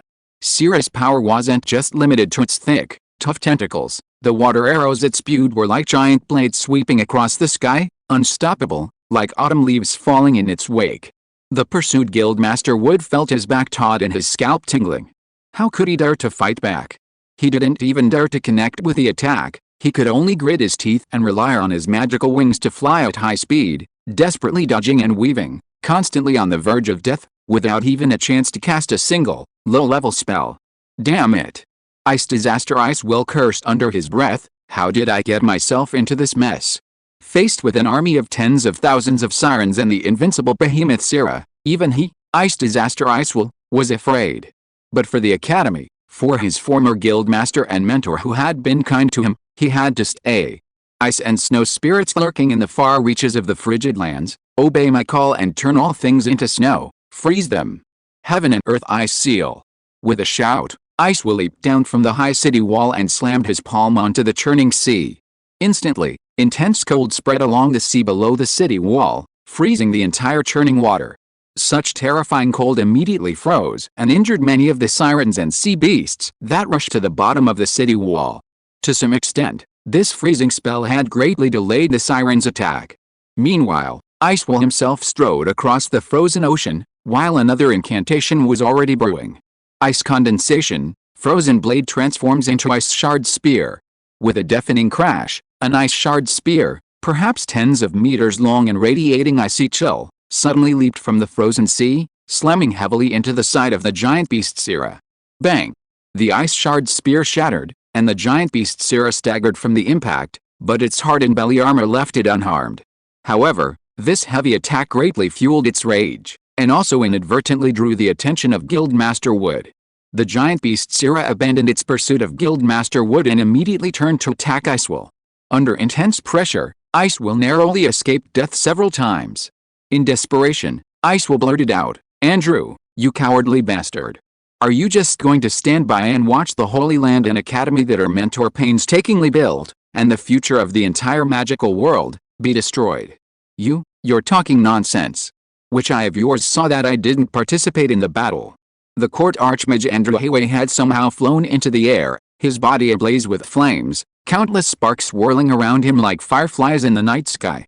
"You just watched down there as I, Andrew Hayway, burn this lowly sea beast to death. The crimson lotus buried deep in the earth, summoned in my name, transform into my magic sword, shatter all obstacles with Vulcan's blaze." In an instant, a giant fireball, resembling a miniature sun, leaped into existence above Andrew's raised hands. The intense heat and ferocious power terrified the churning sea monsters and sirens, and also left all the mages on the city walls in awe. This is the terrifying power of a level 7 fire mage. This is the horror of high-level magic. Hell, you lowly sea beast, die! The holy archmage Andrew was surrounded by blazing flames, his expression arrogant as if he were the only one worthy of respect in the world. His intense killing intent also attracted the attention of the sea beast Sira. As Sira turned his gaze, Andrew had already unleashed his fully charged fire god's blaze towards the giant beast Sira. Boom! The violent explosion caused the seawater around Sira to boil for thousands of square meters. The rolling flames and boiling steam made everything in sight a chaotic mess. But just when everyone thought that the giant beast Sira would be severely injured, a roar that shook the heavens and earth immediately and forcefully dispersed all the steam and flames. The holy archmage Andrew, whose smile had just begun to appear, was now sweating profusely. In front of the giant beast Sira, a semicircular water escape had completely enveloped its body. Fire magic could indeed subdue this deep-sea behemoth, but only if Andrew's fire magic was stronger than the behemoth Sira's water magic talent. The sea beast knows magic. This battle is hopeless. Andrew's heart was in his throat, he dared not feign strength any longer. His first attack failed, and mimicking Guildmaster Wood and Icewill, he turned and fled. If this behemoth caught up, even 100 high-ranking priests ready to defend wouldn't be enough to save him. For a moment, the roaring, enraged behemoth and the 3 fleeing saint-level figures were locked in a fierce and irreconcilable battle on the side of the city wall.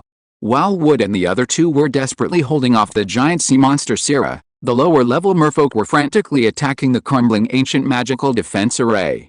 Even if they managed to tear open a small gap, they would desperately squeeze through and launch a suicidal attack on the coastal city wall.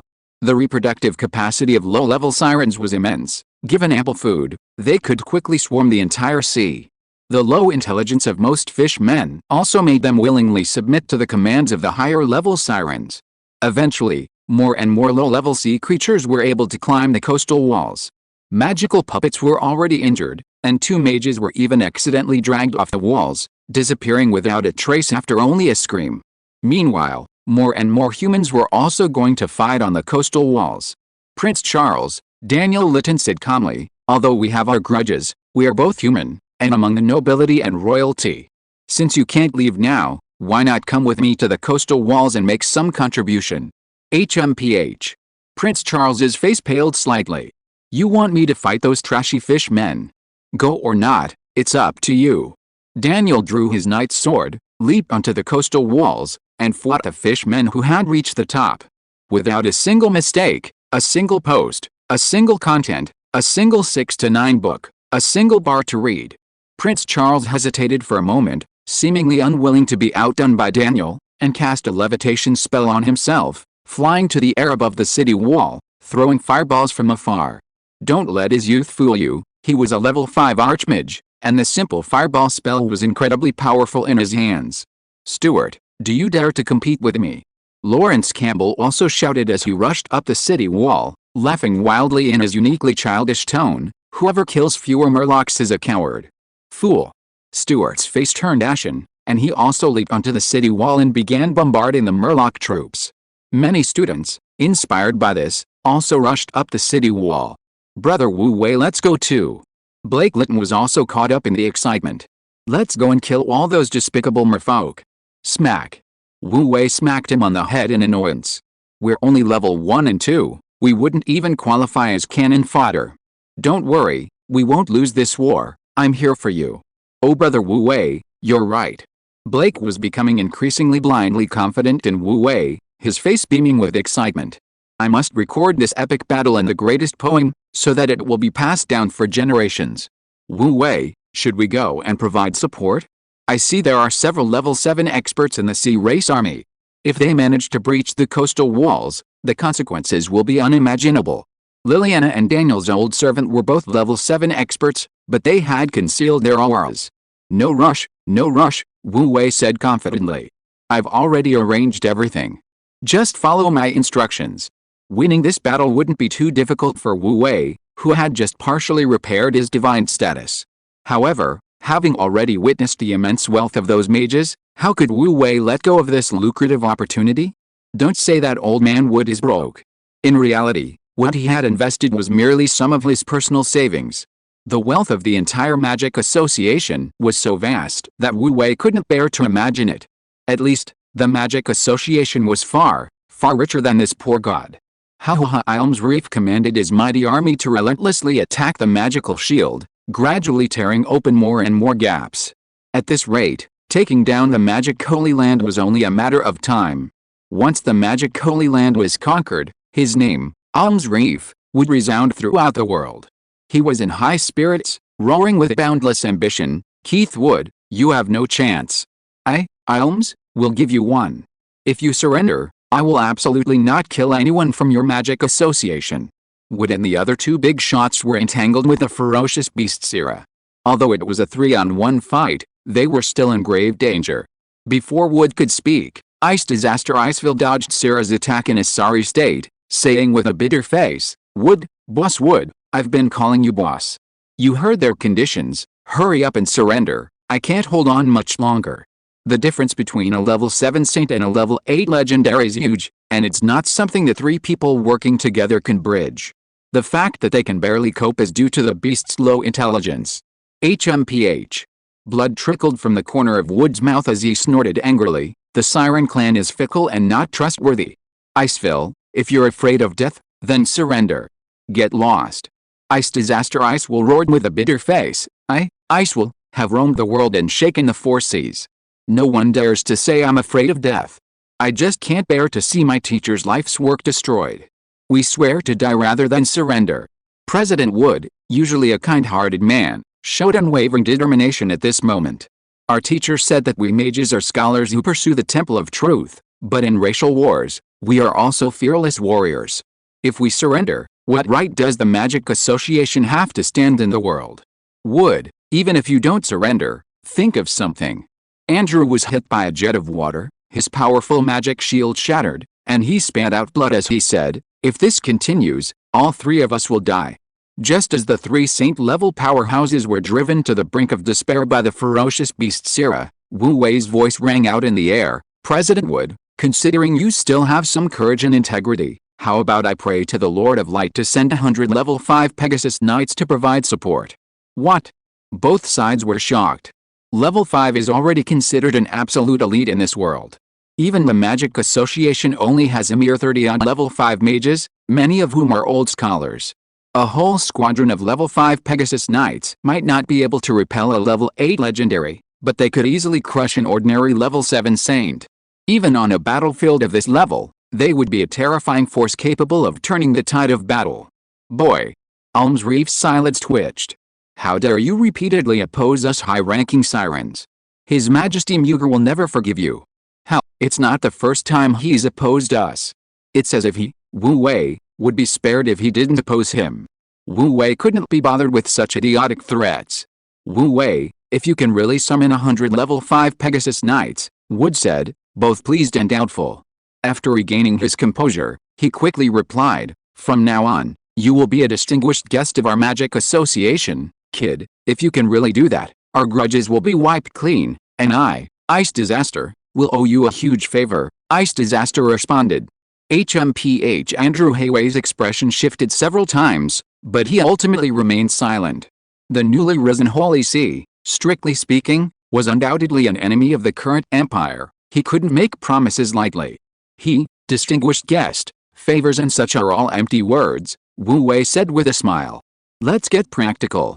80 magic stones, and I can get them to the battlefield in no time. Wu Wei was very satisfied with the conversion efficiency of magic stones, which were essentially divine crystals. He had already developed a taste for it.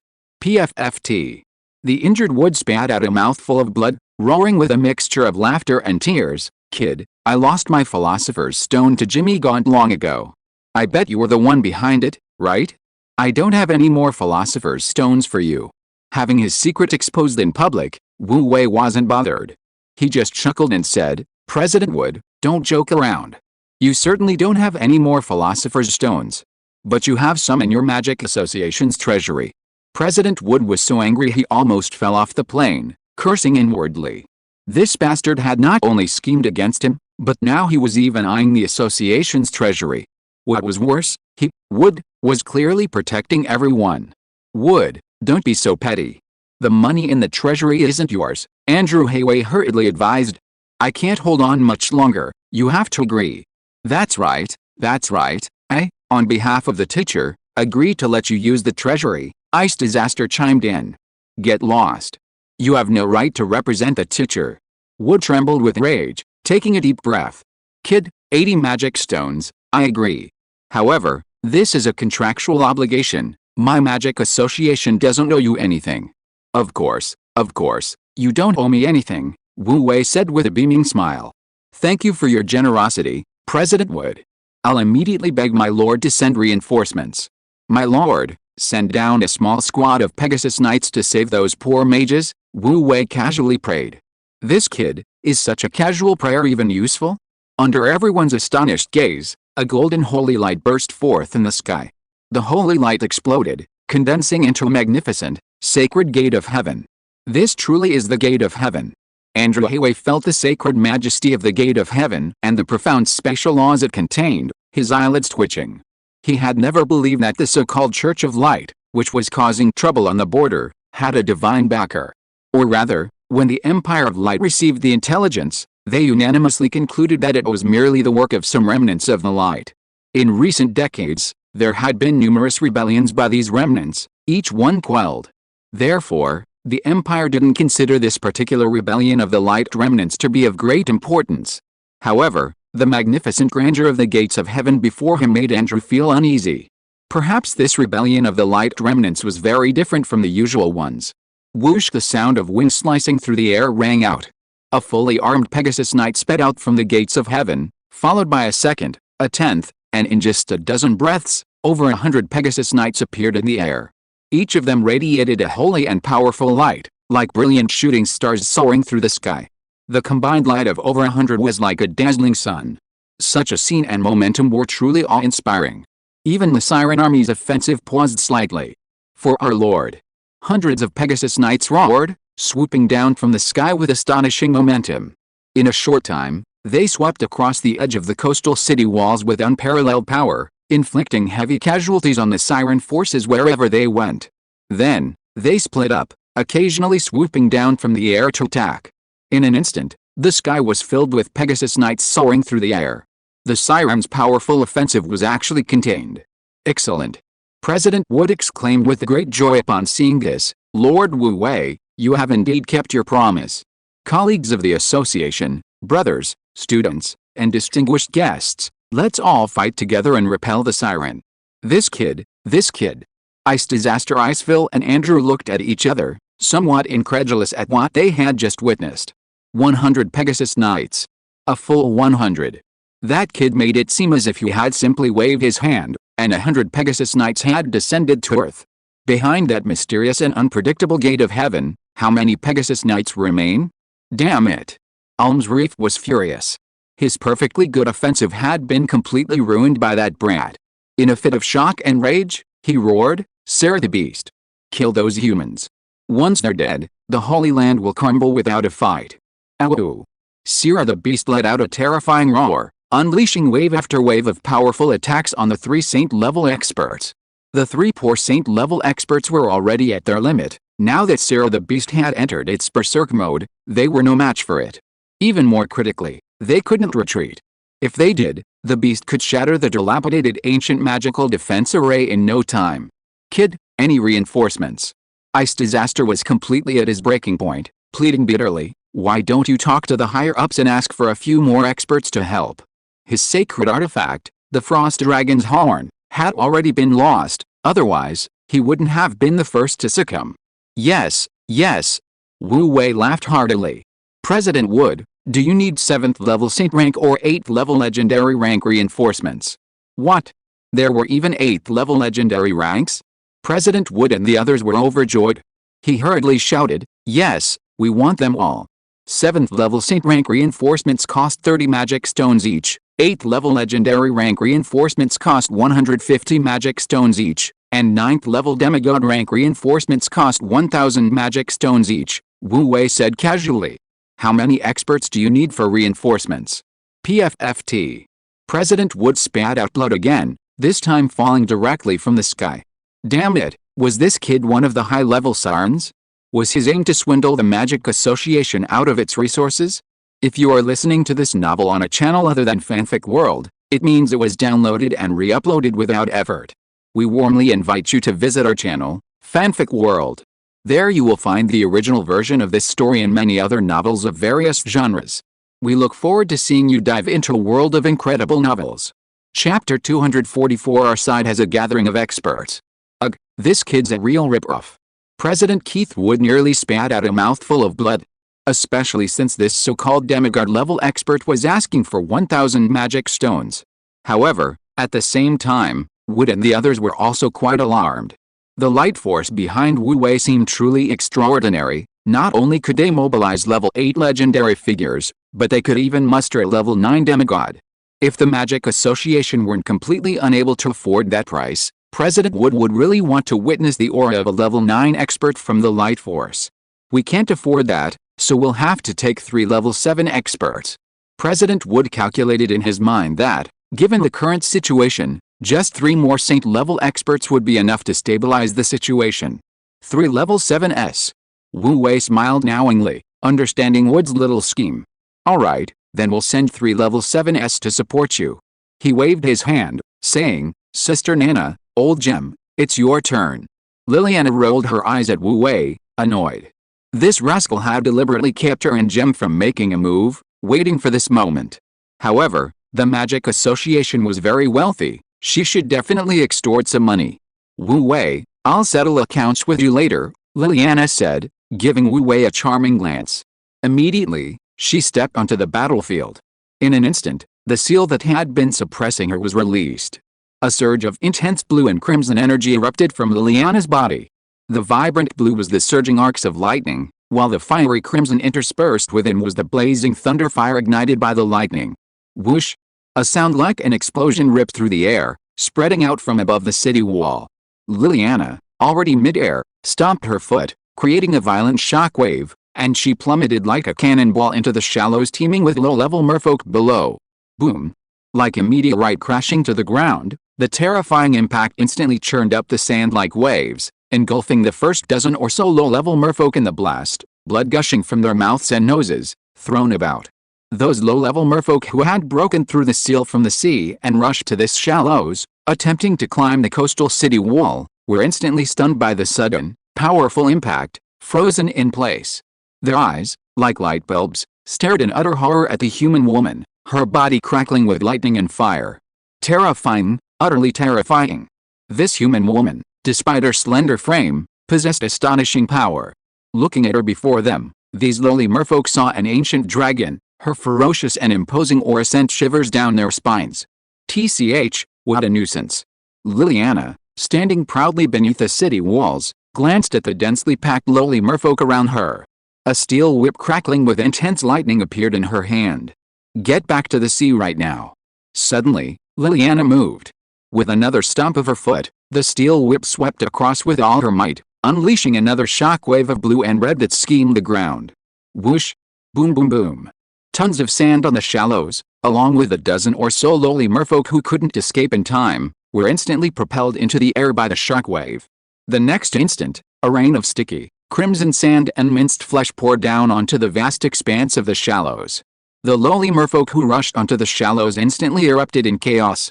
Their once proud numbers had become a burden. Facing this powerful, tyrannical female human, every merfolk who dared to advance was simply throwing their lives away. Good. Roar. Kill. Kill all these ugly sirens. On the city walls, those finally freed by Liliana erupted in thunderous cheers. Nothing could excite them more than witnessing a hero slaughtering the enemy. Wait. She's the Flame Queen, Liliana. Suddenly, an older, middle-aged mage in the crowd recognized Liliana as she revealed her true power. That's right. That blazing lightning, she is the Flame Queen Liliana. Legend has it that she once fought 6 imperial generals alone to protect the Kelborn monastery and escaped unscathed. Ah. It really is.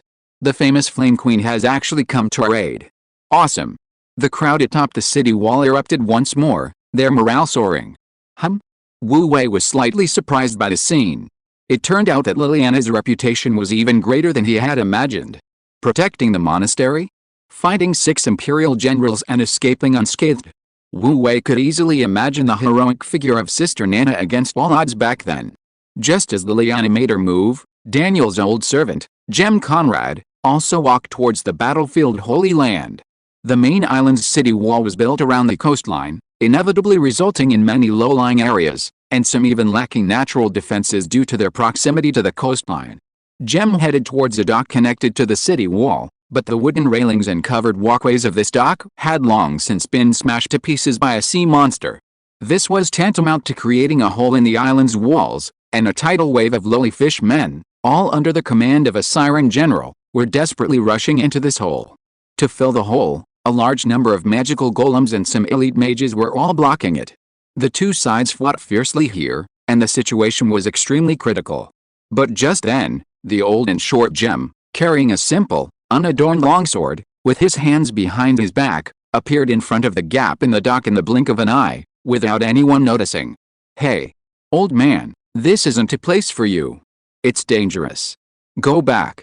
A middle-aged mage, who was casting spells and slaughtering low-level fishmen, turned around and saw an old man who looked like he was half buried in the ground. He had somehow crossed their defensive line and was walking towards the dense horde of merfolk. Startled, the mage quickly reached out to pull him back. How dangerous? It's very dangerous. Gem chuckled in an aged voice, but before the laughter faded, his figure had already appeared dozens of meters away, right in the center of the enemy formation. The middle-aged mage immediately gasped. How did that old man suddenly appear in the middle of the enemy? And how could he possibly handle so many ferocious low-level fishmen and merfolk? Equally surprised were the low-level fishmen who were charging towards the dock. 7 or 8 low-level fishmen, in a brief moment of shock, turned and roared as they launched a ferocious attack on the elderly Gem. Foolishness and recklessness are often the beginning of failure. Gem continued walking slowly forward, without making any additional movements. A mere flash of light appeared, and 7 or 8 low-level merfolk who lunged at him were instantly reduced to fragments, scattering in all directions around him. In an instant, the entire battlefield fell silent. The noisy merfolk froze in place, even the numerous mages were stunned. What just happened? I didn't see clearly. No one knew what had happened. In the blink of an eye, 7 or 8 low-level merfolk had become a pile of minced meat. The scene was truly astonishing. What a kill! The siren general standing on a large reef also noticed the strangely blinking old man and immediately roared, issuing the order to kill him. However, it was at this moment that old Gem finally made his move. Clang! A crisp sound of a blade being drawn rang out. At that moment, a vast and terrifying killing intent, as deep as an abyss, erupted like a collapsing mountain or a bursting dam. Kill! Old Gem's eyes blazed, and he drew his longsword. In an instant, a sharp blade, like a silver crescent moon, shot into the sky, tearing through the air and ripping apart the earth, aimed directly at the siren commander. A sharp swoosh sound, like a blade slicing through leather, pierced the air. The siren commander's eyes widened, staring intently at the human elder Gem Conrad, 100 meters away. No. Before he could utter the word impossible, a bloody gash slowly appeared on the siren commander's forehead, and then his entire body began to split in two, along with a massive reef beneath his feet. Whoosh! A chilling, bone-deep fear instantly gripped the hearts of the surrounding lowly fishmen. Many merfolk were terrified and fled in panic, their ranks instantly descending into chaos.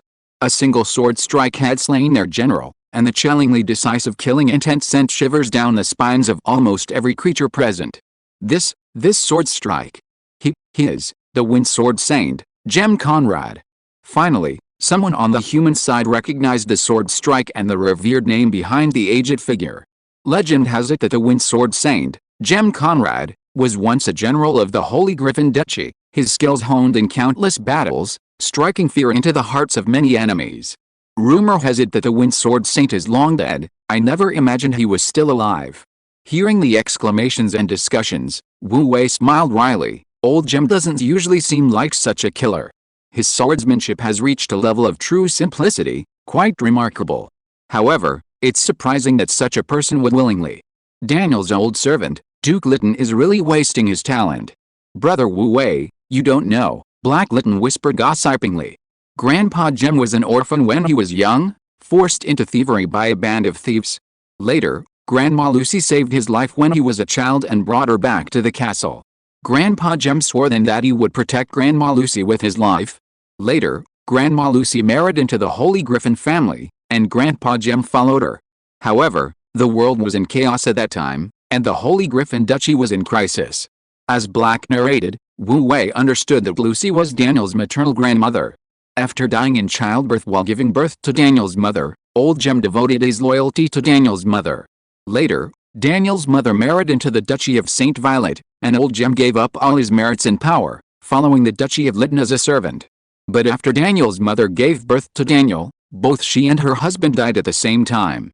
In the end, Old Gem poured all his heart and soul into Daniel Lytton.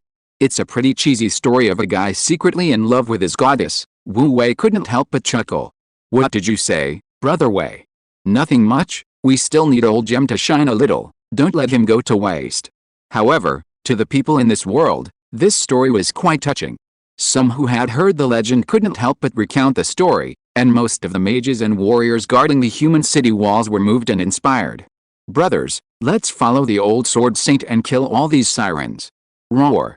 With a middle-aged mage's shout, the defenders, who were already on the verge of defeat, roared with renewed fervor, their morale soaring. Old Gem listened to the roars behind him, merely responding with a light, detached laugh, as if the past were nothing but fleeting clouds, just like the sword in his hand, seemingly ordinary, yet containing the ultimate essence of returning to simplicity. Swish. Swish swish. At this moment, the sword in Gem's hand seemed no longer to be a weapon, but rather an extension of his body. Each strike was extremely concise, without any wasted power or hesitation, yet each strike instantly killed a mid to high-ranking general. As he slaughtered the siren generals commanding the battle, the numerous low-ranking fishmen on the battlefield were thrown into chaos. The breach that had almost been breached began to show signs of a counterattack. The intervention of these two hidden saint-level experts instantly suppressed the chaotic scene. Even Wood had to admit that both the Flame Queen and the Gale Sword Saint were incredibly powerful. However, President Wood was secretly annoyed. These two level 7 saint-level experts had been present the entire time. It was only because Wu Wei deliberately suppressed their attacks, only to trick him into giving up magic stones at a crucial moment. Wu Wei, there are only two now, Guildmaster Wood questioned loudly. We're still short one level 7, don't worry, look, isn't he here? Wu Wei smiled as he looked at the gates of heaven. Before he finished speaking, the gates of heaven, suspended high in the sky, once again shone with dazzling light. Under the focused attention of Wood and the others, a war angel, whose appearance was completely different from St. Luke, slowly leaped out of the gates of heaven. A holy and majestic aura spread across the changing sky and the blood-soaked battlefield. This war angel seemed to be sensing something, spreading his wings and quietly hovering in the sky. He looked older than St. Luke, his handsome and rugged face filled with a restraint and composure honed by the years. His dark brown curly hair partially covered his smooth forehead. Beneath two perfectly proportioned, sword-like eyebrows, a pair of deep blue eyes, like the profound polar sea, radiated intelligence, arrogance, elegance, and profound knowledge. All this is a gift from my lord. His lips trembled slightly, his inner excitement beyond words. Just a short while ago, he was merely a wisp of a soul, weak and powerless, on the verge of collapse. But who could have imagined that in such a short time? Not only had he successfully condensed his soul and spirit, But he also possessed a powerful body. No, to be precise, he had been reborn. Truly reborn in a completely new life form. This life form is known in this world as an angel. Although its current strength level is still somewhat lower than his past self, this life form is truly incredibly powerful. Whether it's its resilient physique or its extremely high affinity with nature, even with his former perspective as a magical servant, it is impeccable, and he has already expressed his admiration. Augustus, don't just stand there. It's time to serve our Lord of Light. On the city wall, Wu Wei was equally impressed with his masterpiece, but there was no time to waste, so he shouted loudly. Augustus. This war angel is called Augustus. On the battlefield, Flame Queen Liliana, Gale Sword Saint Gem, many others present, and even a large number of sirens and fishmen, all looked up at the high-ranking war angel Augustus with curiosity. No one had ever seen this war angel before. Most people were seeing a war angel for the first time. But without a doubt, his vast and steady aura, as imposing as a mountain, deeply attracted the attention of everyone present. I, Augustus, will never fail my lord's expectations. This war angel was none other than Augustus, who had just undergone a metamorphosis in the transformation pool. At this moment, a smug smile appeared on his lips, and his pair of deep blue eyes slowly rose, instantly unleashing a chilling aura. Magic originates from heaven and earth. Augustus seemed intent on showcasing his unparalleled magical talent.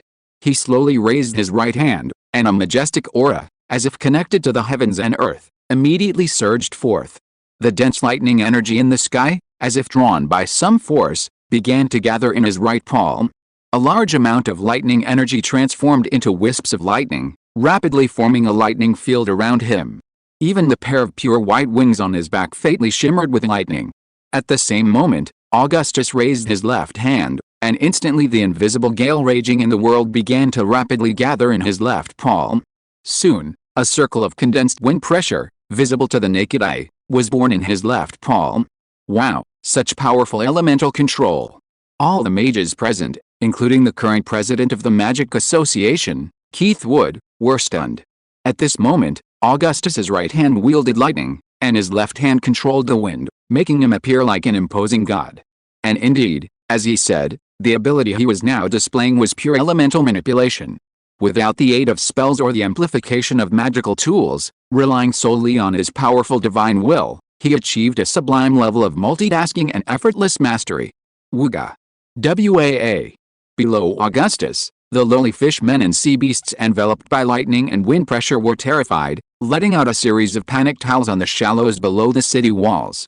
The terrifying power originating from nature often carries innate might, enough to awaken the instinctive fear latent in the genes of all living beings.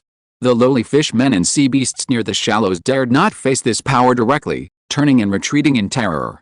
However, it was too late. Lightning strike. Augustus gestured with his right hand, and an indigo lightning pillar connecting to the heavens instantly struck down, tearing the earth apart. Dozens of lowly fishmen and sea beasts who couldn't dodge in time were instantly overturned, torn apart, and shredded by the sweeping lightning pillar. Wind pressure. Augustus pressed down with his left hand, and a fierce gale immediately rushed towards the shallows and near the sea. Within a radius of several hundred meters, the extremely powerful hurricane directly whipped up tons of gravel and sand, which, along with all the lower-level fishmen and sea beasts above, were all swept up and ravaged. Like a giant sandbank swept up by an invisible wind, it surged forward and finally crashed heavily into the deep sea in the distance. Bang! The wind pressure exploded in the deep sea, instantly staining the surface crimson. This time, the sirens and low-ranking fishmen responsible for attacking this section of the city wall were all stunned and scattered in panic. Faced with such ferocious and terrifying power, no one dared to confront it head-on. Conversely, the mages and other people guarding the city wall immediately erupted in unprecedented cheers. This immense power, and the fighting techniques similar to those of modern mages, were truly breathtaking and awe-inspiring. Without a doubt, this war angel who descended from the gates of heaven was incredibly powerful. Wow, what terrifying power! On this side, Wood and the others were not only outwardly shocked, but inwardly utterly astonished. This level 7 war angel was indeed a genuine war angel. Did this mean that the god of light, who had ruled the earth for over 1,000 years, had truly returned? Andrew Highway's expression, in particular, was unpredictable, his inner turmoil seemingly complex. While the immediate crisis had eased, The pressure of the God of Light's return was suffocating them. During the God of Light's reign, all other races and forces were utterly suppressed. Even after the situation improved slightly, the lowly status of mages remained unchanged. They lived in constant fear, like rats in the street. How many years had it been since then? Could it be that things were about to return to the past? Leaving aside the turmoil within the three saint-level mage leaders, Wu Wei seemed to have everything under control. This calamity of the siren attack on the Magic Association was, for him, an opportunity, a chance to rise rapidly. Moreover, he was very satisfied with the strength Augustus had displayed. The wondrous combination of a powerful ancient mage's soul and an angelic body was more formidable than imagined, and held immense potential for the future. Chapter 245. Stay to the side of the level 7 grunts. The situation on the field shifted once again. Initially, the three saint-level powerhouses, including Wood, were clearly struggling against the level 8 beast, Syrah. However, with the Thunderfire Queen Liliana, the Windsword Saint Gem, and the War Angel Augustus joining the attack on Syrah after slaying a group of minions, the 6 against 1 force gradually gained the upper hand and even subtly suppressed Syrah. Despite Syrah's frenzied roars and fierce attacks, it remained firmly restrained.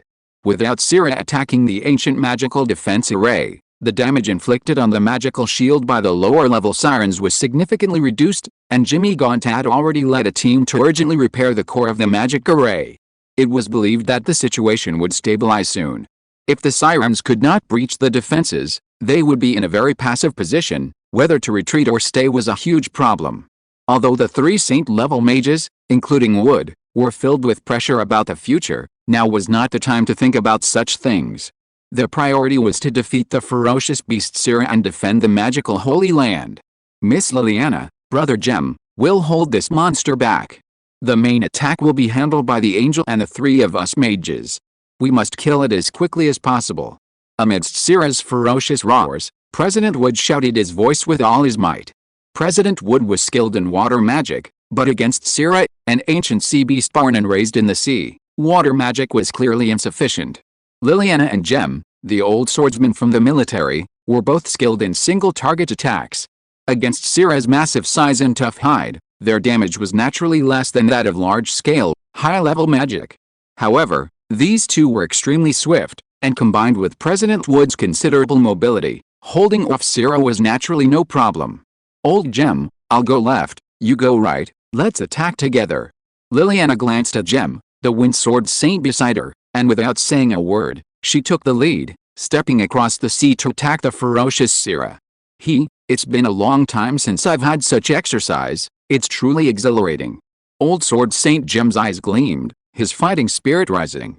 Then I'll leave the support to Guildmaster Wood. With that, he no longer held back and immediately leaped to the right, while Guildmaster Wood provided support for the two.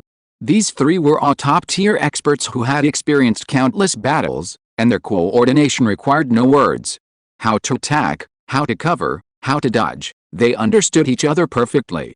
Soon, with their combined attack and the three-way pull, the powerful beast Syrah was also attacked from all sides, becoming dizzy and roaring repeatedly. While Syrah was being led around by the nose by the three, completely disoriented, Augustus, Andrew, and Iceville, suspended high in the sky, seized the opportunity to unleash a series of powerful high-level spells. Augustus controlled the wind and lightning, Andrew continuously gathered blazing fire, and Iceville wielded the extreme cold ice, all of which began to bombard Syrah's head.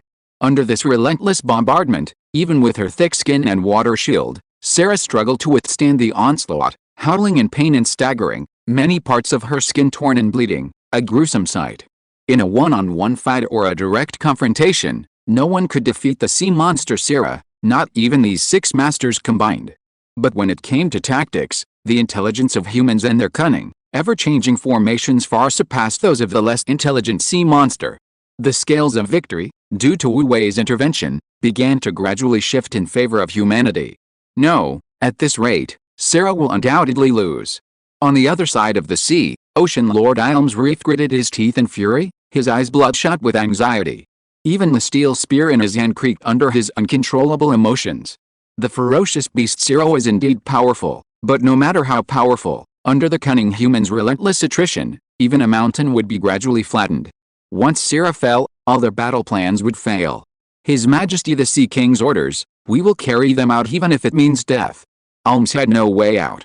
He raised his weapon high and shouted to the 3 black-armored high-ranking sea monster generals beside him, "You were indeed sent by His Majesty the Sea King to oversee the battle, but the situation has reached this point. Are you still going to stand idly by?" These 3 black-armored generals exuded powerful strength reaching the saint rank, but their expressions were solemn, and they remained silent. Alms, suppressing his anger, continued, "Charge with me. Those human experts are currently held back by Sira and unable to stop us. Once we lead our army up the walls and destroy those magic towers, these humans will surely be defeated." The battle was fiercely contested, but the sirens still held the upper hand.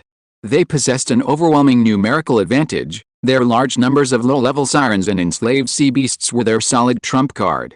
If they could break through the gaps in the defensive barrier, scale the walls, and destroy 1 or 2 more magic towers, the entire protective barrier of the Patrick Islands would completely collapse. At that point, their sirens' army could swarm in, and the humans would be like lone boats at sea, easily swallowed by the waves. Clang. The metallic clang of metal rang out as 3 imposing high-ranking sirens generals in black armor simultaneously raised their weapons, their imposing aura of 7th-level saints immediately spreading out. Good. Alms was overjoyed and immediately shouted, "Everyone, attack with me." In an instant, 4 saint-level generals, including Alms, led their most elite guards into the battlefield, charging towards the breach in the Holy Land's defensive barrier. The situation quickly turned around. Led by Reef and the 3 high-ranking sea monster generals, the human camp, which had been gradually gaining the upper hand, was once again in dire straits.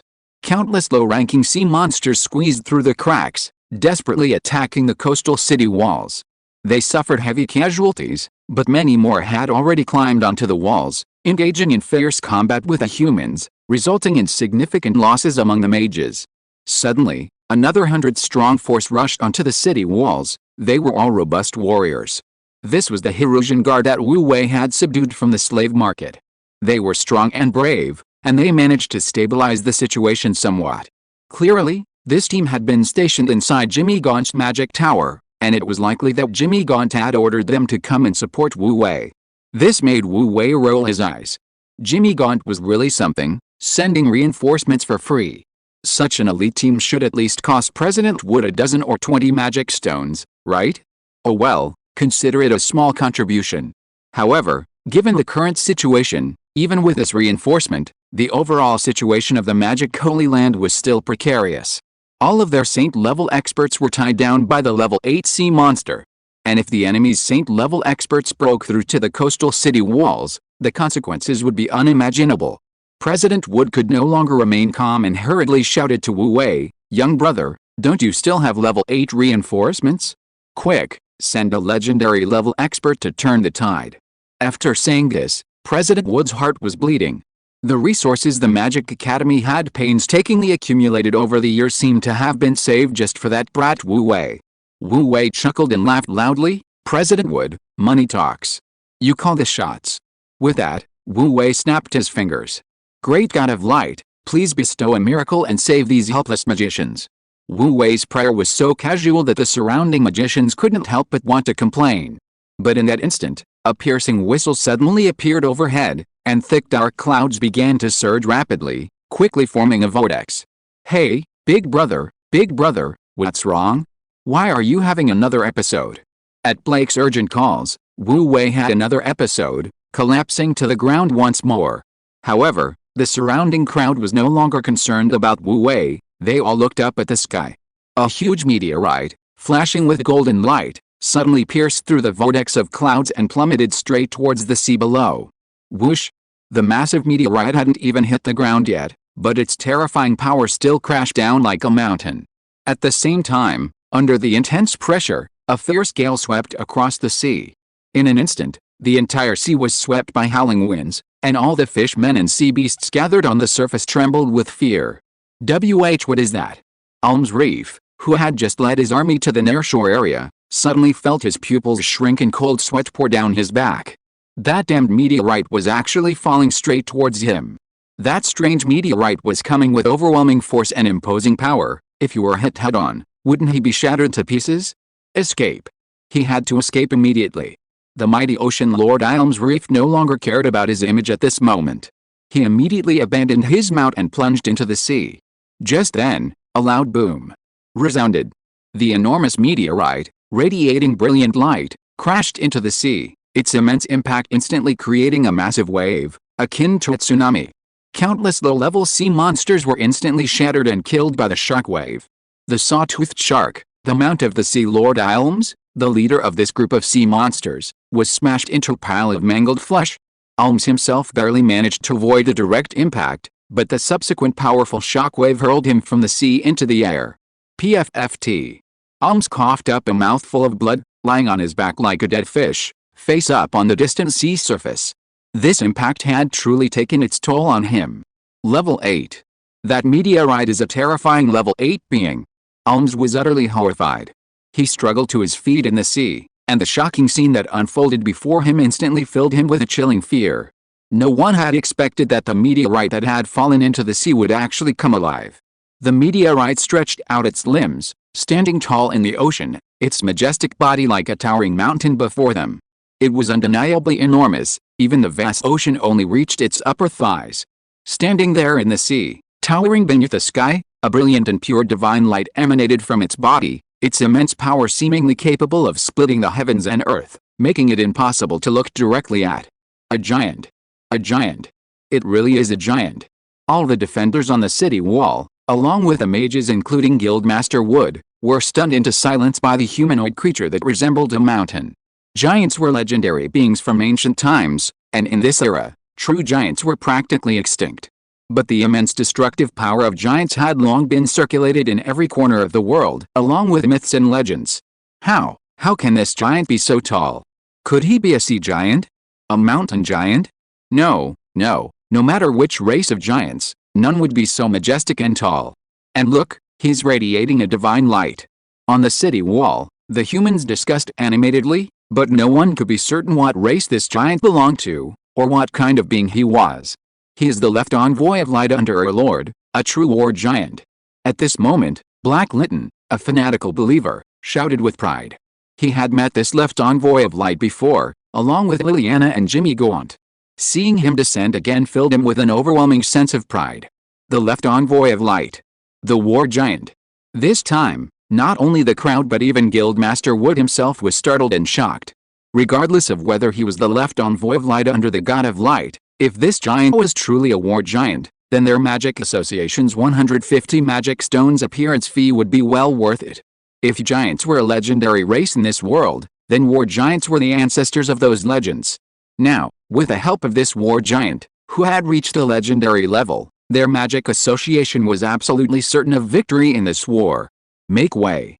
Make way for this left envoy. The war giant boomed, ignoring the numerous sea monsters and sirens around him, and charged straight at the ferocious beast Sira. The few people who were fighting Sira immediately scattered. The ferocious beast Sira clearly sensed the approaching war giant, a significant threat. Having already expended considerable energy, it dared not be careless. It crouched low, growling repeatedly at the war giant, like a threatened beast, its ferocity surging. However, the war giant completely ignored the roaring beast, kicking it into the sea. A commotion erupted. Both sides were deeply shocked by this astonishing scene. Haha, awesome. Wu Wei secretly cheered within the war giant's body.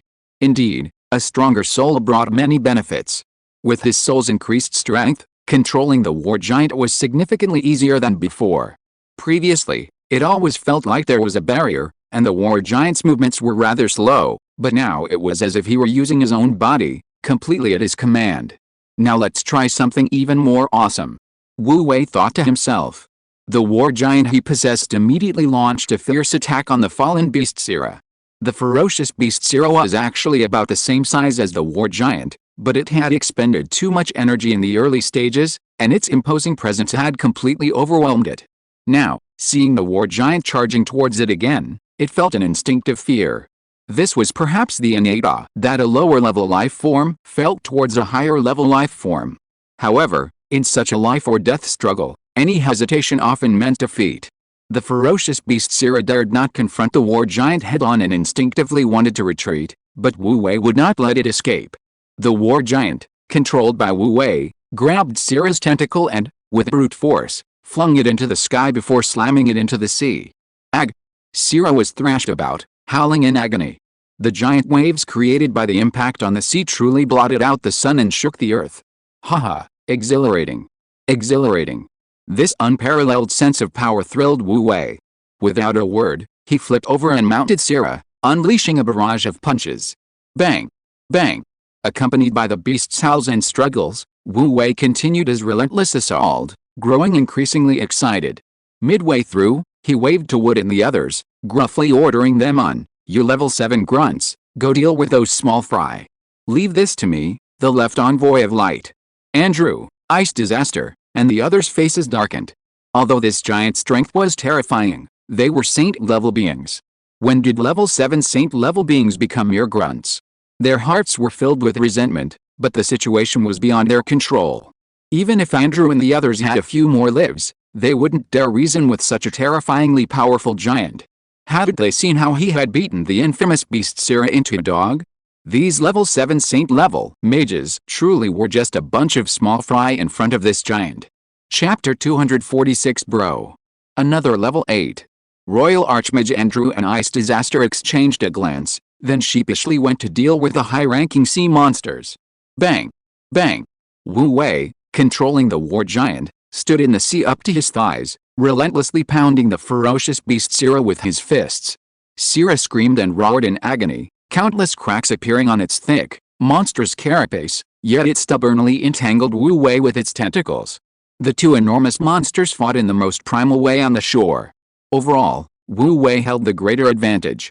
Firstly, the war giant was a master of melee combat in the universe. Secondly, the ferocious beast Sira had been fighting numerous saint-level experts for a long time and was considerably weakened. As Wu Wei secretly controlled the war giant, overwhelming Sira, the morale of his own forces soared, and shouts of battle filled the air. Kill! Kill! Kill! If the situation continued like this, the final victory of the Magic Holy Land would be a foregone conclusion. How could this be? Watching the situation gradually turn against him, Ocean Lord Ilms Wreath gritted his teeth, his entire body trembling slightly with barely suppressed emotion. If this continued, wouldn't his Siren's army be doomed to defeat? In fact, compared to the punishment from Sea King Muga raging waves, the repeated defeats and the heavy losses suffered by the sea race were far more painful than death itself. How could he, as an Ocean Lord, tolerate the repeated failures of his battles and the constant deaths of his people before his eyes? Ilms, His Majesty Raging Waves gave you a chance, but you didn't cherish it. Just then, a cold voice sounded from behind Ilms. Ilms turned around and found that the speaker was none other than his trusted confidant, Captain Hark of his personal guard. But Hark today was quite different from usual. You are His Majesty's man. Ilms frowned in surprise. It seemed that Sea King Muga Raging Waves had already planted spies around him, yet he remained completely unaware. Now, suddenly realizing this, a chill ran down his spine. That's right, I am His Majesty's man. Not only you and me, but in the near future, the entire ocean and even the entire world will belong to the great Sea King Muga Raging Waves. Hark's tone was arrogant, emphasizing Muga Raging Waves' supreme authority among the sea creatures.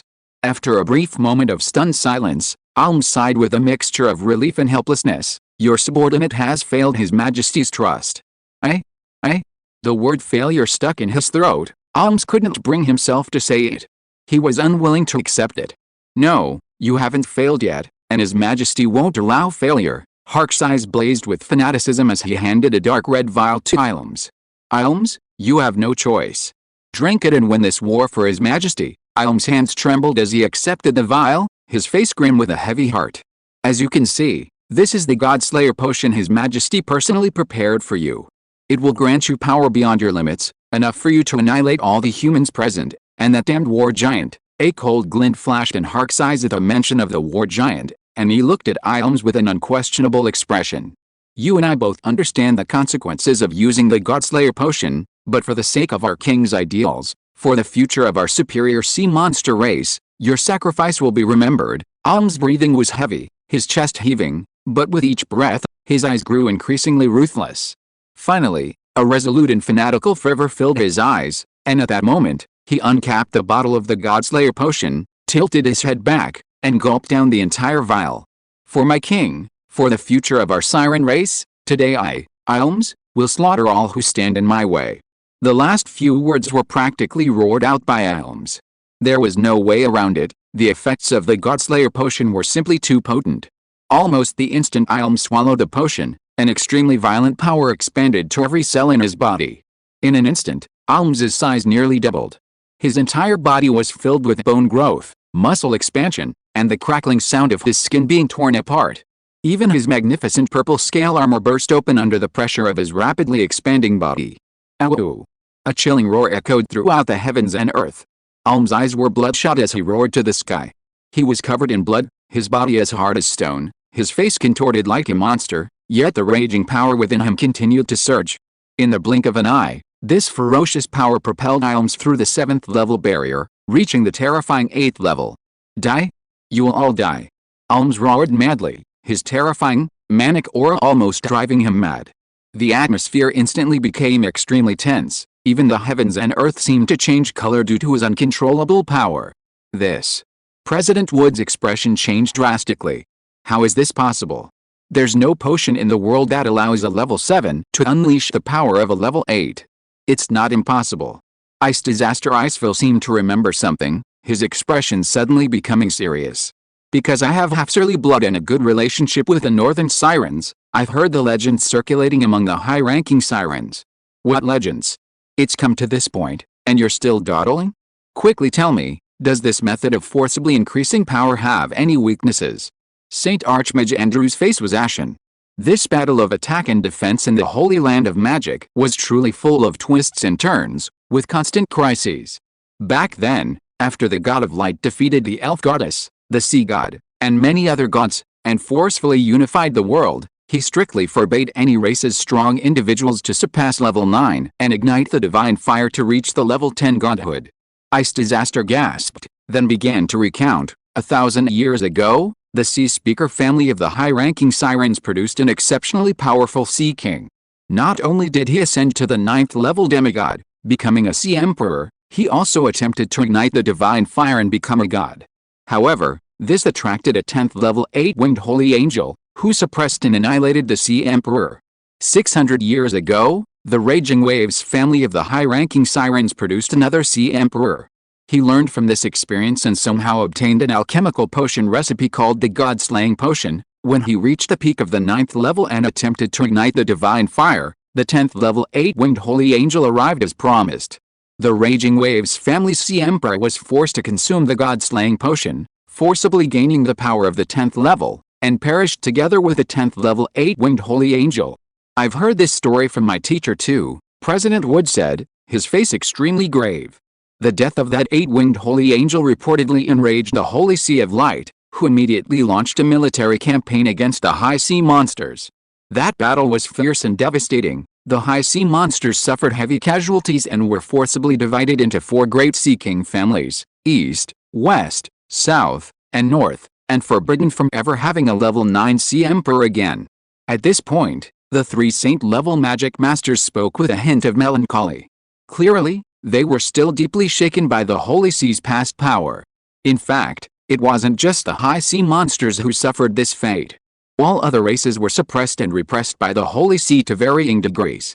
Human magicians were the Holy Sea's primary target of suppression. In the darkest period, magicians were called evil wizards by the Holy See, and once captured, they were burned at the stake as heretics. Only in the last 200 or 300 years has the situation improved slightly. Until the last 100 years, the miracles of the God of Light have almost disappeared. Meanwhile, the Holy Sea of Light gradually weakened, and mages finally saw a glimmer of hope in life. Boom! Liliana unleashed a powerful attack, blocking the temporarily level 8 Ilms Reef, but the power difference was too great. She was blasted back like a cannonball, her back slamming against a coastal city wall. She couldn't help but turn around and angrily curse, "You 3 idiots, is this the time to discuss such things? Hurry up and help block that freak Ilms." The 3 Saint-level experts blushed and rushed forward, blocking Ilms, who had taken the God-Slaying Potion.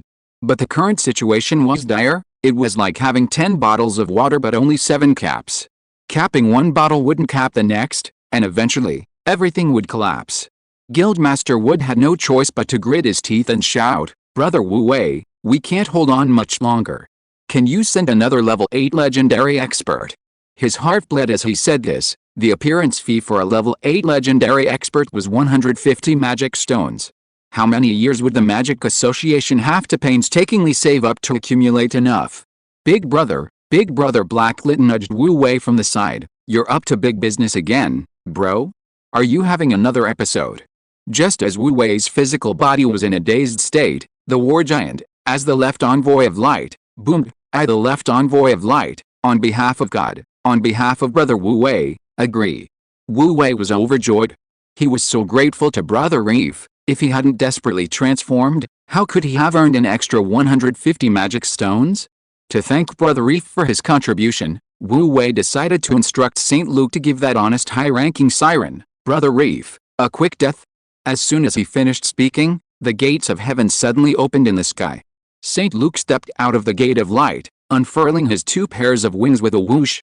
The pure white wings shone with a holy radiance, seemingly more dazzling than the sunlight. A terrifying aura belonging to an 8th-tier legendary figure spread out, instantly stirring up the energy in the sky and causing the surrounding winds and clouds to surge. Everyone was startled by this terrifying power. Alms Reef's expression changed drastically. However, before they could react, St. Luke had already drawn his great sword and slashed it straight down at Ilums. Chapter 247. A request from Hage. Princess Hage, suppressing her trembling, still mustered her courage and spirit, saying, Left envoy, I am Lord Wu Wei's female slave. I. She felt her cheeks flush red as she uttered the words female slave. This was the first time she had publicly admitted to being Wu Wei's female slave, and she was overwhelmed with shame. However, for her head, Wu Wei's giant eyes seemed to pierce through her thoughts.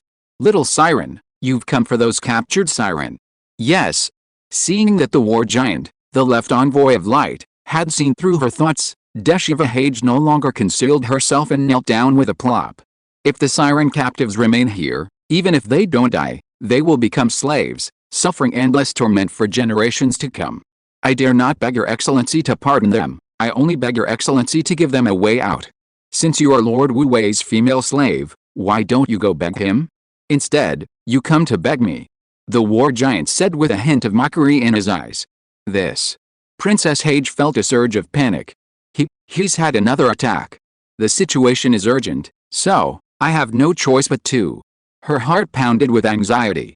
If Wu Wei hadn't had his attack, and she had gone to beg him, she'd probably be forced to do some strange thing to blackmail him.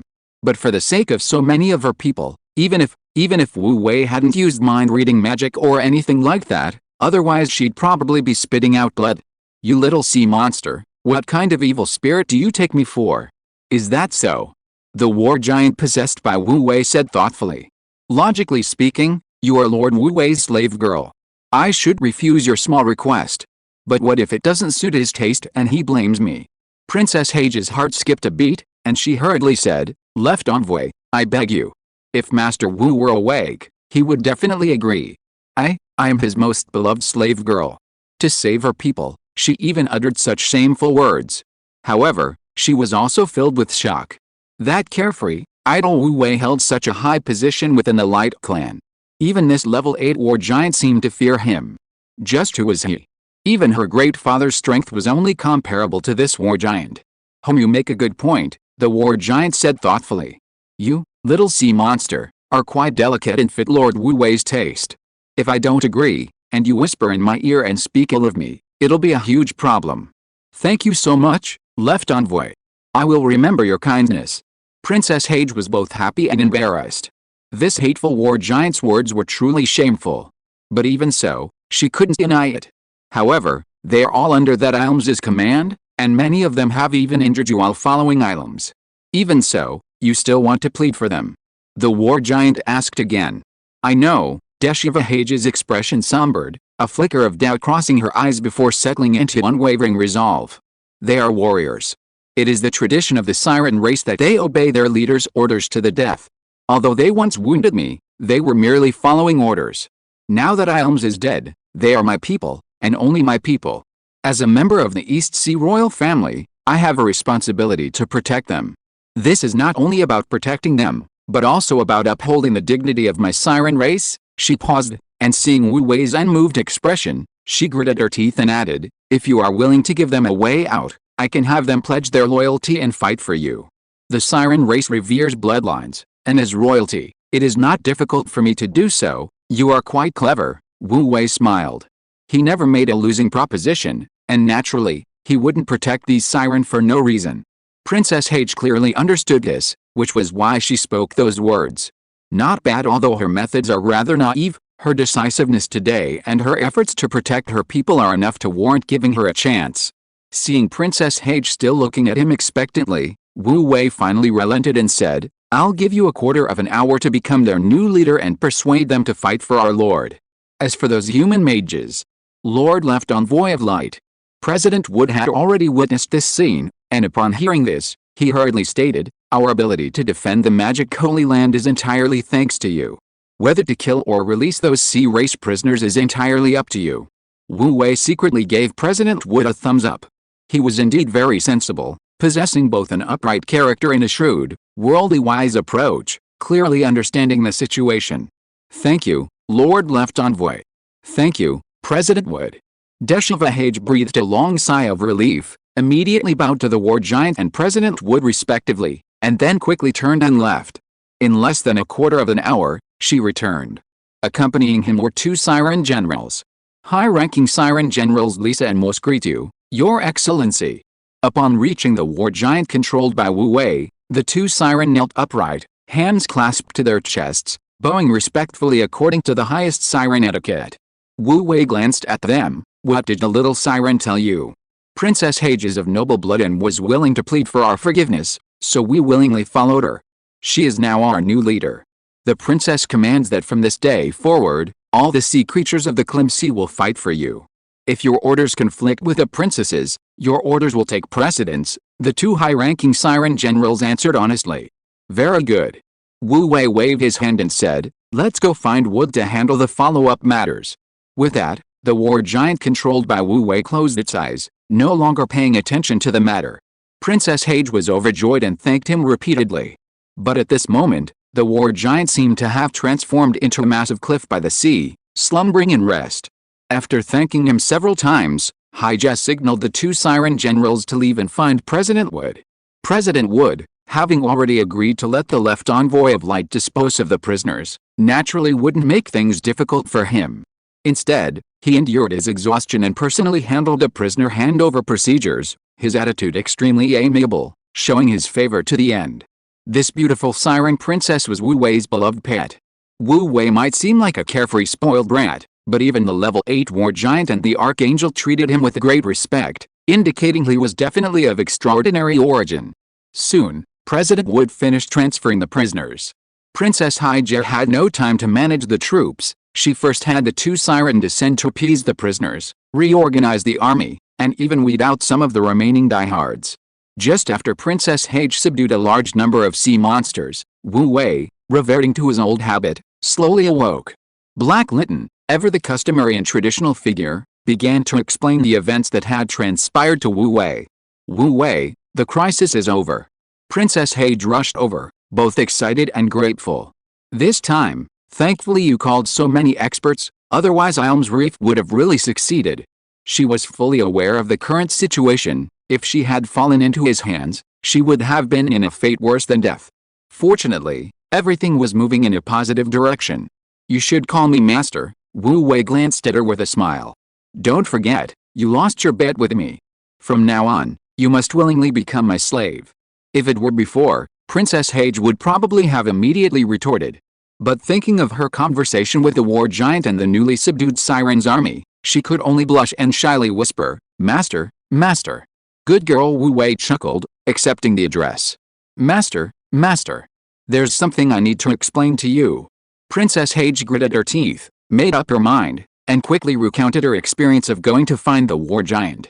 Then, she lowered her head anxiously, occasionally stealing glances at Wu Wei's reaction.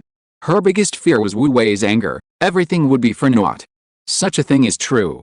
Wu Wei stroked his chin, frowned, and pondered. For a moment, Princess Hage's heart leaped into her throat. "Wu, no, master, he wouldn't. No, if master refused, She had to beg them earnestly, for the sake of her people. Well, actually this is a good thing. Seeing that he had teased her emotions enough, Wu Wei relaxed his brows slightly and smiled, saying, "Let them take it or leave it. It's not a big deal. They're just some small fry." He appeared nonchalant. Princess Hage let out a deep breath. This was the first time she had felt so grateful to Wu Wei. Her resistance to the rather embarrassing title of master had lessened considerably, and she repeatedly expressed her gratitude, saying, "Thank you, master. Since Xiaoda has subdued those remnants of the sea monster army, there are only a few high-level sea monsters. Most of them are mindless sea monsters and low-level fishmen. Such a lineup is a bit embarrassing for me."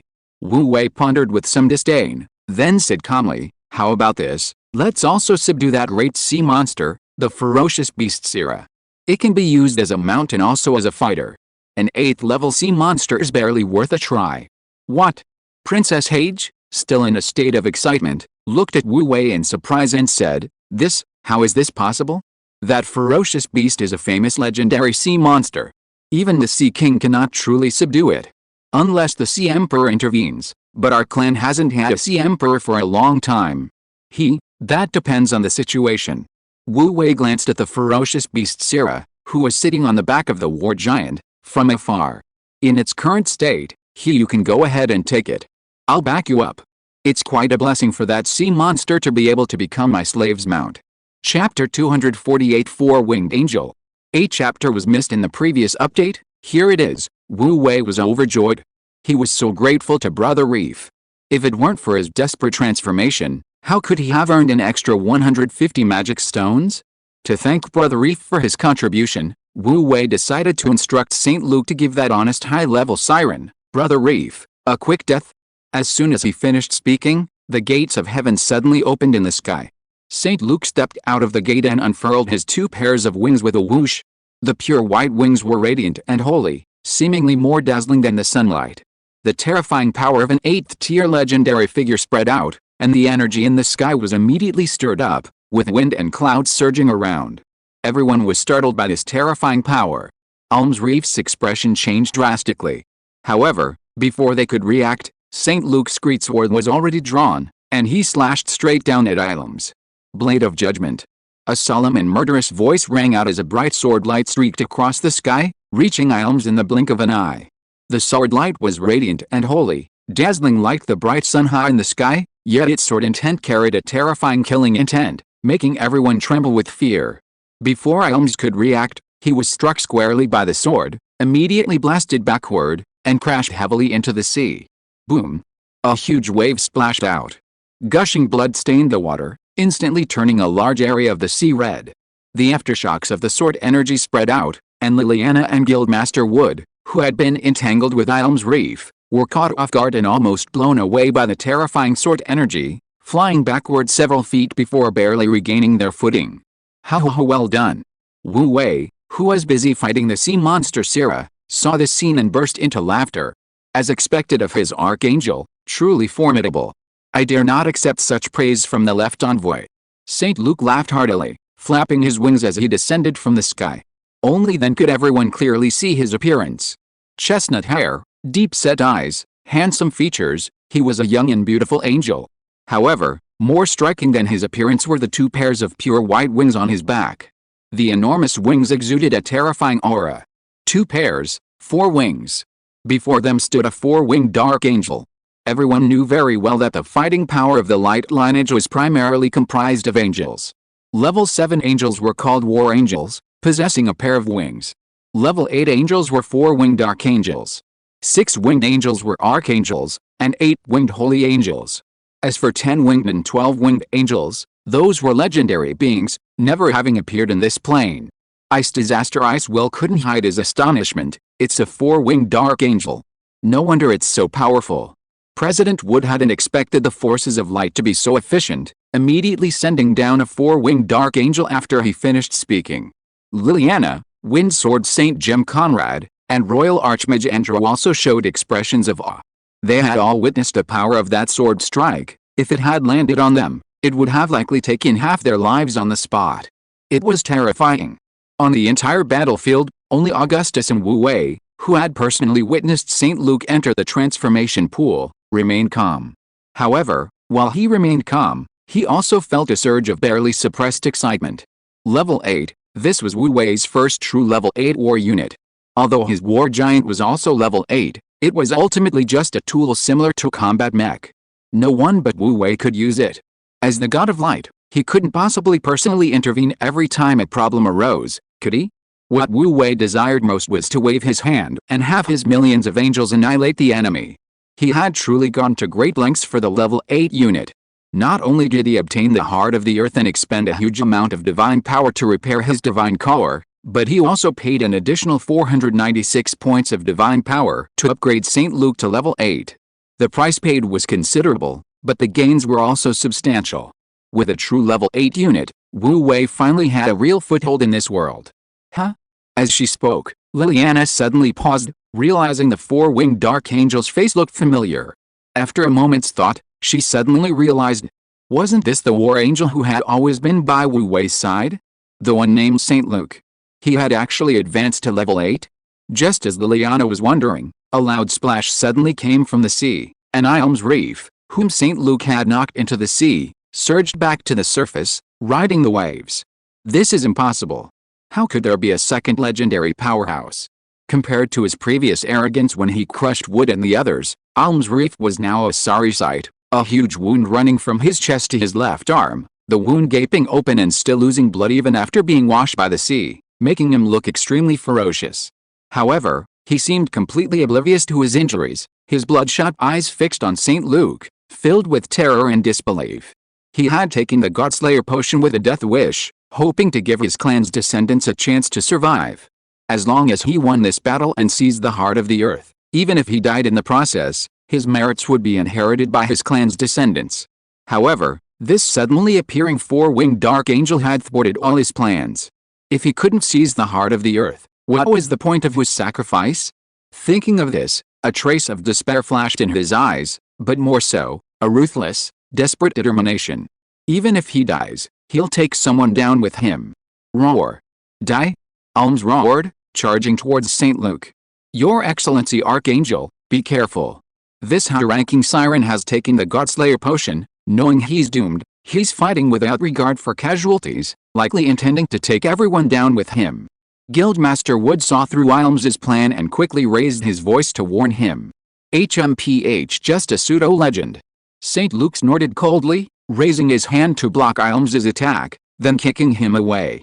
As an archangel, he had been simultaneously instilled with the combat skills and experience of an 8th-level archangel during his ascension in the transformation pool.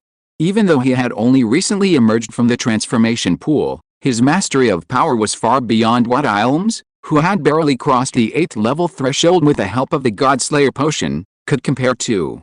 Having only exchanged a few blows, he had already firmly suppressed Ilm's reef, rendering him utterly powerless. In the sunlight, St. Luke's figure, clad in dragon-scale armor, seemed to be plated with a golden light, his 4 pure white wings unfurling in the wind, his crisscrossing sword light exuding immense power. From afar, he appeared like an invincible war god, his mere presence inspired boundless confidence. A 4-winged dark angel. It's a 4-winged dark angel. Our reinforcements have arrived. We've won. The mages of the Mage Guild, caught on the fierce battle, also spotted the 4-winged dark angel in the sky. Realizing what had happened, their previously low morale instantly surged, and hope shone on their weary faces. For our lord. The blood-soaked Harris looked up at the angel in the sky, their eyes instantly igniting with fanatical light, and they charged back into battle, weapons in hand. The Pegasus knights hovering in the air saw the descending 4-winged dark angel immediately, their faces gleaming with excitement and fervor. For our lord. Kill! Kill! Kill! Kill! Exhilarating shouts of battle echoed from all directions, and the morale of the Patrick Islands side surged at an almost visible rate, reaching a fever pitch. Soon, the siren race, who had finally gained a slight advantage, was suppressed again, forced to retreat under the united attack of the humans. Half an hour later, Ilm's reef, under St. Luke's relentless onslaught, finally succumbed, pierced through the heart by St. Luke's sword, and died instantly. His body was casually tossed onto the beach by St. Luke. Having ingested the Godslayer potion, Ilm's reef's body was already a bloody mess, ravaged by a terrifying force far exceeding his physical limits. His blood vessels burst, and his body beneath his armor was almost entirely mangled, further compounded by the numerous sword wounds, making him appear exceptionally gruesome. General. Chief. The surrounding sirens, witnessing the scene, were immediately horrified, almost unable to believe their eyes. Even our chief is dead, what's the point of continuing to fight? Recovering from their shock and disbelief, many high-ranking sirens immediately dropped their weapons and fled. Even the generals commanding the battle were thrown into chaos and panic. Almsreef's death was like a hammer blow, instantly shattering the sirens' illusions of victory. The already low morale of the sirens finally collapsed completely. Fear and despair quickly spread through the battle lines. Many sirens simply gave up resistance, and those who continued fighting had lost all their initial fighting spirit, merely clinging to life. The numerous low-level fishmen, lacking intelligence, naturally collapsed along with the siren generals. The siren race suffered a complete rout. In less than an hour, the frenzied human battle was over. The siren race suffered heavy casualties. Aside from a small number who escaped, the rest were taken prisoner and imprisoned in a shallow area on the beach. At this time, the battle between the war giant controlled by Wu Wei and the sea monster Sira also finally ended. The sea monster Sira was beaten senseless and on the verge of death by Wu Wei's relentless punches. 2 of its tentacles had been torn off, leaving its wounds bloody and mangled, a truly gruesome sight. Not content with that, Wu Wei, fearing it might cause trouble after recovering, simply tossed it onto the beach and sat down on it. The sea monster Sira, being a mollusk, was instantly flattened by the war giant's terrifying weight. Roar! The sea monster Sira's thick tentacles trembled, its body instantly turning bluish-black, and even its muffled roar became shaky, as if it had suffered a great injustice. Unfortunately, the sea monster wasn't a beauty, and Wu Wei had no intention of showing any mercy. However, this cushion was indeed very comfortable, quite ergonomic and supportive. Left envoy of light, Lord, just as Wu Wei was secretly pleased, he heard a series of calls in his ears. Controlling the war giant, Wu Wei looked down from above and saw a girl who looked like she was from Lilliput standing at his feet. She was so petite and delicate, only reaching the giant's ankles. That girl was Wu Wei's female slave, Deshiva Hage, Princess Hage. Little sea monster, the war giant said in a deep voice, you have the aura of light on you, you are not my enemy. Do you need something? The sound of his voice created a wave of air, almost blowing Princess Hage away. Chapter 249 Cultivating an Empress. No wonder, Wu Wei is the mighty god of light. If things continue to develop like this, level 8 beings will be nothing to worry about in the future. It's just that he's still weak right now and needs external help. Alright, master. Princess Hage hesitated slightly, but decided to obey and give it a try. To her, although Wu Wei was often detestable, he was ultimately someone who repeatedly created miracles. Moreover, she had unknowingly begun to believe in him. Woo ya, yo, Princess Hage sang a beautiful and moving melody in her melodious voice. Huo, lucky Hongba. The seemingly dying beast Sira actually came to its senses and responded to Hage with a roar. Oh, Wu Wei looked puzzled. Sira said that although I possess the purest bloodline of the Sea Song family and am the heir to the Sea Speaker bloodline, Princess Sea Song blushed as she translated for Wu Wei, my current strength is too weak, and it refuses to submit to me. That's easy, Wu Wei said, resting his chin on his hand. Tell this giant octopus that if it refuses to surrender, it will become our food. I believe the people of the Magic Holy Land will be happy to share its body. Yo hey, Wu la la, can baba la. Princess Sea Song continued communicating with Sira. Roar! The ferocious beast Sira let out a deafening roar, unleashing a series of howls and strange syllables like thunder. Hey, ferocious beast is a ferocious beast, quite unruly indeed, Wu Wei nodded expressionlessly. In that case, let it become food. I've never eaten such a large octopus before. Speaking of which, Wu Wei still missed the grilled squid from the barbecue stall. Such a large octopus must be delicious. Oh, Princess Hage seemed to sense the malice emanating from Wu Wei's appetite, and she hurriedly defended the ferocious beast Sira. No, master, you misunderstand. Sira said it doesn't want to die, and submitting to Princess Hage isn't too shameful, it's just that it's currently under a restriction placed on it by Muger raging waves. If it disobeys his orders, then... Wu Wei wiped away a cold sweat, glancing at Sira with a chilling expression. He thought he was going to get a giant octopus leg to eat. You see, monster, submitting is fine, but why make such a grand show of it? What a pity. However, having another level 8 ferocious beast pet is still a worthwhile thing for Wu Wei. Immediately, he swept his eyes over the ferocious beast Sira, and with the help of a little divine power, he could almost see through it. Sure enough, there was a shadow formed by a restriction in its mind. Since there was already a restriction, there was no need to waste extra divine power to create one. Great Lord of Light, Wu Wei chanted in a mocking manner, please, Your Majesty, personally transfer control of the beast Sira's restraints to Princess Hage. As soon as he finished speaking, a holy and awe-inspiring light descended from the sky, enveloping Princess Hage, the beast Sira, and the frozen war giant. A dozen seconds later, the light vanished, and the war giant, who had been resting on Sira, was nowhere to be seen. Simultaneously, Sira's previous injuries were completely healed, and she was once again full of energy. Is this some kind of exaggerated display? Wood and the others, who were watching this scene from a distance, exchanged astonished glances. Their expressions were extremely solemn. It seemed that the great god of light had most likely truly returned. What surprised them even more was that Wu Wei could so easily command a god of light's intervention. Considering what had happened before, could he? Many people's feelings suddenly became complicated, and their eyes took on a strange and unsettling look. Roar. After recovering, the ferocious beast Sira let out a deafening roar, violently slamming its tentacles against the sea, creating massive waves. Not good. Guildmaster Wood and the others' expressions changed drastically. The beast had gone berserk. Calm down, Wu Wei said loudly. Our great Lord of Light has stripped Sira of control and transferred it to Princess Sea Song. Little Dai, hurry up and ride your mount around. If you're not satisfied, just kill it and have it barbecued. Me? Get ready. Somewhat apprehensive, Princess Hage finally nodded emphatically. As a high-ranking sea monster, even as the daughter of the East Sea King, she had never imagined that one day she could ride the ferocious beast Sira. The few level 8 behemoths in the four seas were legendary creatures that only the Sea Emperor was qualified to command. No one but the Sea Emperor could touch them, not even a little. Yet, what she had never dreamed of had actually come true. Wu, perhaps sensing Princess Hage's intention, the ferocious beast Sira let out a low hiss, its strong and tall body slowly lowering so that Princess Hage could easily climb onto its sturdy back along the coastline.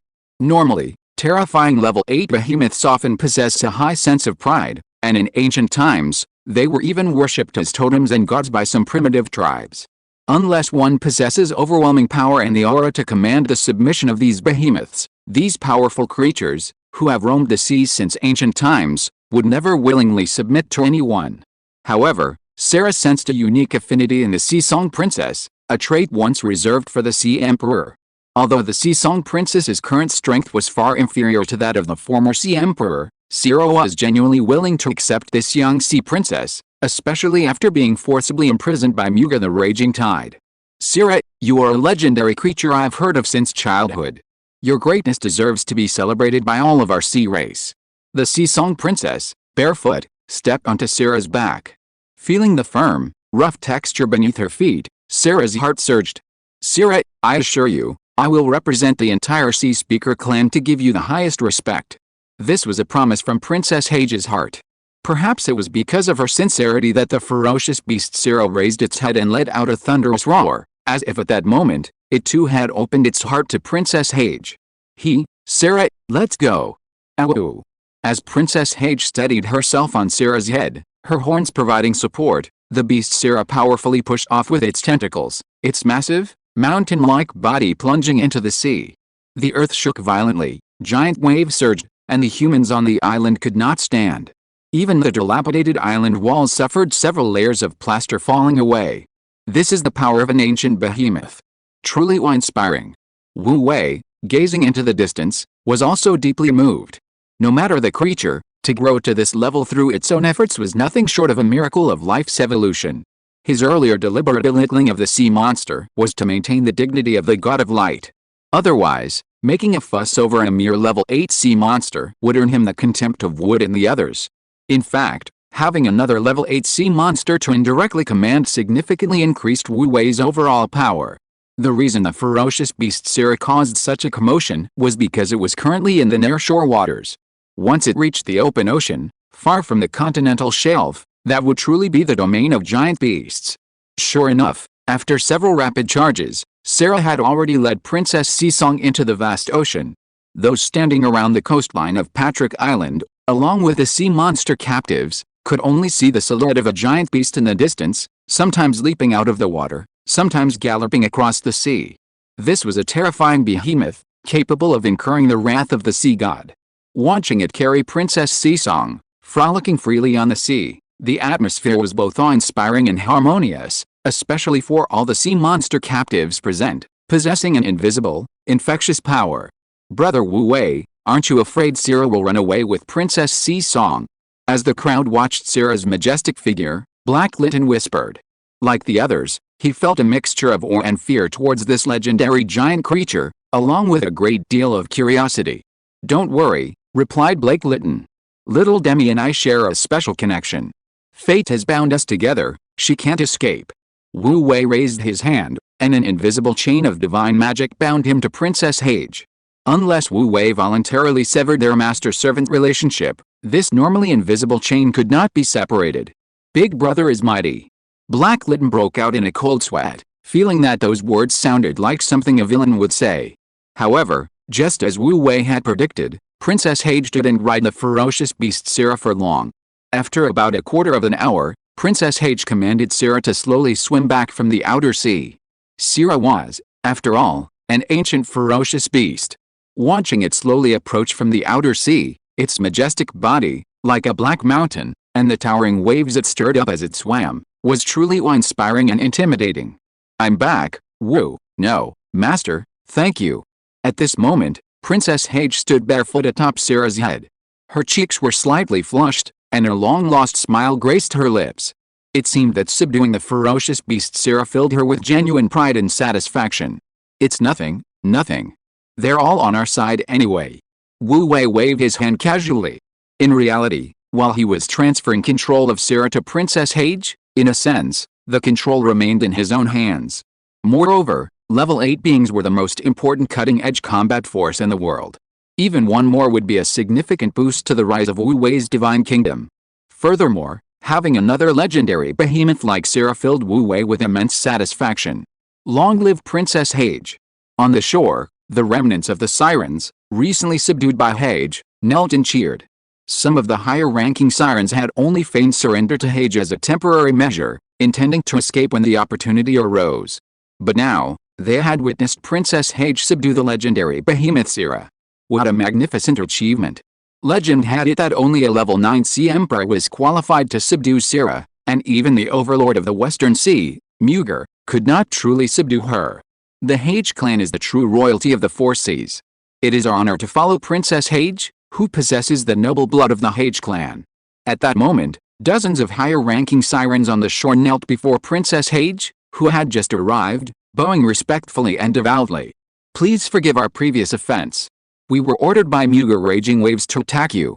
We will follow Princess Hage for eternity, until death do us part." Of the 2,000 or 3,000 newly recruited prisoners of war, about 90% were low-level merfolk, with only a small number being true high-level sirens. The high-level sirens begged Princess Seasong for forgiveness and pledged their loyalty. The low-level merfolk followed behind, wailing and howling as if echoing their sentiments. Low-level merfolk were generally of low rank and lacked intelligence, often relying on high-level sirens for survival. Princess Seasong, riding on Sarah's back, looked down at the kneeling high-level sirens and low-level merfolk, and her heart stirred with emotion. She glanced at Wu Wei from afar, and only after Wu Wei nodded in agreement did she slowly extend her hand and say calmly, "I, Deshiva Seasong Sea Speaker, hereby swear that as long as you harbor good intentions and never betray me, I swear by the bloodline of the Seasong clan that I will never pursue your past mistakes." Woo woo woo. From the shore came the hymns of the high-ranking sea monsters and the celebratory shouts of the low-ranking fishman clans. In that instant, Princess Seasong seemed like a supreme empress, wielding the power of life and death. Not bad, not bad, not bad at all. My cultivation has paid off. She does have some potential. Wu Wei watched this scene with considerable satisfaction.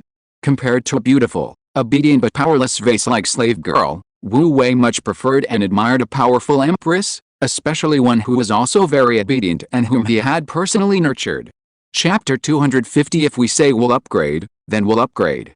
And so, the fierce war finally subsided. This sudden war was far too devastating for both the sirens and humans. Although only one of Patrick Island's magic towers was destroyed, the island's outer walls and nearshore docks, now without their protective barrier, were almost completely destroyed by the onslaught of sirens and sea beasts. The area was a scene of rubble and ruins, the docks were completely destroyed, and the walls were riddled with holes. Debris, weapons, and countless dead and wounded were scattered haphazardly inside and outside the shattered walls.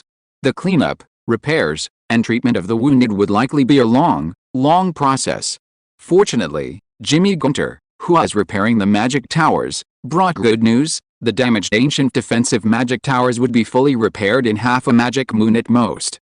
Once that was done, with the island's protective array fully activated, even if the Sea King Muga the Raging Tide himself arrived, the island's inhabitants would have nothing to fear. Night fell in the Holy Land's directly affiliated academy, in President Wood's private bedroom. Although the restoration and reconstruction of the Holy Land were proceeding at a great pace, three prominent figures in the magical world gathered together, their faces clouded with worry. The current president of the Magic Association, Catherwood, the court archmage Andrew Highway, and the ice calamity Icewell, sat facing each other around a square table under a single candle. The dim candlelight illuminated their expressions in a variety of ways. Their expressions were uncertain, accompanied by sighs and changes in their facial expressions, but none of them uttered a word first. After a long while, President Wood was the first to sigh. Icewell, Andrew, we are both members of the association. The Magic Association is facing an unprecedented crisis, and none of us can stand idly by. President Wood looked at the two with a hint of helplessness, paused, and said, "What do you think of the current situation? The West Sea King, Muga Raging Waves, is willing to break ties with us. It seems he's secretly plotting something, and it's something far from insignificant." Ice Disaster Icewell, who possessed Tefserly blood, shook his head, his expression somewhat dejected as he speculated, not only Muga Raging Waves, but the North Sea King also seems to be involved. If my speculation is correct, it's very likely that the entire four seas are in turmoil. Alice, it's a pity that with my status, even in the North Sea, which is accepting of me, I can't truly enter the core group of the North Sea Sirens.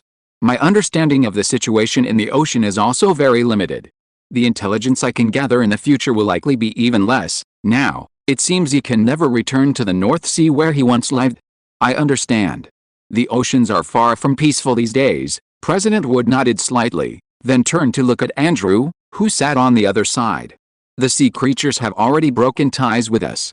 The threats from them in the future will likely be countless. Andrew pondered for a moment, then slowly said, "More than those despicable sea creatures, I'm worried about that god who has returned." Mentioning that returning god, both President Wood and Icewell's expressions darkened.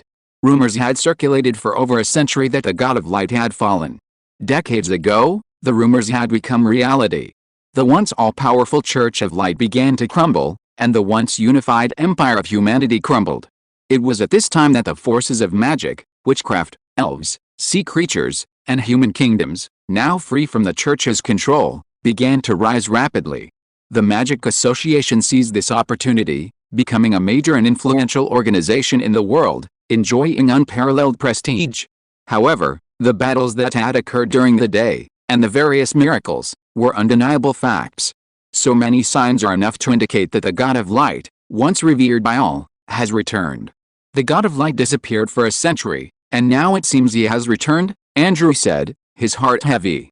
According to the records of that time, once that supreme deity returns, not only will the Magic Association be doomed, but the entire empire, and even the whole world, will likely be plunged into a massive purge and upheaval. Could it be that our Magic Association, which has finally been reborn, is about to relive the dark ages of the past? President Wood took a deep breath. The mere mention of the great purges of the Dark Ages sent shivers down the spines of almost everyone familiar with magical history. Although there are currently no signs that the returned God of Light will carry out a purge of them, the mere existence of this threat is enough to keep everyone on edge. Don't rush. Although we don't know the reason, if that Supreme God really wanted to cleanse this world, he probably would have already done so, Ice Calamity Iceville said with a furrowed brow, somewhat anxiously. That young man named Wu Wei seems to have a close relationship with the Divine Kingdom. Should we find an opportunity to talk to him first?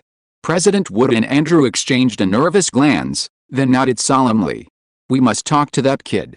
Just as the three big shots were filled with worry, on the coastal city wall, Wu Wei was gazing at the sea, while the languidly beautiful Liliana was experiencing very complicated emotions, occasionally casting strange glances at Wu Wei. Hey Nana, Wu Wei said, rubbing his nose, you secretly invited me to the beach just to use me as scenery? Tell me honestly, have you fallen for my handsome and dashing looks? HMPH.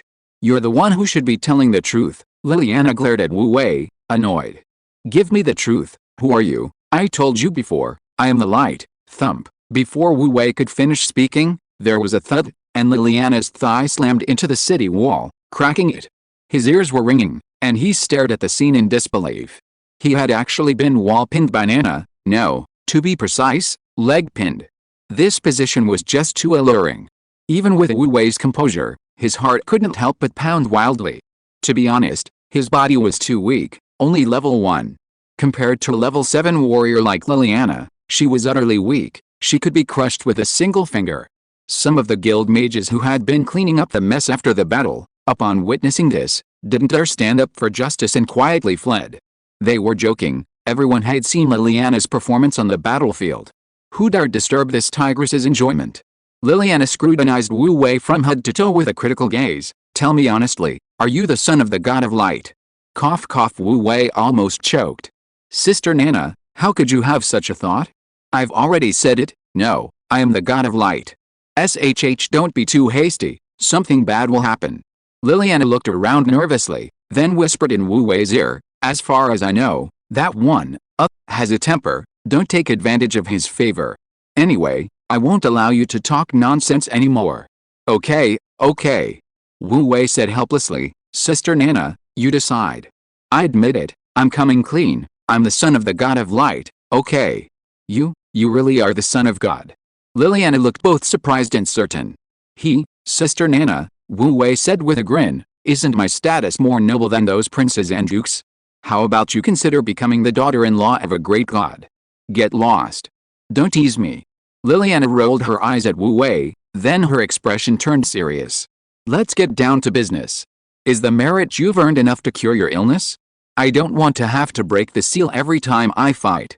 Enough. Wu Wei nodded earnestly. Not only enough to cure your illness, but also enough for you to level up. Level up. Liliana was instantly shocked, stunned for a full 10 seconds before murmuring, You mean, level up? She wasn't unfamiliar with divine grace-based leveling up. However, she always thought that leveling up was limited to those with lower strength. Reaching level 7 saint rank was already considered extremely powerful in this world, going any higher was incredibly difficult. But unexpectedly, she, already at level 7, could directly level up to level 8 through divine grace? Hey, stop making that face, okay? Wu Wei said mysteriously. Based on your merits, you wouldn't be good enough to level up to 8. But, what can I do when our relationship is so special? As he spoke, Wu Wei even gave her a flirtatious wink. Oh, Liliana looked bewildered. At the same time, Wu Wei snapped his fingers and casually said, My lord, let Sister Nana level up. His tone was quite perfunctory, completely lacking the piety and focus of the normal person's prayer. Liliana was just feeling speechless and wanted to remind him to be more respectful when a dazzling pillar of light suddenly descended from the sky, instantly enveloping her. A continuous stream of light power surged into her body, and almost instantly, the negative power within her was dispelled. Her bones and blood vessels, which had been ravaged by stubborn negative energy, were also repaired in an instant, becoming more and more resilient and powerful under the continuous light power. As the transformation progressed, her aura steadily rose, slowly but firmly moving towards the direction of 8th tier legendary status. Liliana was both surprised and delighted, yet still somewhat incredulous. I'm really going to level up. How could that be fake? Wu Wei said, taking a step back to give her enough space, and reminded her, calmly comprehend the power of the laws infused into your body, the gains will be greater.